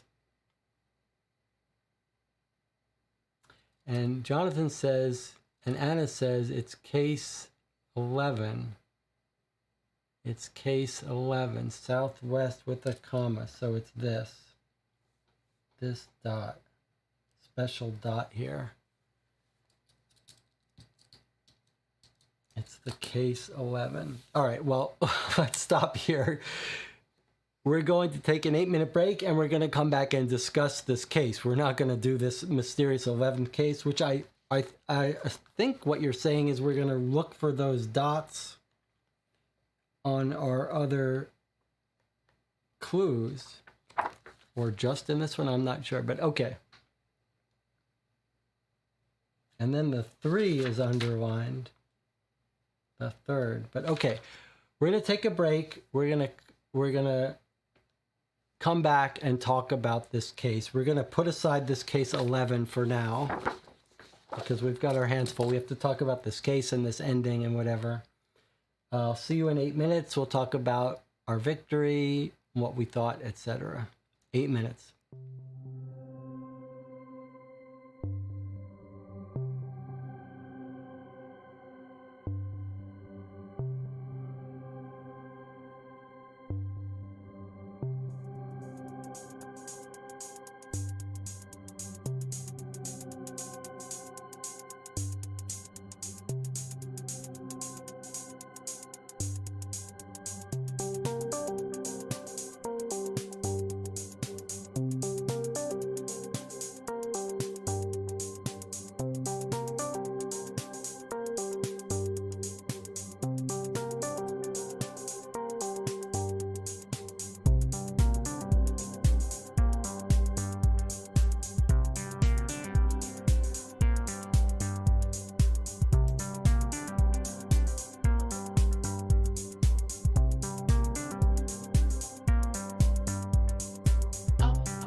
Okay, we're back. You're watching Call for Two.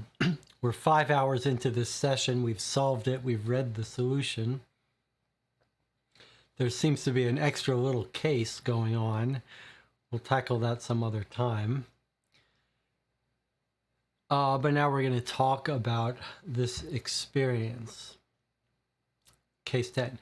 I think I'm going to try hard not to talk about the box as a whole, because it's very tempting to talk about the box as a total experience. But if you're interested in that, I'll do a separate review, a spoiler-free review of the set. But it's hard to think of what more you could ask for from a finale, from the final box in this set. We just had we played this for 15 hours over 3 days, and we had real moments of triumph and frustration and struggle and a test of our stamina and perseverance. And we experienced puzzles in a wide variety. There was a spatial puzzle, a code puzzle, some thinking outside of the box. The book here was filled with little mini documents. There was photographs relevant to our case. There was letters relevant to our case with postmarks. Secret decoding had to be done. Multiple letters, some burned fragments of paper. I mean, as far as sort of variety of stuff in a case, and the nature of those clues was just staggering. And then, keeping with this philosophy of making the finale sort of different and novel and exciting, whole different set of rules for how to play it, which sort of didn't give too much away. A set of hints. I've not seen that before in Sherlock Holmes Consulting Detective Game. We didn't need it, but quite interesting. A nice scoring system based on it. This looks like a photo here of our Daisy. Then the idea that it used 6 different days of newspapers. This was a major source of exhaustion of us going through these newspapers over and over again. But another interesting thing was the fact that the previous cases occasionally used a previous newspaper, but this case went far beyond that. It actually used the previous case and characters, had huge amount of use of the circling letters, and then to top it all off, the cherry on top was when you get to the end, you don't answer questions. All of a sudden you flip the book around and you've got a separate little sort of choose your own adventure game, which we didn't read most of it, because most of it has to do with when you don't know the right thing to do. But a little choose your own adventure story that felt very tense. The whole finale of this finale case was palpably nerve-wracking. It was nerve-wracking to choose to try to end it. And then every action there, we're told we can only talk to people twice, and it felt full of danger. And then it's like there's always one thing more. Then even within there, when we got to the end, we looked like we got ending 2, mediocre, but then we had one last chance to do something else, which required on a tiny piece of information that we just managed to get at the end of last night's playthrough. And Anna has to get MVP for this case because she solved a bunch of critical parts, from the code to figuring out what to shout at Daisy, and got us the best answer. And then we got little extra stuff. Even after that, we get this little surprise thing about Ricardo Perez escaping and his girlfriend seems strange. And then we've got this extra case. So just like way above and beyond what you could ask for. And that's not talking about the quality of this mystery or anything like that. It's just a sort of a measure of how epic this last case experience was. It was really of the highest quality case the highest caliber quality case and a finale befitting such an amazing box of cases. And it's just an incredible experience having played this box. There is no, this sort of cements the position of this box as the best of the Sherlock Holmes consulting detective boxes. Now, we have played a longer case than this case, Adventures by Gaslight, and maybe probably Queen's Park, big box expansion that we haven't played. But there's no standalone case in the Sherlock Holmes consulting detective boxes that compares to the epic nature of this. And if you look, here's our map of all the places we visited in green and blue. We went all over working on this case, which then there's also this map of the club that we finally went to.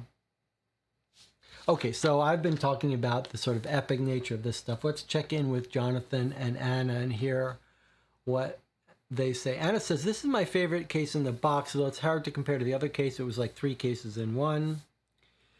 It was fun to see how, Jonathan says, it was fun to see how all the previous cases showed up and tied into the end. I enjoyed the different kinds of puzzles like the codes and finding Farrah's house and needing to know about the knee. John says, I think this was probably the best of the cases we played, minus how long we wound up looking for the R in the end. But that's on us to some extent. Well, I definitely want to talk about that because I have a couple of complaints. Let's all agree it was an amazing case, and it had some really fun moments where we had to stop and think. And we had some cool moments. We had a cool, fun sort of side moment where we were figuring out where his house was from the map, and we all concluded it was at the exact same place, and we were right. That was very cool to get that from just a few clues. And the characters were very fun. In this case, it was fun to deal with Baroness Heisler, who we didn't meet until the end, but that was cool. We met some interesting characters. I loved all the different documents we ran into. The letters from different people, figuring out that the postmark from his letter put him in the Southwest neighborhood. There were lots of clues. I don't know what the term for this is, but one of the most satisfying elements of these games is when clues aren't immediately useful. And there were lots of clues in this game that didn't make sense until hours later. And then we said, wait a second, maybe that explains this. And there were lots of elements of this, like the letter from Lord Farrow. Very early, we figured out it probably means she's safe or she's with him. He knows. But then there was more details, like the post office it was sent from. And there were some very cool moments. Anna says, finding Dudley was very rewarding and emotional. And we were prepared for everything at the ending, but it still wasn't too obvious, like figuring out Lord Farrow's house. Yeah. Not only that, but there was some cool stuff with Lord Farrow, with finding Dudley. It was exciting to find Dudley and a little scary. There was definitely a palpable sense of fear in this case. And the game warns you well, be careful what you do. But there was also there were a couple twist moments in this case. And one was when we realized that this Lord Dudley, who we'd been searching for in 3 cases, remember, he's mentioned in the paper 3 cases ago and constantly came up. And we didn't think he was related to our case. Originally, we thought maybe his kidnapping was kidnapping kids, so Daisy was kidnapped. But then we had that one moment where we find out Dudley Fulcroft's cousin, who we wanted to talk to 2 cases ago, is actually a major player in our current case. That was amazing. That was a real twist and shock. And then last night when we found Jack Vane's records and they had this twist that Watson was his alibi, shocking. So there were a couple moments like that that were very cool. And there were a couple other parts that were very cool. Like, I forget exactly how we got Lant Street, but I know there was some sort of puzzle there. Maybe it was in the code. It was in the code. But putting together, having this code that we knew we had to break right from the start of the case. Actually, 3 cases ago, we could see there were codes. And then we had this moment where we were really chewing on when do we have enough information to solve it. And then we solved it. Anna figured it out after we sat and thought for a while. But then even having solved it, we had to connect more dots to figure out, well, it's probably telling you where and when the meetings were. And then we put that together with another clue we found later that the people mentioned at the previous place. That gave us enough information to figure out that's probably where they were hiding Dudley. Then we rushed to solve him. It said, "Are you sure you want to go in?" And we figured out that yes, it's probably safe to go in. So a whole bunch of things combined to make that very rewarding.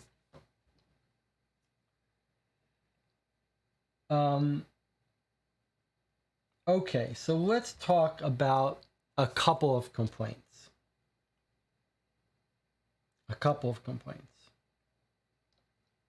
I'll just go through them, not in any particular order, in the order I can remember.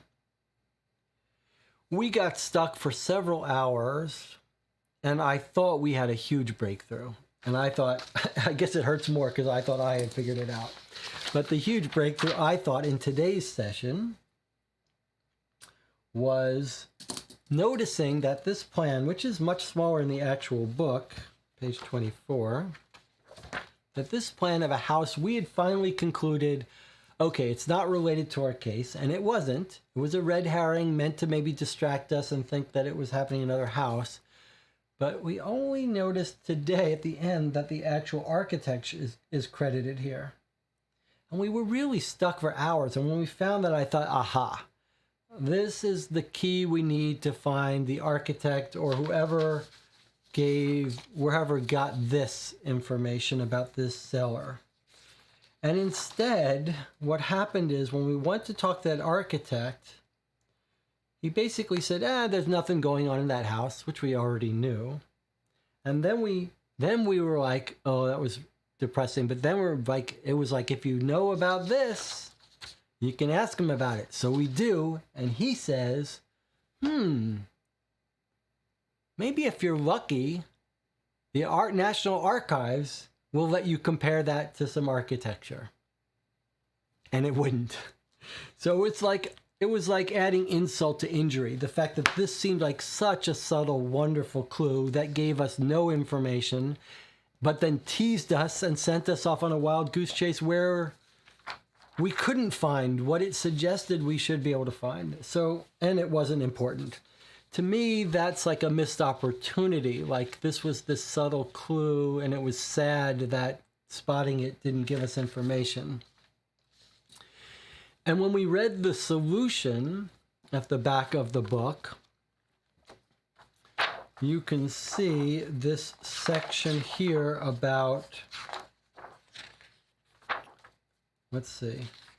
Think of the work that went into that ending and the multiple solutions and this long, detailed solution description. That's a huge amount of work, and that's what you want. If you spend 15 hours, you want this full thing. But then it says, there are numerous other clues and pieces of useful information scattered around in various locations. Here are some examples. And I would say, like, this is not a game design complaint, because depending on your group, you're going to have different preferences. But for us, I think,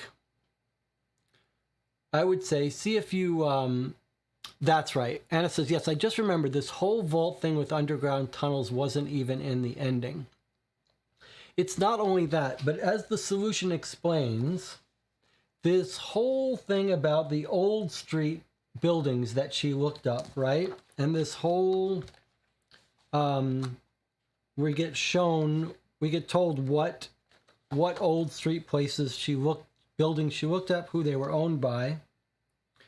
And we spent a bunch of time tracking them down, and then even more time double checking stuff we really thought was probably useful just because we couldn't find stuff we thought we could. And the solution basically says, this is an alternate way you could find the hideout location. So that's a complaint I have, that at least for our play style, rather than having these redundant, intricate ways to find out information, because we're completionists and we followed all these leads, it would have been more enjoyable for us if all of these leads had to be followed through to their conclusion to get all the information we needed. Whereas instead, we basically got the information we needed many times over. We found the location, we guessed the boxing stuff very early. We made a couple of guesses early that were right. We guessed it was probably Tiger's Eye case, and we guessed it was the boxing. And then we had to go and confirm that many times over. And it was fun, but it would have been nice if those were all important pieces of information.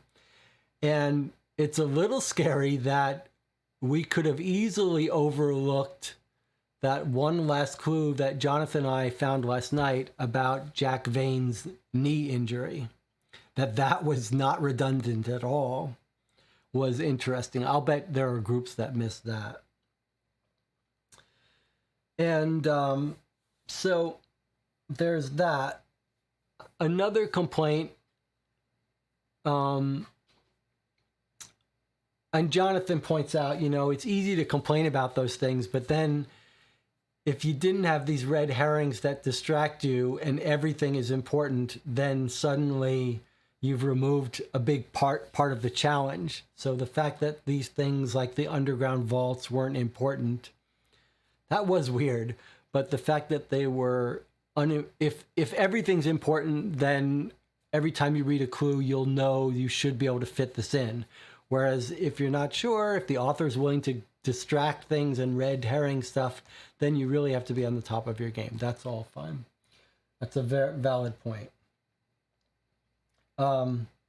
Now, I have a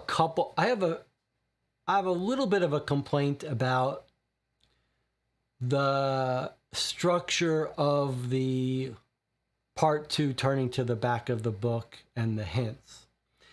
And Dave Neal came in and he said, well, originally the rules said, don't get obsessed about trying to find circled letters. And here's my complaint. I mean, we've played games that have short time limits to create tension, and this I felt like did it much more fairly and nicely in that it created this real tension about making mistakes and danger and having different places where it was warning us. And it said basically, you don't have a time limit, but if you start going to random places, you should penalize yourself.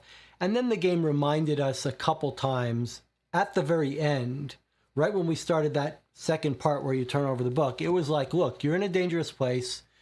You could get a bad ending, and the game tells you in the beginning you could get a bad ending. My complaint would be regarding the circled letters and the hints and the turning over the book. I get the idea that you turn over the book, you enter a kind of phase 2 of the game with a different map and different clue locations. But I think that gave a very strong impression that the players were not going to ever go back to the London side, never going to be looking up places in the London side. And that really caused us to spend many hours trying to track down a few loose ends, Emily, Gary, the mother, etc., Sherlock Holmes, that we knew. We fully discussed the idea that maybe they're working in the boxing club and we're going to resolve them there, which would have been fine, except that the fact that Lestrade wanted that R and the game and the book is flipping felt to me like it was really saying, no, you're meant to find those people beforehand. And I think maybe you could solve that. You don't have to solve it. You could say don't get obsessed with circling letters. And you could say something like, maybe sometimes it's going to ask you for a letter that you'll never be able to find. Maybe you could solve it that way. But I would prefer if there was some way of saying, of not making the people think that they had to get that part done before they hit this phase 2.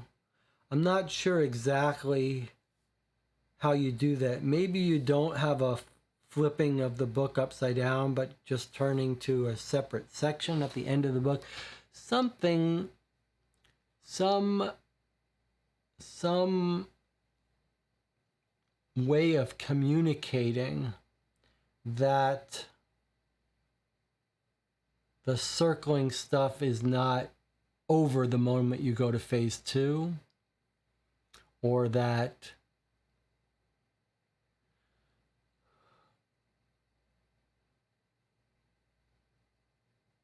here's another way you could do it. You could maybe do it by letting the players run away from the bar and come back. It was only the fact that we thought we could, the fact that once we went in there, we could never back out, that made us not want to go in there. If we had gotten the impression that we could go into the bar, and then if we strongly felt we didn't have enough, we could leave, then we would have gone into the bar. And although you can see that one mechanic would be lost, which is the part about what to shout to Daisy. Although I don't know, if you didn't know the answer to that, it would be unfortunate if you couldn't leave and solve it. I'm curious to read the other stuff. Let's see what Jonathan and Anna say here. Jonathan said, I will say that being concerned about the W at Watson was actually important, and it seems like you're supposed to wonder about that. You go to the hint guy and immediately asks you for that W. And it says, but the average, what do you mean you go to the hint guy and asks for that W? You go to the hint guy and it asks for that W? Do you mean the hint page, or are you talking about something else, Jonathan? Maybe you're talking about when you go to Strahd, or... And it says, the average player just turns to the hints and confirms, we found everything important, we're ready to go to the end. It's just that we have this, it's just that this rule, we don't use hints. We have a rule that don't use hints until there's no other option. Well, it was kind of shocking that the hints were so basic. John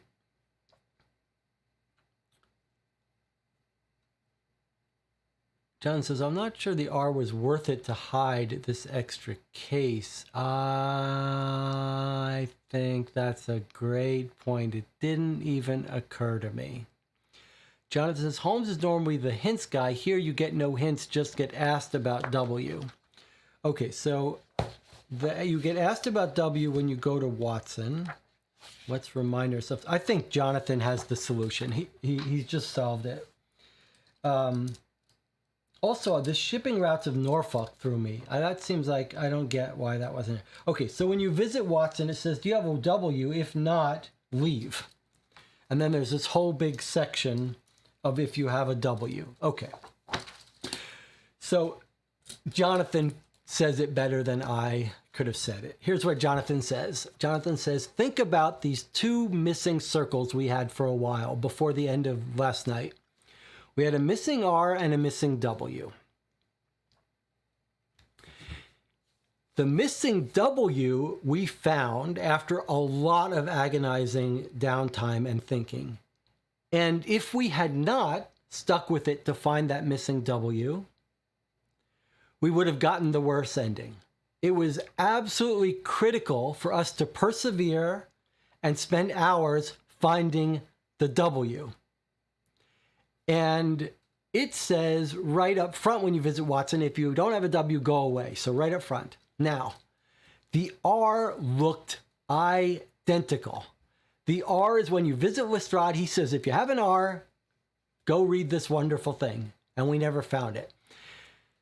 I think Jonathan is saying this much better than I do. That's a problem. That's a game design problem. Because in the one case, the circled letters seem to confirm our worst fears, that we dare not go to the end until we find them. And yet the R was not solvable. You couldn't do it. Even though everything the game was telling us about when we were able to look up hints, clues in the first half was telling us we're never going to go back here. And so, yes, you better solve it first. And Jonathan said it had a better fix than I did. It was very concise. Jonathan just says, I'm not sure the circled R was worth it to hide this extra case. Because the only reason you circle the R is because you get this telegram with the circled R. But I think Jonathan is right.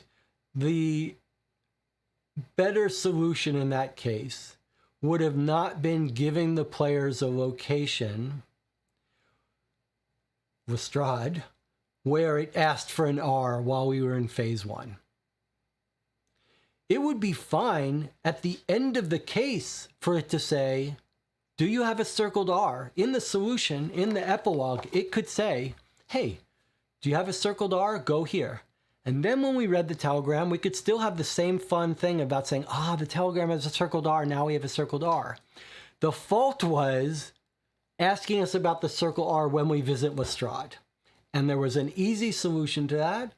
It was to ask for the circled R in the ending. Then you solve that whole problem. The whole problem goes away completely about players trying to find circles that don't exist if you simply ask for the R, not at Lestrade, but in the epilogue. Easy solution, nothing lost.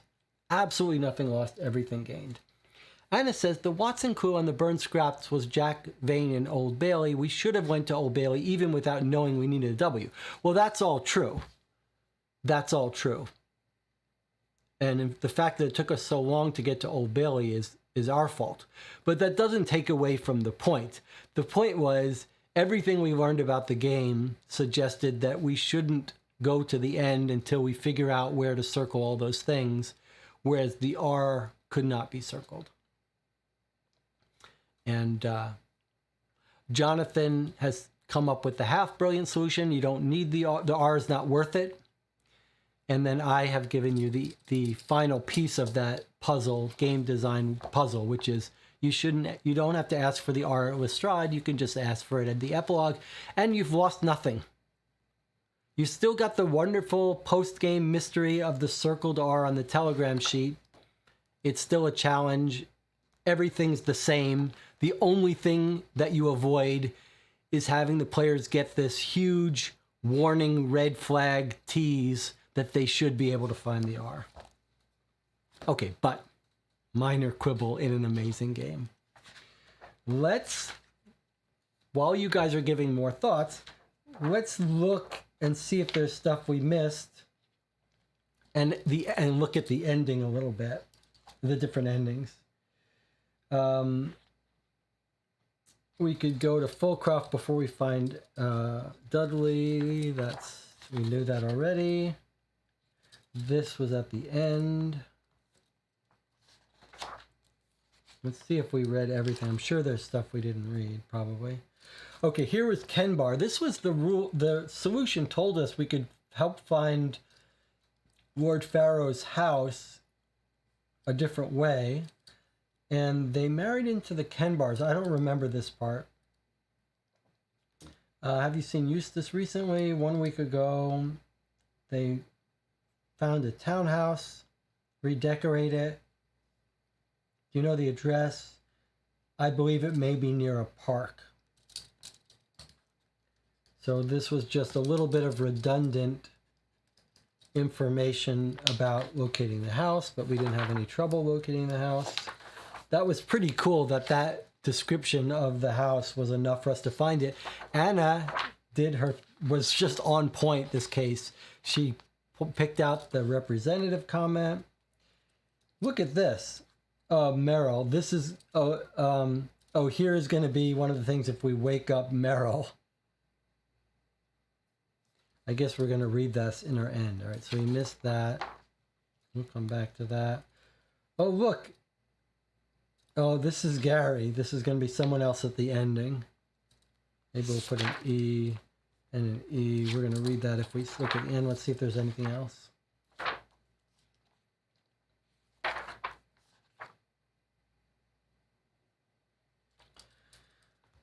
This is a lawyer. That's it. Okay, so we basically read everything. All right, now let's look at the different ending. Let's just glance through at some of the different things we could have done in that barroom. We've made very quick work of that club. We were ready for it. Let's see. Okay, if we go, where's the map? John says, tip to future player, take special note about all the places you reach through the paper while playing cases 5 through 9. It seems like you go back to most of these places in case 10, even if they're not critical. Anyway, before I look at these alternate things, let's just take a moment to appreciate how enjoyable it was for the three of us to play this. Everyone really helped.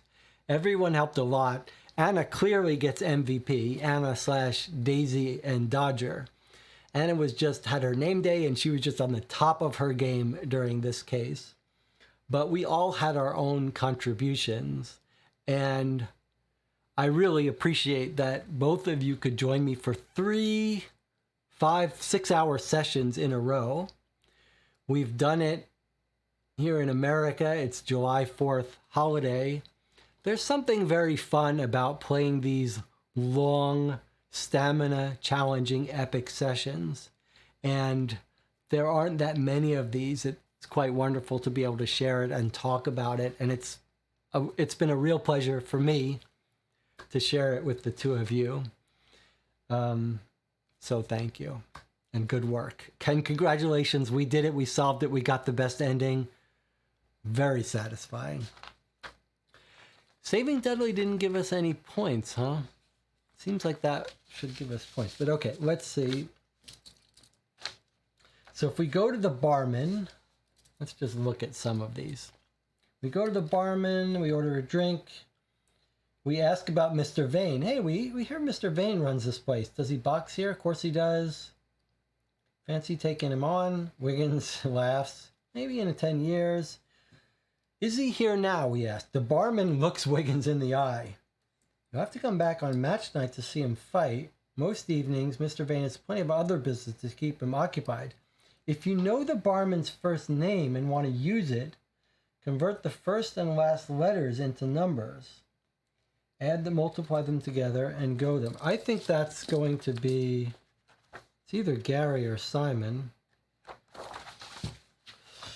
Remember, Gary was someone we heard mention that we thought we might want to be able to talk to, but we couldn't figure out how to talk to him. I marked my endgame things here. There's Meryl.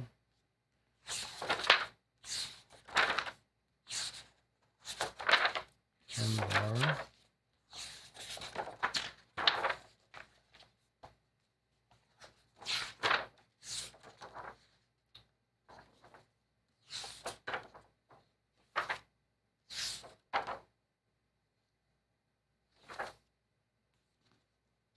Gary. What kind of business does Mr. Vane? So we know the bartender's name. It's Gary. If we say it's Gary, how do you know my name? Says the barman. Here he is, eyeing us suspiciously. I don't know you. We just heard it from a friend, replies Wiggins. But the barman continues to give us slightly odd look, so we decide to return to your table, and then you would circle the letter U. Don't know what that's about. He's suspicious of us. All right, now, if you talk to him again, finished your drinks already? No, we're just wondering if you knew who we talked to about joining the club. Have you boxed before? A little. You have to talk to Perez, so I suppose you could ask Simon there. He nods at the tall blonde man. He only joined himself a few weeks ago. Okay, so that confirms Simon's name is the blonde guy. All right. If we went back to Emily a second time after she gave us the key, she says, "You want her back again? I can't chat all evening. I have work to do. If you think you know, it just gives you another chance to know her name and visit her. Otherwise, she just gives you a strange look." Okay. Now if we talk to Simon, let's see what happens. Oh, it says, "Wiggins, we're interested in joining your esteemed club. Are you boxers?" "Yes, we are. We've all learned the basics." "Right," the man says. "You and him." He points to Wiggins and Simpson. "Let me see you sparring." Wiggins' face drops as he realizes the predicament he has put us in. Simpson turns to face Wiggins, raises his fist. Wiggins responds in kind. The two men begin to shuffle about, occasionally throwing a fist forward in a gentle jab. We can't help but feel it looks more like some kind of folk dance. "You're a bunch of desperate fakers," the man says, with venom in his voice. "What if I dragged you to the ring and showed you how real boxing's done?" "You're right, Governor," says Wiggins. "We just heard such good things about this place. We wanted to be a part of it, that's all." The man stares at us. He may be deciding whether or not to carry out his threat and drag us to the boxing ring. Circle an X. If you already have an X, turn to ending one. So X, your first strike. Okay, if you talk to him again, "Sorry to disturb you again, Governor. So our boxing is, as you rightly say, bad. Perhaps you could tell us how to get better. We hear Mr. Vane is an excellent trainer." He says, "You lot are a weird bunch, and I don't quite know what your game is, but I don't like it." We immediately get the feeling we should have not come back over, turn to ending one. So if bad things happen, you get ending one. And ending one is, "Get out," says the wand man, and beckons the two men who are arguing at the table. They come over, and together they herd us from the club. Back outside, we see Tinker waiting by a lamppost, but Daisy's no longer where we left her. We find her in an alley by the club, and Dodger is clawing and whining at a side door. "Dodger noticed someone come this way through this door," Daisy tells us. "He's a proper little detective, he is. I think it was a woman, and Dodger seems to recognize her scent." We know it's Heisler. It could have been Baroness Heisler. However, try as we might, we cannot find any way of getting through the door. We wait outside the club and watch from across the street for a few hours and see a number of people arrive and leave. Did we hear a gunshot? At one point, a group of policemen arrive, and we notice Inspector Lestrade in their midst. They enter the club, but then leave a short time later empty-handed. As it approaches midnight, we become aware of a figure standing in the shadows to our left. We huddle together, and a man steps forward and into the light, and we see it's Sherlock Holmes. He looks broken and tired, his face haggard and unshaven with dark rings around his eyes. "I think, my friends," he says softly, "that tonight is destined to be added to my unfortunate catalogue of failures. I feel something terrible has happened, and I was not able to prevent it. The morning papers confirm Holmes' worst fears, stating that a woman's body was found at 2 a.m. in a park in East London. By the afternoon, it is confirmed that it is the body of Baroness Pauline Heisler." That would have been crushing if we got that ending. "Everyone fails sometimes," comments Watson, as we sit at Baker Street later that evening. "You must not let it get to you, Holmes." "But why this time, Watson? Why this time?" Holmes retorts and takes to smoking his pipe, lost in his own thoughts and self-recriminations, unpicking what went wrong and where, and wondering what if. Score 0 points. You have failed. You have arrived at the worst possible ending. If you want to replay the case, any hints, points, carry over. Before replaying, you might want to turn to the hints. If you don't want to replay, then you can just go to the solution. Okay, we've got a couple more stuff to look at. Let's check in with the chat again a little bit. Anna says, "All of us were integral. Most of the time you or Jonathan said things that gave me an idea in the first place. I don't think I deserve a special credit." Jonathan says, "Thanks, but you really saved us at the end. My mind was blank there. I would feel bad to get all the way to part 2 and then completely fail." Anna says, "Yes, but your persistence pushed me to read all my notes again today. That's why I remembered the left knee thing. It really was a team effort." Yeah. It's a good lesson to reread your notes, which Anna did. Okay, if we go to the two people drinking at the table, they're talking about boxing. I'm just going to quickly skim this stuff. They're talking about boxing. He said, we're having a private conversation. Here's a pointer for you. He jabs his finger hard into Wiggins' chest and sends him staggering backwards. Steady on, Bill, says the well-dressed man. They might set Fagin on you. The two men laugh and then resume their arguing. Don't know what that is, but you circle another letter. If you come back, Oliver and friends are back again, says the well-dressed young man, and we approach the table. We just thought you fellas might know where we could find Mr. Vane. It's clear you know a lot about the club. Simon, shouts the man with the drawl, can you get these toe rags out of here? And they bring us to ending 1, another bad ending. Okay, D1 we went to, D2 we went to, that's Holmes. He creates a distraction. Now, this is Meryl. Let's read this. The woman doesn't seem aware of what we have approached her. Remember, this is Meryl sitting in the corner. She just stares at the card in her hand, which notices King of Spades. We nudge her slightly and say, excuse us. She suddenly sits bolt upright and stares at us. A horde of devils, she cries. Why are you plaguing me so? Sorry, ma'am, says Wiggins. We just wondered. Burning, burning, she mutters and begins to look around the room with a fearful expression. It's still burning. Remember, her house burned down. Okay, if you know her name, you can go back. And then if you do that, you get to Meryl. So we say, Meryl, says Wiggins. It's okay, Meryl. You're safe. She seems to calm slightly. We just want to speak to Jack is all. Jack, she mutters, glancing up at the door in the far corner of the room. Then she goes still and silent. We seize the opportunity to retreat back to our table. So she looks down the door that we need to go to. But that would be a bad clue if you took that as thinking that door was going to be open. Now, if you go back to her, then it says, if you don't know, she stands up, grabs Simpson's hand. Don't let them take me there again. We notice many people in the club are staring in our direction. I see the tall blonde man is now striding towards us. Why are you disturbing Miss Vane? Apologies, Governor. We just wanted to tell her how much we admire Jack. Well, as you can see, she don't want you talking to her about her son. He turns to Mr. Vane. It's okay. They'll leave you alone now. Circle the letter X. If you already have an X, turn to ending 1. So I guess if we had talked to her, we would have known that it's dangerous to talk to her. If we do try to go back, though, she's lying in her chair with her eyes closed. We want to speak to her about Jack. She opens her eyes, looks at us. Then she says, Where is he? Where is he? I want to see him, but I don't know where he is. She looks toward the blonde man and raises her voice. Where is he? Where's Jack when his old ma needs him? We quickly head back towards our table, but notice the blonde man is watching us. Circle the X. If you have a circled X, you lose. You go to option 1. And then the rest of these, I guess, are doors. Oh, no. F is the blonde guy. Are you boxing? You're fakers. Oh, we already read that. Okay, if we try to go to the doors, if we go to G, it's the toilet. We find ourselves in the toilet.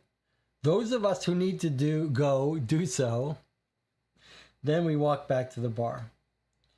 Okay, if we try to go through H, do you have a circled S? This was when we distracted them. If you do, you skip. Okay, so if you don't distract, you get stopped by the tall blonde man. Says something about looking for a toilet. There it is. If you do have an X, we managed to make it to the door unnoticed, but find it's locked. Do you have a key? If you do, skip to the second part. So the door is locked. Quick wigs. I think I've almost got it. But the guy notices us. And then he immediately sends us. He sees us trying to pick the lock, and he immediately sends us to the bad ending. If we do have a key, we try it. It doesn't fit. And then he says, quick, try to open it, pick the lock, immediately bad ending. You try any of the doors, you get the bad ending. If we go through S, I, this is the ring. If they're distracted, you get to go in. We go to the sweaty boxers. Nothing to see here. Another time, and then we come back. And as soon as we come back, they catch us and give us the bad ending. So if you go to the wrong door, you get an instant bad ending. If we try to go to J, the barman sees us and gives us an X. If he's distracted, we get to a small office and a desk. He says, "You're not allowed in here." We say, "We just need to speak to Mr. Vane." He says, "You won't be talking to Mr. Vane." It's the Bond guy, and he gives us the bad ending where she gets killed. Another door, K. If they're not distracted, we get an X. If they are distracted, we find ourselves in a storeroom full of kegs and bottles. Doesn't appear to be any door. We soon notice the barrel of a gun sticking out of a box in the far corner. Then suddenly Simpson is grabbed behind. So they've got a box of guns, and we get that ending. If we try to go through door L, which is where I originally thought it might be. If they're not distracted, we get an X. If they are distracted and we try to get through, we rush through. We get a corridor that leads to the stairs, descending to a basement. We walk down into darkness and, turning left again, enter a room that smells earthy and damp. As our eyes adjust, we make out some kegs and barrels. We realize there is a thin shaft of light coming from one wall. We find there's a crack in the brickwork. Peering through, we can just make out a middle-aged man with long dark hair sitting at a table. Suddenly we find ourselves illuminated by lamplight. Turning, we can see a shadowy figure holding a lantern. He approaches and grabs Wiggins, dragging him to the stairs. "Stop!" Wiggins shouts. "Let me go. This is private." It's the tall blonde man who kills Heisler and gives us a bad ending.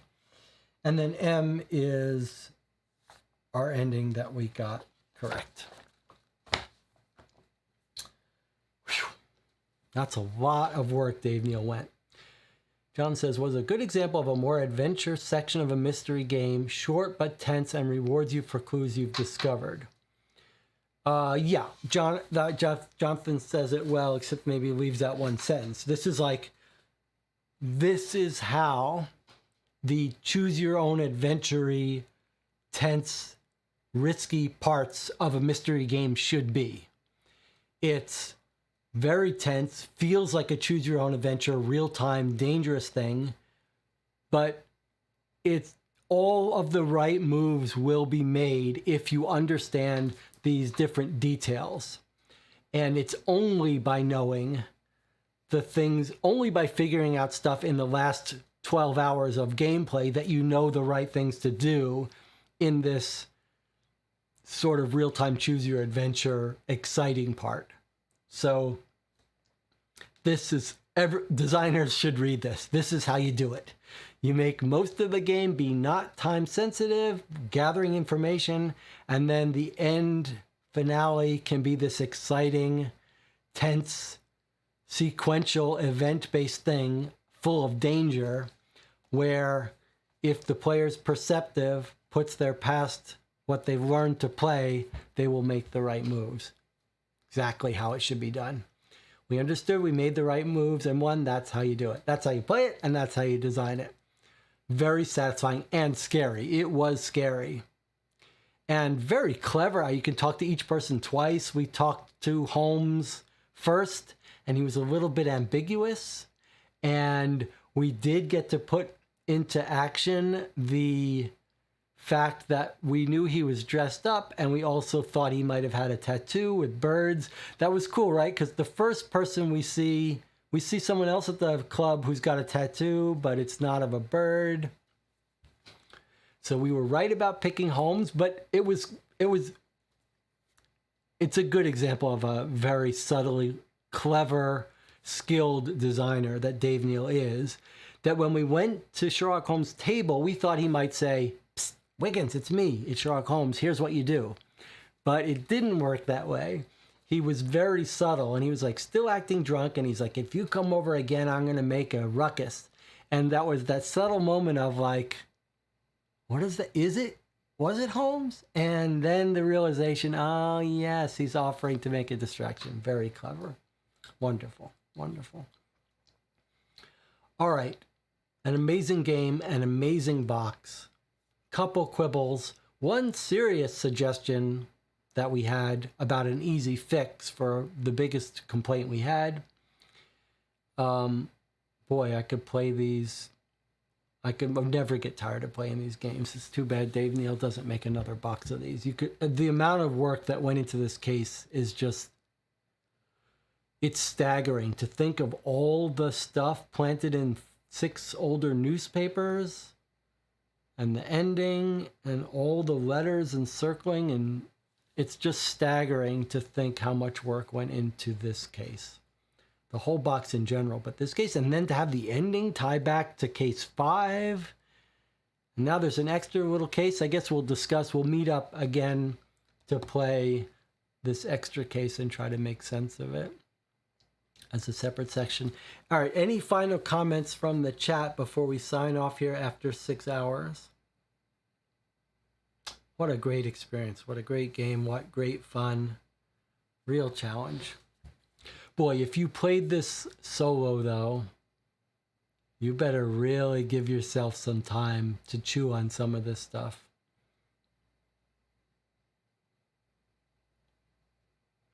I can see if you played this solo, it could take you 15 hours or more. Any final comments, Jonathan and Anna? I guess I would say this is my favorite case too. I don't think it's the most elegant, clever case, and maybe you could say bang for your buck if you didn't want to play long games. There was a case like case 3, maybe case 3 or 4 in this box that I might have been more per minute of game time, more clever and satisfying. But if you like long cases like we do and really chewing on stuff, it's hard to beat this one. With the only complaint that we were getting on tilt today quite a bit, not being able to find anything more. And I do think it's a good example of how there's an implicit contract you make with the player for these games about communicating to them when they have enough information that they should move on. And there was a little bit of a miss there with that circled R stuff. And the fact that once you go to phase 2, you can't come back. And so we were scared to go without finding Emily, etc. All right, Anna says, thanks, guys. Definitely try this plus case next week. Sounds good. We also have the replies. You can see there. I've put them on the shelf. The replies from the play-by-mail games came. So we're going to start scheduling those for a specific day of the week to play for an hour or so. We'll open those up and read them when we're ready, but I guess we got to play this. We got to schedule this case 11 too. That's pretty cool that you could actually miss that case 11. We knew that there was a case 11 because Anna said she listened to Paul Gauguin's case. I guess Paul the Gaming Rules channel, YouTube channel. And he plays a lot of these Sherlock Holmes consulting detective cases. Jonathan says, I'm still not sure how that plus case will work. Me either. I have no idea. Is it just going to be we combine all the dotted entries and we get told a story? Or is there something actually to find out? And it confirms that Paul is from Gaming Rules channel. It's a good channel, and he does play Sherlock Holmes cases. And he considers these are some of his favorite games, I know. He's the one that I believe I watched doing the thing where he's covering up when he's playing reading with paper so that the audience only sees part of it, and so that he only sees part of it. So we stole that from him. All right.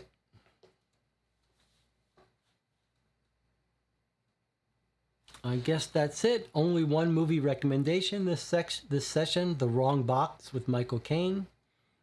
There's a scene where he's talking to cousin Cecily about eggs and birds. It's kind of fun. It's a fun movie.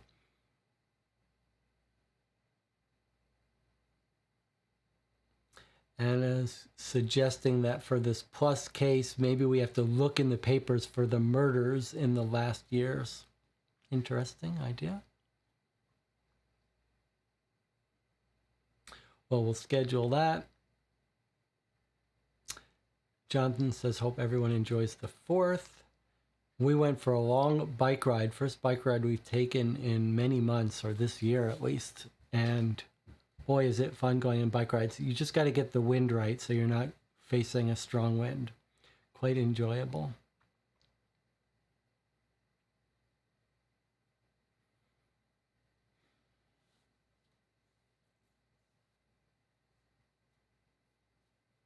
It's very bittersweet to finish this box. It's been an amazing Sherlock Holmes box.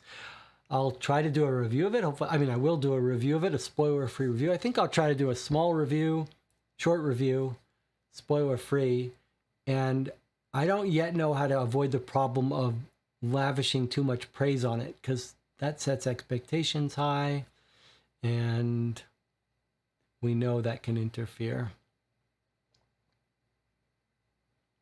All right, Jonathan, Anna, a real pleasure. I feel like the squad, the detective squad here is really clicking. Although I don't know what we would have done without Anna and Daisy and Dodger this time. All right, Anna says, have a good 4th. See you next week. It was epic. Thanks again. Bye.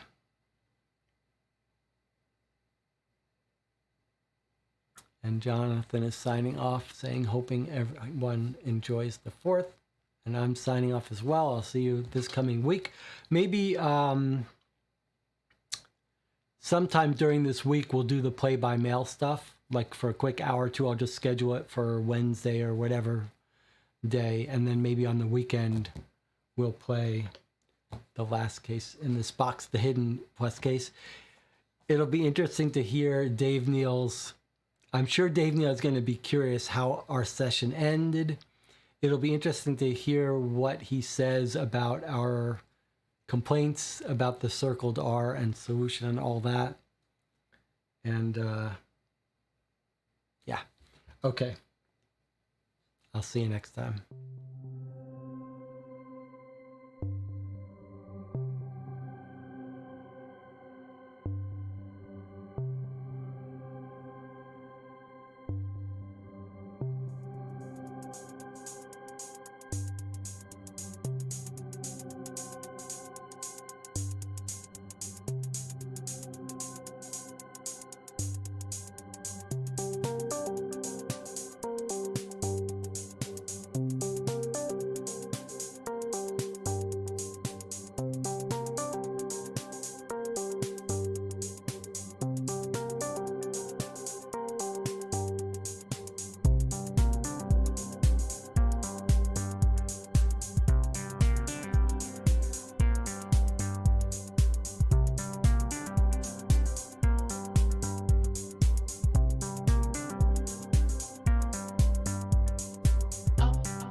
This is a little unusual. I think Anna and Jonathan may have left.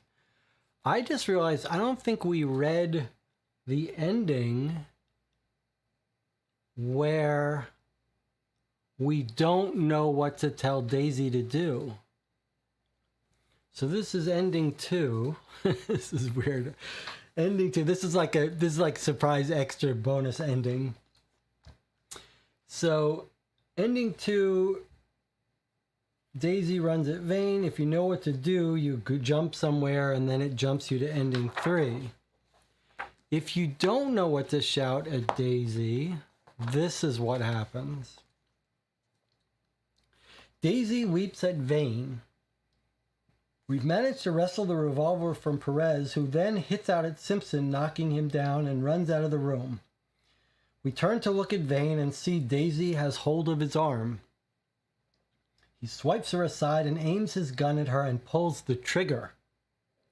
The next moment is a blur, but we're dimly aware of some kind of fast movement and a high-pitched snarl.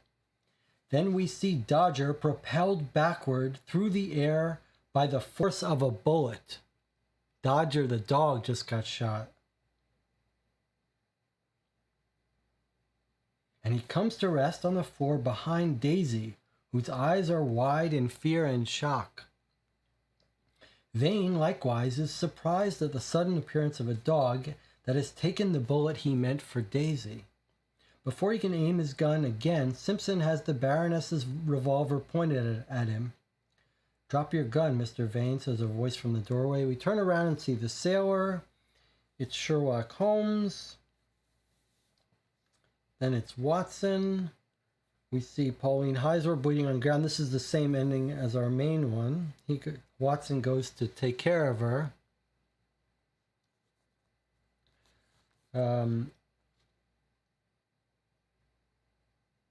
I believe my friends have outwitted you. The game is up. Vane sees the police. He drops his revolver. He says to Baroness, "It's only a graze. The bullet went through you." She smiles. "We should get Baroness back to Baker Street. I will do as you ask." It is then we notice Daisy. She's sitting at the far end of the room, crying, with Dodger limp and unmoving in her arms. Then you're back at Baker Street. Pauline tells us her story. I don't know how you do it. "Thank you, Dr. Watson. That bullet has put an end to my desire to go snooping into criminal affairs. Whatever the reason, the realities of crime and violence are too much for me. I don't know how you do it, Mr. Holmes. As a profession, it is always fraught with danger," responds Holmes. "And unfortunately, one member of the Irregulars did not survive tonight's events." We turn to look at the small box at the side of the room in which Dodger is laid on a silk blanket. Daisy sits by the box, her eyes red from tears. "He took the bullet for me," she whispers. "And without him, I wouldn't have got into the old street club to stop Mr. Vane shooting the Baroness." "I cannot bring him back," says Pauline Heisler, "but he saved my life, and I will see he has a proper funeral." Daisy nods. "He needs a gravestone," she says. "One what says, 'Here lies Dodger, detective.'" Daisy turns to Lestrade. "Did you get Ricardo Perez? He seems to be the one who got away." And then it's the same ending as before. about MOE Valley.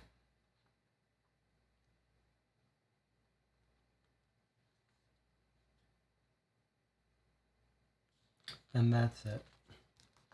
Okay.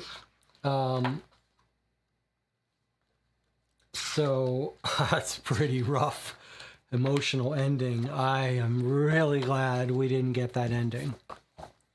Even willing to replay it, that would have been hard to stomach. I would have felt pretty beaten up if we had had the ending, if we had gotten that ending. I'm really, really glad now that we knew to send them after the knee. That's a scary ending. It felt earned, but wow, that's sad that Dodger died.